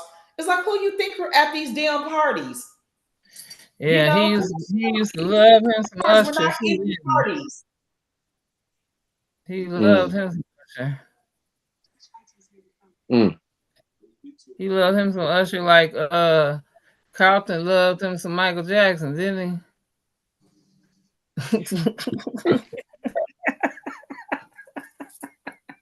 I mean, so how, Gemini, how do you feel about just the Black entertainment industry in general then? If we see what's emanating from it. Well, it's not imminent, right? It's preference, right? It is a person who has let his place and position, just he egoed out, right? They spiral. They want to prove, how much of a God-centered, how much God-centered power they have, how much pull they have here on the earth. Right? They would be the first and not the last. And so it certainly doesn't mess up the industry as a whole, No, you don't think so? Not as a whole. No, because the industry, because there's too much talent that people really do want to hear. Right? And you're gonna have, some people that are on the up and up. A lot of these things you have to realize were choices. This music is over though. You talking about an industry of music that's over. Gemini, You don't think there's a power structure that's corrupted in the music industry? The power, the power structure, because they don't own all of the industry. These are a segment. They don't. Clive and them only own certain artists. They don't own every artist. You got other artists who, for instance, like the ones that they always say Rihanna blackballed in them, and they couldn't go sign under any other contracts. Right? That's being the word with an S, plural. Because they wanted to be with the top contractor, not the one, just the basic, a basic company who could get them, maybe a tour, maybe lots of just your basic branding. You're talking about Puffy and them were the exceptional. They had the industry pretty much on lock as it pertains to what they could do if or provided an artist was signed with them. This is why people wanted to leave their contracts and get put on with them. Even this shit with Meg. Meg don't even know how blessed she is to have her contract still tied up with her old manager and the old record company, because she was almost swept up in this shit too. Oh, she in it. You know, Ah! she didn't never, no, she never get her contract undone. She's still going to court back and forth for that. No, I'm just kidding. Listen here. Listen, You know, I'm so only you going have off the other, Jaguar they work. don't have the whole industry on lock. It's a segment of the industry that they have on lock. Still got other producers, still got other entertainment companies, et cetera, et cetera. But they ask, and If they're we go so off everybody on that, if we go off of everybody on that party list, no, everybody on the party list were invited, not necessarily signed with them as an artist. There's still two different things. Being So signed so as an artist. so you don't think that in order to get access to certain award shows, in order to win certain awards, you don't have to participate in these parties? You don't think that in order to be promoted or marketed on the billboards and have money pumped into, that you don't have to participate in these parties and go through these gatekeepers? Why do we see artists like Mutabil, who changed his name, say, I left the rap industry because it was demonic and they wanted to pay me money to diss and go at other black men? And you know what I'm saying? So how can we say this industry is not corrupted in totality, especially if you're trying to get to a certain level? Well, okay, granted. But then we're talking about what will you do for the bag? Right? So, like him, that was his boundary. Now, what if he would have went further? What if he would have said, "Yeah, you know what? I'm with the shits. Not only will I sit here and demean another black man, but I'll sleep with one too."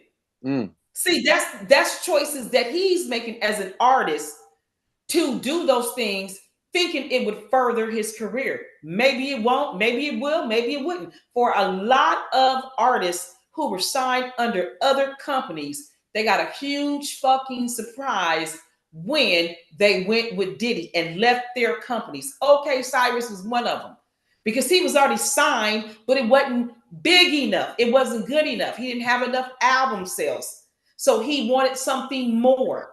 And when he got put on, when they put him on to him, right, he decided to go with Diddy. And he decided to say, I'll take the shortcut. Right. You see what I'm saying? Those were some of these artists those were individual choices. You got like Young Miami, who got with him right after she saw what Diddy did to Cassie and thought she could be better and do better. And now look at her. She caught up as one of the ones who, as the handler for some of the trafficked women.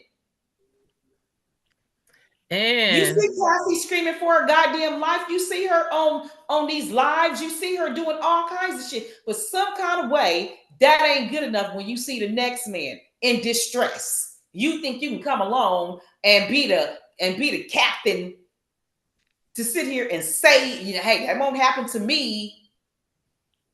Who does that? she do. Thank you. It was a choice that she made. She decided to ignore all of the shit he has done with every woman who has been with him and decided to take that ride. Mm-hmm. They just some city bitches.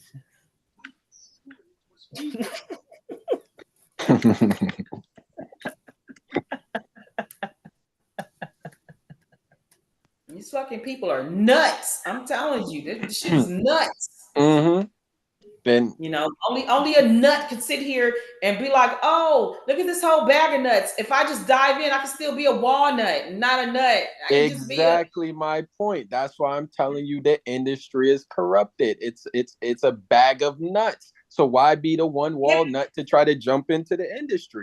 It's Okay, corrupted. hold up though. So if I jump into the industry and I'm satisfied with one record, my record getting out there for enough people to hear, that don't mean that they were nuts because I only got one record.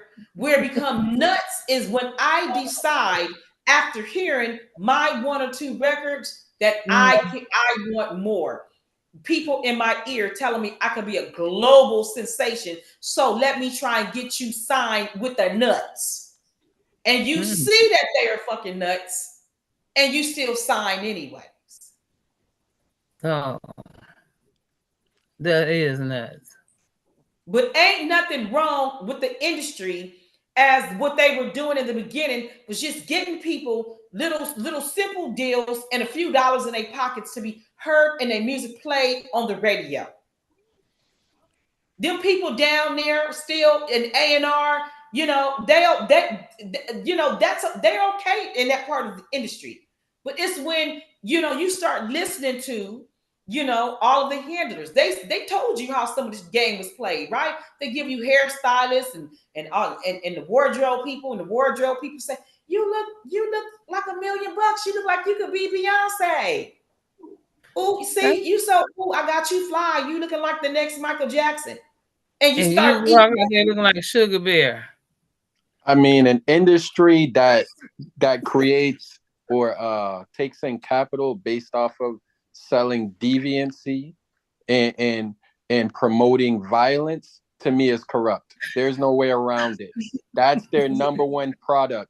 Records that promote deviancy, black on black violence, abuse, and all this type of stuff. And you're gonna tell me it's not corrupt? That don't make sense. What I'm telling you, listen. What I'm telling you is that for some of these people, those were choices because they wanted to feed their egos, and they wasn't happy with the so-called bottom. Now, you talking about throwing away the whole thing, we'll never have music played on the radio or music that we can hear ever again.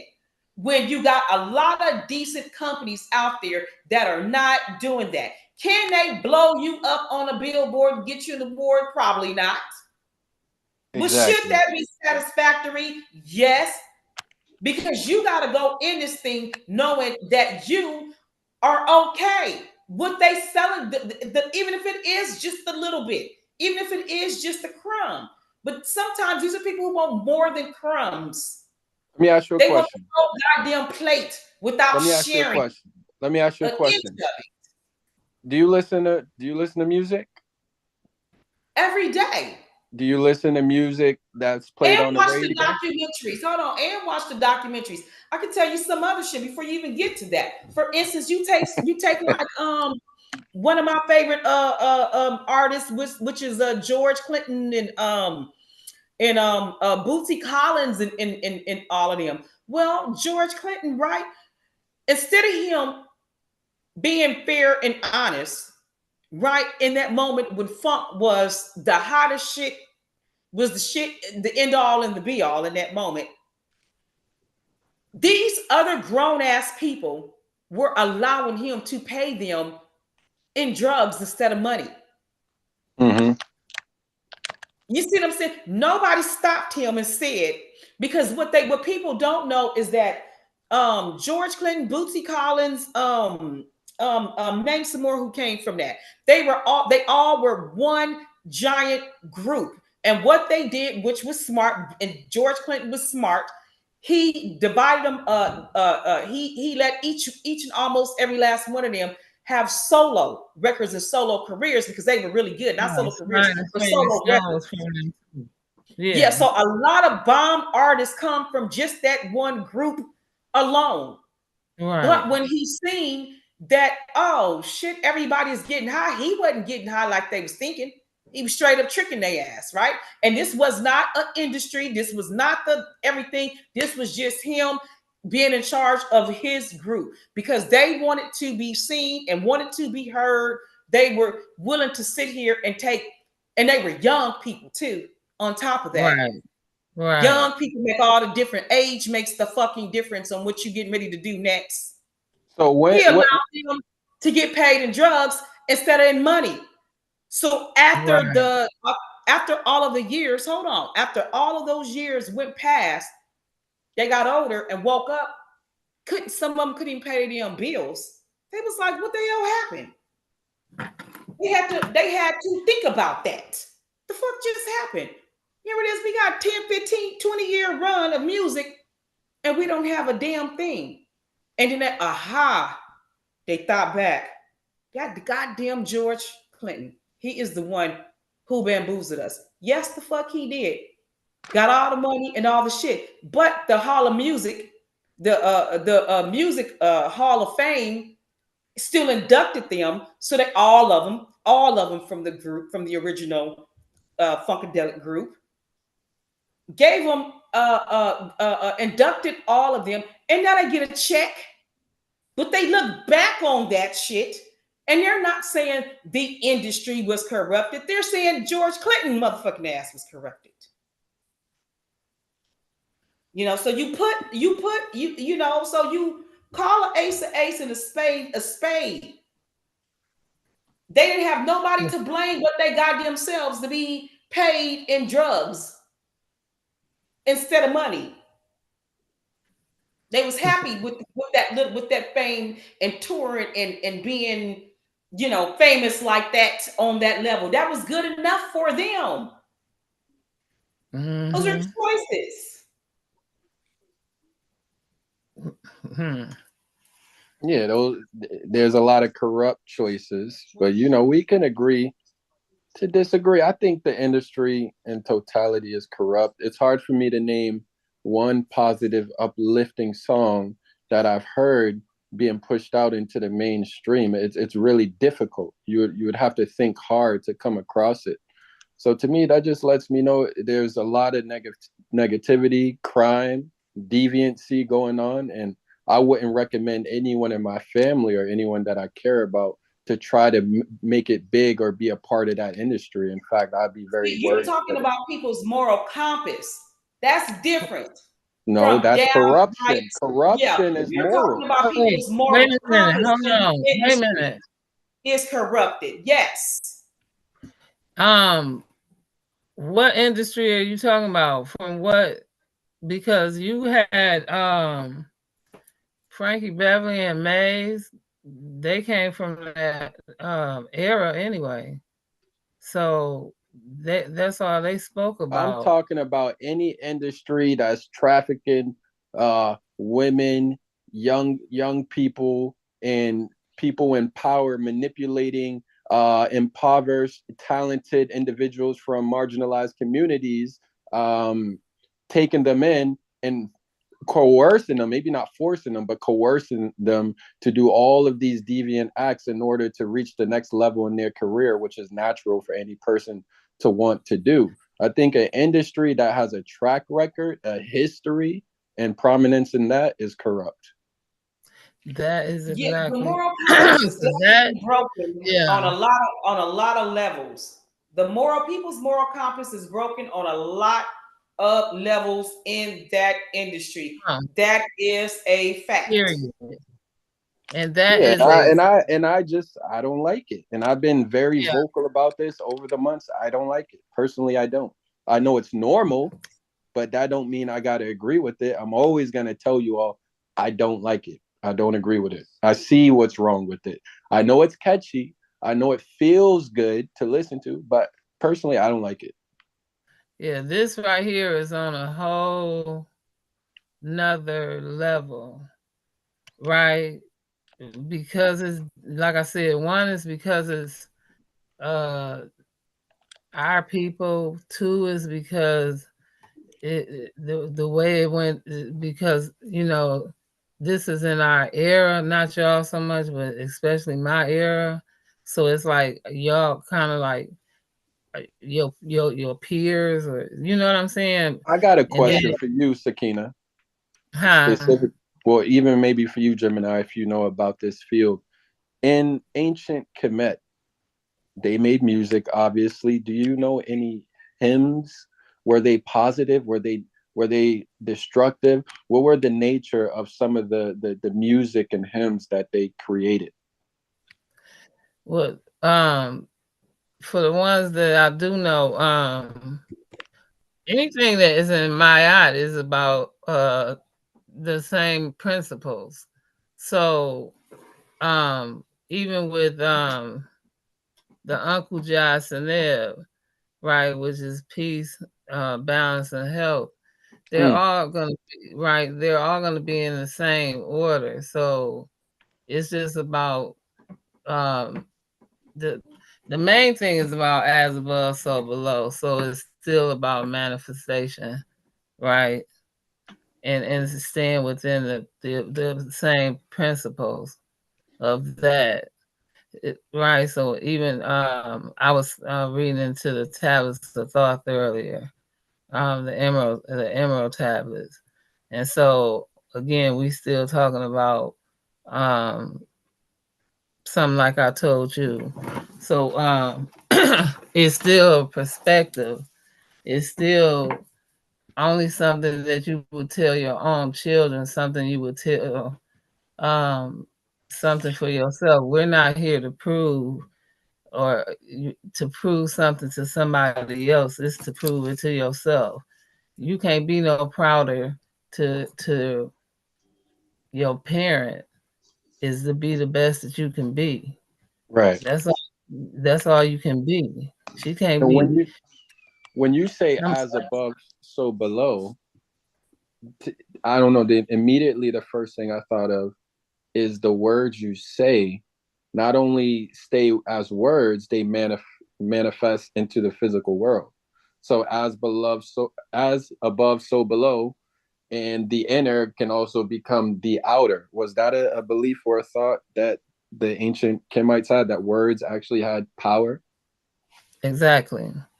Yeah, words can Exactly. manifest. Because you have exactly your nature and your natural are the same. Just like your Mm, inner and your outer existence, being, right, in existence, right, as is you, because you are here, being, existence, that's you, right? So now right. you have to be in acceptance for who you are, not for who accepts you, for you accept you, right? And so this is about that part. It's easier said than done. Mm. Yeah, I believe in that. I try to stick as close to positivity as I can. So it's not popular, but I believe in it. So Yeah, facts. look at Facts. y'all looking all tired. I could keep going I am for definitely another tired, and my two, shit three is at I'm hours. I nine. got sorry. another 3 hours, and let's keep it going. I'm just getting I'm started. I'm sorry. I just want y'all to right. So that's why we kind of like going into it right as above, so below, so we can right take it in. I So want to we learn. right. I want to learn some more. See, I'm playing my Egypt game right now, and I want to learn Okay. more about this culture. So I be trying to come to y'all and see what I could pick up about the culture. Like I'm here playing the game. They got flamingos, heron, birds. It's talking about Taim Hotep. I'm like, what is Taim Hotep? I'm in Memphis right now. I wish I could, get scoop a little bit of that up from the Gemini, the goddess, and Sakina-Ra. And I Let me tell you. Okay, hold on. listen. Before, because Sakina gets extra, extra, extra, extra deep. For me, I don't really subscribe to any religion, but if I did, it would definitely be the principles of my art, because the principles of my art, teaches all the things that I believe in as a human being. Just period, right? Mhm. Teaches you, patience, tolerance, temperance, faith, all of the things that make, for me, that I would say represent the core of myself. Now, do I know enough about it all as a whole, like Sakina does? No, because she actually studies it. But if I had to subscribe to any principle, I would definitely sit here and subscribe to the principles of my I believe in wholeheartedly, feel strongly that I am that each and every last one of us are pulled into the things that we believe, because there's something there could be something DNA about it. There could be something, I don't know what what energetically, speaking, what it is that pulls each and every last one of us into, said religion. You see what I'm saying? So there could be something, the Nile Valley being the cradle of life, the out of Africa theory, or the thought that people come from out of Africa, where the sun hits the a continent the hardest, and it is constantly producing. The reason why Africa, even right now, still is a billion strong, no matter what, killed all the parents. They came in devastated before they colonized it. They were already trying to, rape the land. Then they came in, colonized it, raped it some more. Then they created all of these factions and rebels, killed off every fucking parent just about that these people have. Now Africa is still right now the only continent with over 2 or 3 million under, that's 17 and under, which means they have a bright future. You see what I'm saying? So there's something to be said about that resilience that I resonates strongly within myself. That kind of strength is something that's innate. It's not something I can really explain to a person. It is something innate. And when you see anything, if it resonates with you, then you belong. Do you all pray? Is that a part of your life, prayer? Or yeah, you have to send out prayers, because prayers protect. Prayers are also another form of manifestation. When people send out bad prayers, a lot of times people were like, okay, bad. Gemini, come on. Now, a bad prayer could be a bad song. A bad prayer could be a bad hook, a bad verse. Come on. Yeah, it can be anything with words, right? Anything using words, and that's what I'm getting ready to say. So when that and when that, a lot of people will sit and say, well, those things, you can block and this and that. Sometimes it will land and hit you, smack your ass dead upside the head. But then how your reaction and knowing what to do, to fight against those things is just is equally. You have to have a plan for that too. You have to have it's almost like war. You have to have a plan of offense, defense. So something bad hits you. What is your plan of action for that? So all of those things are innate. How we prepare, how we plan, what happens if the bomb actually lands into the house. What do we do when those types of things happen? Because we can't just sit here and act like it doesn't happen. There's a lot of misinformation out there. A lot of misinformation, out there regarding these things. I was talking to a young lady at work before I left on Friday, and she's a young girl, and I love her resilience. Oh, she's a fighter, right? She's a fighter, and I love a young person that's a fighter, because it says so much about them, And so, but like I was telling her, being young is not a prerequisite for bad shit not to happen to you. What if you 5 and 6 and you've been dealing, you have a parent or somebody sick has been touching you at 5 years old? You're gonna tell that 5-year-old, oh, see, you're too young to be going through shit. No. No, it doesn't. Right. It wasn't. Life doesn't work that way. That's misinformation when we tell people you too young to go through a thing. Right. It's how we built that person up, though, going through it and afterwards. You got to have a strong comeback, the same way that was strong in the wrong what that person did in the beginning. Equally, the only thing can stop force is equal or greater force. Period. Okay, so are you saying? Actually, let me not go there. Okay, I accept what you say. Oh, what you was gonna say? No, because in our day and age, some people think you fight fire with fire, like you fight racism with racism. You fight abuse with abuse. You know what I'm saying? Some people. Exactly, but what it said, but it gives you an option: greater or equal force. So the greater force would be, hey, if you fight fire with fire, what type of fire are we talking about? All fire isn't equal. Some fire warms the house, other fire burns it down. So what type of fire are we talking about? So you got to be specific. We just can't be throwing shit out there and thinking that poof, it's all magic. This ain't this. It's not alchemy. Alchemy is precise. Alchemy ain't just alchemy for the sake of the goddamn word. Right. You know what I mean? You got to get your precision together. You didn't say alchemy.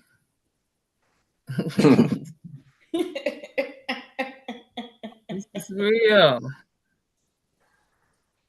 Who? Oh, I didn't know Prophet Man was in the chat. Cosmic Girl. Hey, Prophet Man. Hey. He said they had hymns they would sing. "You're the universe" is what it means. In other words. Okay. Yeah. It's so real. It's so real. We can look at it. You can look at all those types of examples when you see, the little cartoons, the one that I like so much, The Last Airbender. Oh, I love The Last Airbender. Avatar. And Avatar. Heck yeah. I got that on DVD. Listen, because I like anime. Because that too. cartoon, So, I got a bunch of this shit on DVD, right? Well, that cartoon is actually very deep though. Like when I was a kid watching it, I just watched them fight. But it's a really deep spiritual cartoon. What is he? Is he Asian or something like that? He's from Asia or something. I don't know what religion he is. He might be like Taoist or because Buddhist or something. But because he was the one born. That airbender came from the mountains, right? The top of the mountains, far off Budapest, wherever, far off into where was that one guy that was remember Johnny Quest? He had that one dude. Where was he from? Oh, he was from India. But we're talking about that, the last avatar being, as a form of, alchemy, learning how to fight other people using the elements or the same elements, because people are the same elements, right? Some of them became bad and some of them became good. So, you had to be able to figure out, what in your element is the strongest to, have to be in an offensive mode or a defensive mode. The shit is deep. So I love he's supposed to be he's supposed to be a Tibetan monk, apparently, based on the Dalai Lama. Yeah. Yes. So now these are the extraterrestrial people things. Maybe their powers were extraterrestrial. But hold on, Jay, did you catch the part in Avatar when after he woke up, right? And he's like, because we're way up in the air, right? We're so protected. And he was like, there's no way that the fire tribe could have gotten way up here. And then to his surprise, oh, yes, they did. Not only did they get their ass way up there, right? They destroyed and killed every goddamn body. Ooh. And this is the type of and they threw that in there to really have people think about security or false security. That's so they ain't leave nobody. Yeah, being way up there where he was, it would protect you from most, but it didn't protect from all. Right. So you didn't tell me on another planet they over there killing people. Well, no, it wasn't exactly like that, but And we trying to go to another planet for this. Girl, you something else. I'm not leaving here to go somewhere else and still have to fight to die. With a whole nother people of strangers, and now we still got to fight to die. Ain't that sad? You're gonna have to fight, no matter what, a good fight or a bad fight. It didn't say Michael Yeah, the archangel. The angels didn't. All of the angels didn't exactly just only have wings. Michael the archangel had 2 swords, 4 swords, and some goddamn wings. You see yeah, what I'm but what if saying? we gotta take our helmet off because we sweating and then we mess around and die because we ain't got no air? What up, Marquise? Did you think about What's good, that? Marquise? What if we Hey, need 5 Marquise. minutes? What if we need 5 minutes to breathe because we hide under that damn helmet, and when we take it off, we pass out because we forgot What's the we kid? ain't got Everybody, no air. listen. I don't know if they were built for it or not, and people probably did die like that. But you know, What if we thirsty after all that damn fighting and our mouth dry and we forget and we open our helmet to drink a little water and fuck around and pass out because we forgot? you talking about weak stuff now. You talking about weakness. Ain't nobody thinking about no dry ass mouth when they try to fight for their damn life. Fuck that That's what water. I'm saying. What if after you kill the monster? For that. What if you after you kill the monster, you want to have a V8 and because your mouth dry and you fuck around and open your mask and you fuck around and pass out because you forgot this ain't Earth and you just wanted some air to drink your V8 and you fell out because you Mm-mm. was outside and you forgot No, this ain't no, Earth. Sakina, no. Mm-mm. What if you Mm-mm. in the house? What if you in your Mars house cleaning up and one of them Mars mice run out and you fuck around and run outside without your mask on and fuck around and pass out because you didn't have your Mars hat on and you wasn't ready and you mess around and what you think, Jay? You gonna be ready? What happened? Sorry, I was reading What something. What if you in your house cleaning up and a Mars mouse ran out from under your kitchen sink? You run out the house and forgot to She put said your the Mars mouse. face. Don't forget that. Yeah, I take a different perspective than Gemini took on why people do all this exploring. I think people explore because they're trying to find something to help them escape suffering. Because the very nature of human life is suffering. So people go abound and search for things that could make life Yeah. better. You know, that's what I think. So I think they're looking for something to ease a suffering if it is out there. That's what I I believe. think they running from the. Do you think they running from the Book of Revelations from when they say you can't hide under a rock, you can't hide from behind a tree, you can't hide from under a house. When Most High is coming back from, he said you can't hide, and the rock gonna say, you I, can't hide I from me. also don't know. I don't know how convinced I am that they've done the work that they say they're doing. I'm also a little bit skeptical on Yeah. how far and wide they've actually traversed and what, I don't really know. I don't know. Facts, Jay. Facts. No, you bring because you know why? That would be the same like in the industry of nonprofit. Every nonprofit is not the same. Some people ain't taking that money and doing what they supposed to. Look how many people got busted on it with the St. Jude shit. It was some people, it was a Oh person who came to man. St. Jude's Not those and they poor little kids. You're telling me they was taking that money? Oh yeah. yeah. There's been a couple people, I ain't hear about this. you're completely busted from shit like that. So St. Jude's tightened up and was like, listen, because St. Jude's do the work. They do pay, but you always got people who when it's grant money or your money is funded. And in this case, when it comes to science and space, most of that money is fully funded. So do you really think Mm. all of it is going when that check is signed, sealed, and guaranteed goddamn teed? No, a lot of times they are doing what everybody else do in this world too. Make up shit, put articles out there. Hey, all we got to do is put this article. Hey, that 20 million coming in strong.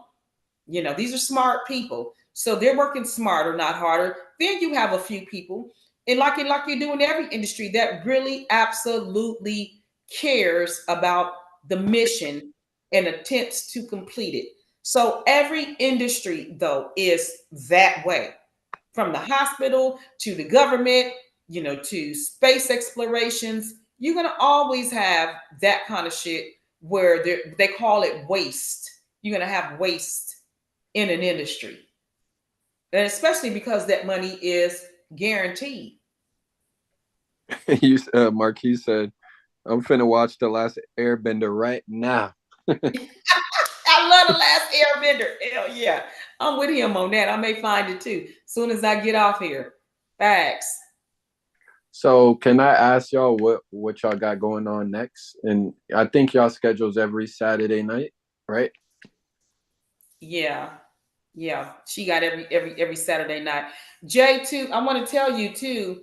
I did make a huge headway with getting the debate, the youth debate league going with the family courts. Okay. The family youth court division, has agreed to allow for me to bring give them a proposal for a youth debate for their youngsters, because they have a education curriculum in the youth in the family court division, and that is something they're interested in doing, period. That's ironic because I was just going back and forth in the Discord today. Sakina was witnessing how the skill that they use in court literally to trick people up is debating.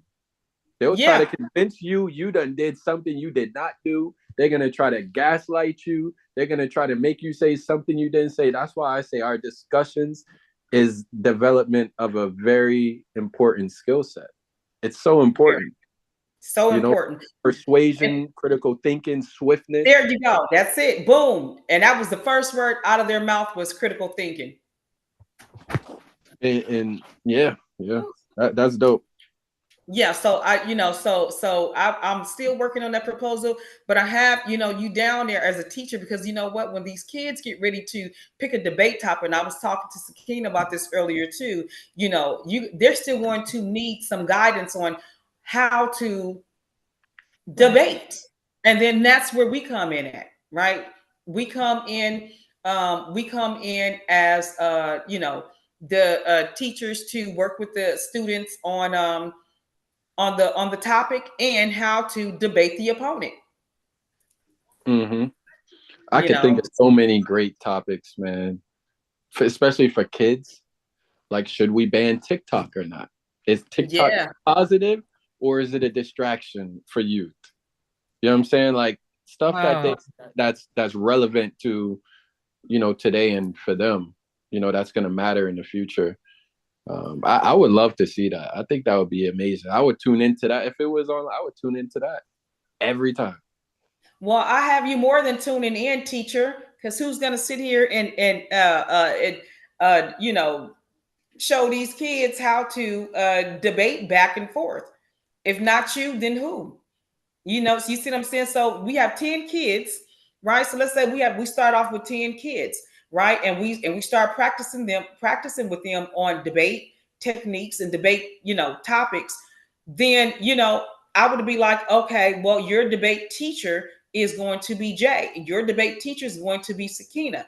You will work with that student. Profit man. True. Yeah, there you go. Your teacher is Profit Man. Oh my gosh, exactly. And then they teach, they work with that student on how to, research, what to research, the things you look for. Research skills. Look at that. How to research, how to sift through misinformation, how to cross-reference. Bam. Come on. Bam. So when I started, I did not have y'all in mind for this project, for sure. No, I definitely had you in mind, because you guys are the perfect people to work with work with these students. And so I just right now have it as a summer program. So, you For know, what? I like that. I like that. You said for who? yeah. Huh? You said for who? What you talking about, Sakina? Which part? You said for who? What you mean for who? For the kids. Oh, I said I did not have in mind for Jay and for Jay not to be involved. Oh, okay. Yeah. Well, what Yeah. y'all think about Because that? Marquise, Prophet Man, what y'all think about that? Yeah. Uh-huh. you sit here and get Sakina-Ra for a teacher. Who's your debate teacher? You know, and what would be so fantastic is, don't forget, you know, these students will really replicate or duplicate our styles, because this is Right. what we are pouring into the said student. Hey, Prophet Man, get some kids down there in St. Lucia. Let's see what y'all got down there, man. I get some kids from Boston, and we could go toe to toe. You too, Marquise. What y'all got down there in Missouri, Marquise? Right there. What y'all got down there? Forget Marquise is in Missouri. Where is Marquise at out here with me? He in out the here with loop. me? He in the loop. Oh, What's- yeah, he in what's St. our Louis. story? That's like 4 hours away, 3.5 hours away. 3 hours and just a little Where are change. you? Kansas City, right? Kansas City, yeah. Okay. I'm sorry. Yeah. I'm And so, the difference is, you know, again, when it comes to having a real curriculum, you know, having a curriculum being used by an agency such as the Family Court Division, it's a big deal. You know, there's a lot that can come from that. This Let me is know. not Let me know. You need to let that us you know just in the Discord what we need to do. yeah. I absolutely will. Absolutely will. I definitely had plans to include said people, without a doubt. I couldn't have thought about it. I couldn't have thought. For me, it was a no-brainer. Yeah. Brains of none. Then you have to think twice. The Sakina student gonna be talking about my this and my that. Mm. Listen, I have a whole my app book, right? It's right here. This book, I'm gonna drop this book right here. You gonna donate that book to the Family Youth Division? Here you go. My Yeah, app, yeah. And that's all this is. Hey, I think I got some popsicles. I'm getting off of here. It's 1:00, and I only got 8% charge. But You I come. will put Yeah. that in the Discord. Yeah. I'll put that in the Discord sometime tomorrow. So that we can Okay. sit here and be prepared, because it's a pilot program. And so again, it's just going to be for the summer. But I think that if I can sit here and write it up really well and do a good job and get all the pieces together, this is something that we can do long term, and actually, you know, might have a budget for. They will, you know, put us in the budget. Come on. We're Right. talking about sponsorships and Yeah, budget. We eat that bread for the shit that we already do for free on here. How about that? We'll be improving lives. We'll be impacting lives. We'll be empowering. This is community. This is all the shit we really about. Come on. Don't get Right. no better than that. Let me And see a what check.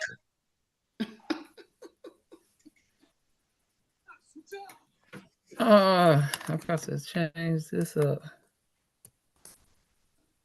So wait, hold on. Before y'all go, what was the title of this? Because I missed the beginning. What was the title of this live? I'm telling you right now.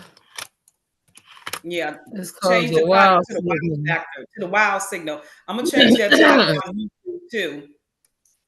It has to be the wow signal, because I think I have it as above, so below, but it needs to be the wow signal, because Sakina didn't. Yeah, I think a youth debate league would be crazy. Oh my gosh, that'd Bananas. be crazy. I mean, I know bananas. you're gonna do it down there, but if you could, the internet connect everybody all over the place. That's the Yeah, the next level. internet connects everybody all over. Yeah, because if it's a good program, oh, you best believe they're going to sit here and use it to their benefit, and then again to string the organization along. That's a benefit too, because we're already doing this shit for free, and we're talking about if we can sit here and make an impact. Oh yeah, this shit is hotter than hot, right? I'm so for community empowerment and community impact. It's like say less. And you're talking about girls and boys. Well, you multiplying the impact because you're doing it with kids. So I see working with youth as it's investing basically, right? Facts. They're investing into future generations. So it's a multiplied impact, not just an impact. That impact is gonna trickle like waves. You know what I mean? So I love it. Facts. I think it's gonna be so hot. So yeah, I'm definitely gonna be, putting in that work for them to, seal the deal. So it starts with the proposal. So, definitely, having a few meetings, getting everybody's input, so that this can get written up in a way to that makes sense. Mm-hmm. And finding some other volunteers that possibly want to get in on this, grassroots level before we blow up.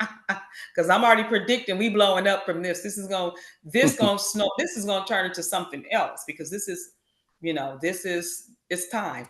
We're talking about it. Anytime for me, anytime I see that we have good discussions about it, that means that the engine is least we're cranking the engine. We probably haven't put our foot on the gas yet, but the car starts. Right. You know. But all right, y'all, I got a jet. I hope you all have a good night. It's nice chatting with y'all. I'm glad I caught the live and didn't fall asleep. So Well, yay! I usually fall asleep and then wake up at like 2 in the morning and whatnot. So yeah, I'll talk to Thank y'all you, soon. thank you, thank you. Yeah, I'm going to sleep too. Oh, I'm gonna watch TV. I'm gonna see if I can find the last, you need if I can find to an airbender before I go to bed. Though probably go to sleep on that. Don't forget, I need a day. I need a day or 2 days with at least 3 days with times. You told me. He in Africa. Listen, that's not the point. Just give me 3 days with times. He gonna have. Then he can say this 3 days, or Yes. and then Weekends. Friday, Saturday, and Sunday. One of those evenings, all right, or it could all be right. day because I know he's in Yeah, Africa. So because that's hot too. Yeah, because he been breathing like a fire dragon, and I'm gonna tell you yes, that he shit is has. hot. All Yeah. right. All right. Friday, All right. Saturday, Sunday evening. Got it. All right. Peace. Peace. Thank you much, Good nephew. night. Love you. All right. So, Gemini, any Yes, closing ma'am. words? What you get from this? I love your hair. Oh, thank This right you. here is just like, this is saying like cinnamon. Yes, listen. It says a lot, right? It's giving that ombre sassy Uh, cinnamon. Yes, it's beautiful. Come on. uh, Come uh. on. Well, thank you. I appreciate it. But okay, I'm gonna sit here and tell the chat. Thank you so much for tuning in with and listening to me be Sakina's co-host slash you know reader slash reading all them words make you thirsty. Big ass words.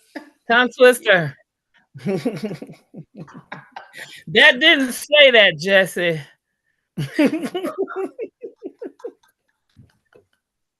Now that did not say stephographic. That said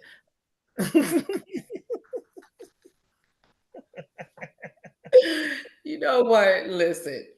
Oh man. I say. What did I say that?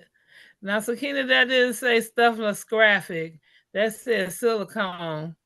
What did I say? You know, your ass making up words. Yes, what you And a cosmetic. Sakina, that didn't say that. That said cosmetics. What did I say?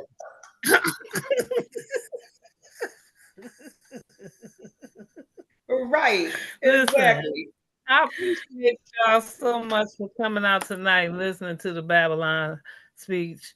And next week we're gonna have one. Well, even in a couple of days from now, look out for the post. We got some more coming in with as above, so below. And we're bringing in the part 2. So this was the wow, and the wow has a hum. Want to know what it is? Stay tuned. Thanks for joining. I said joining. Is that what I said? I said joining. Shimon Hotel.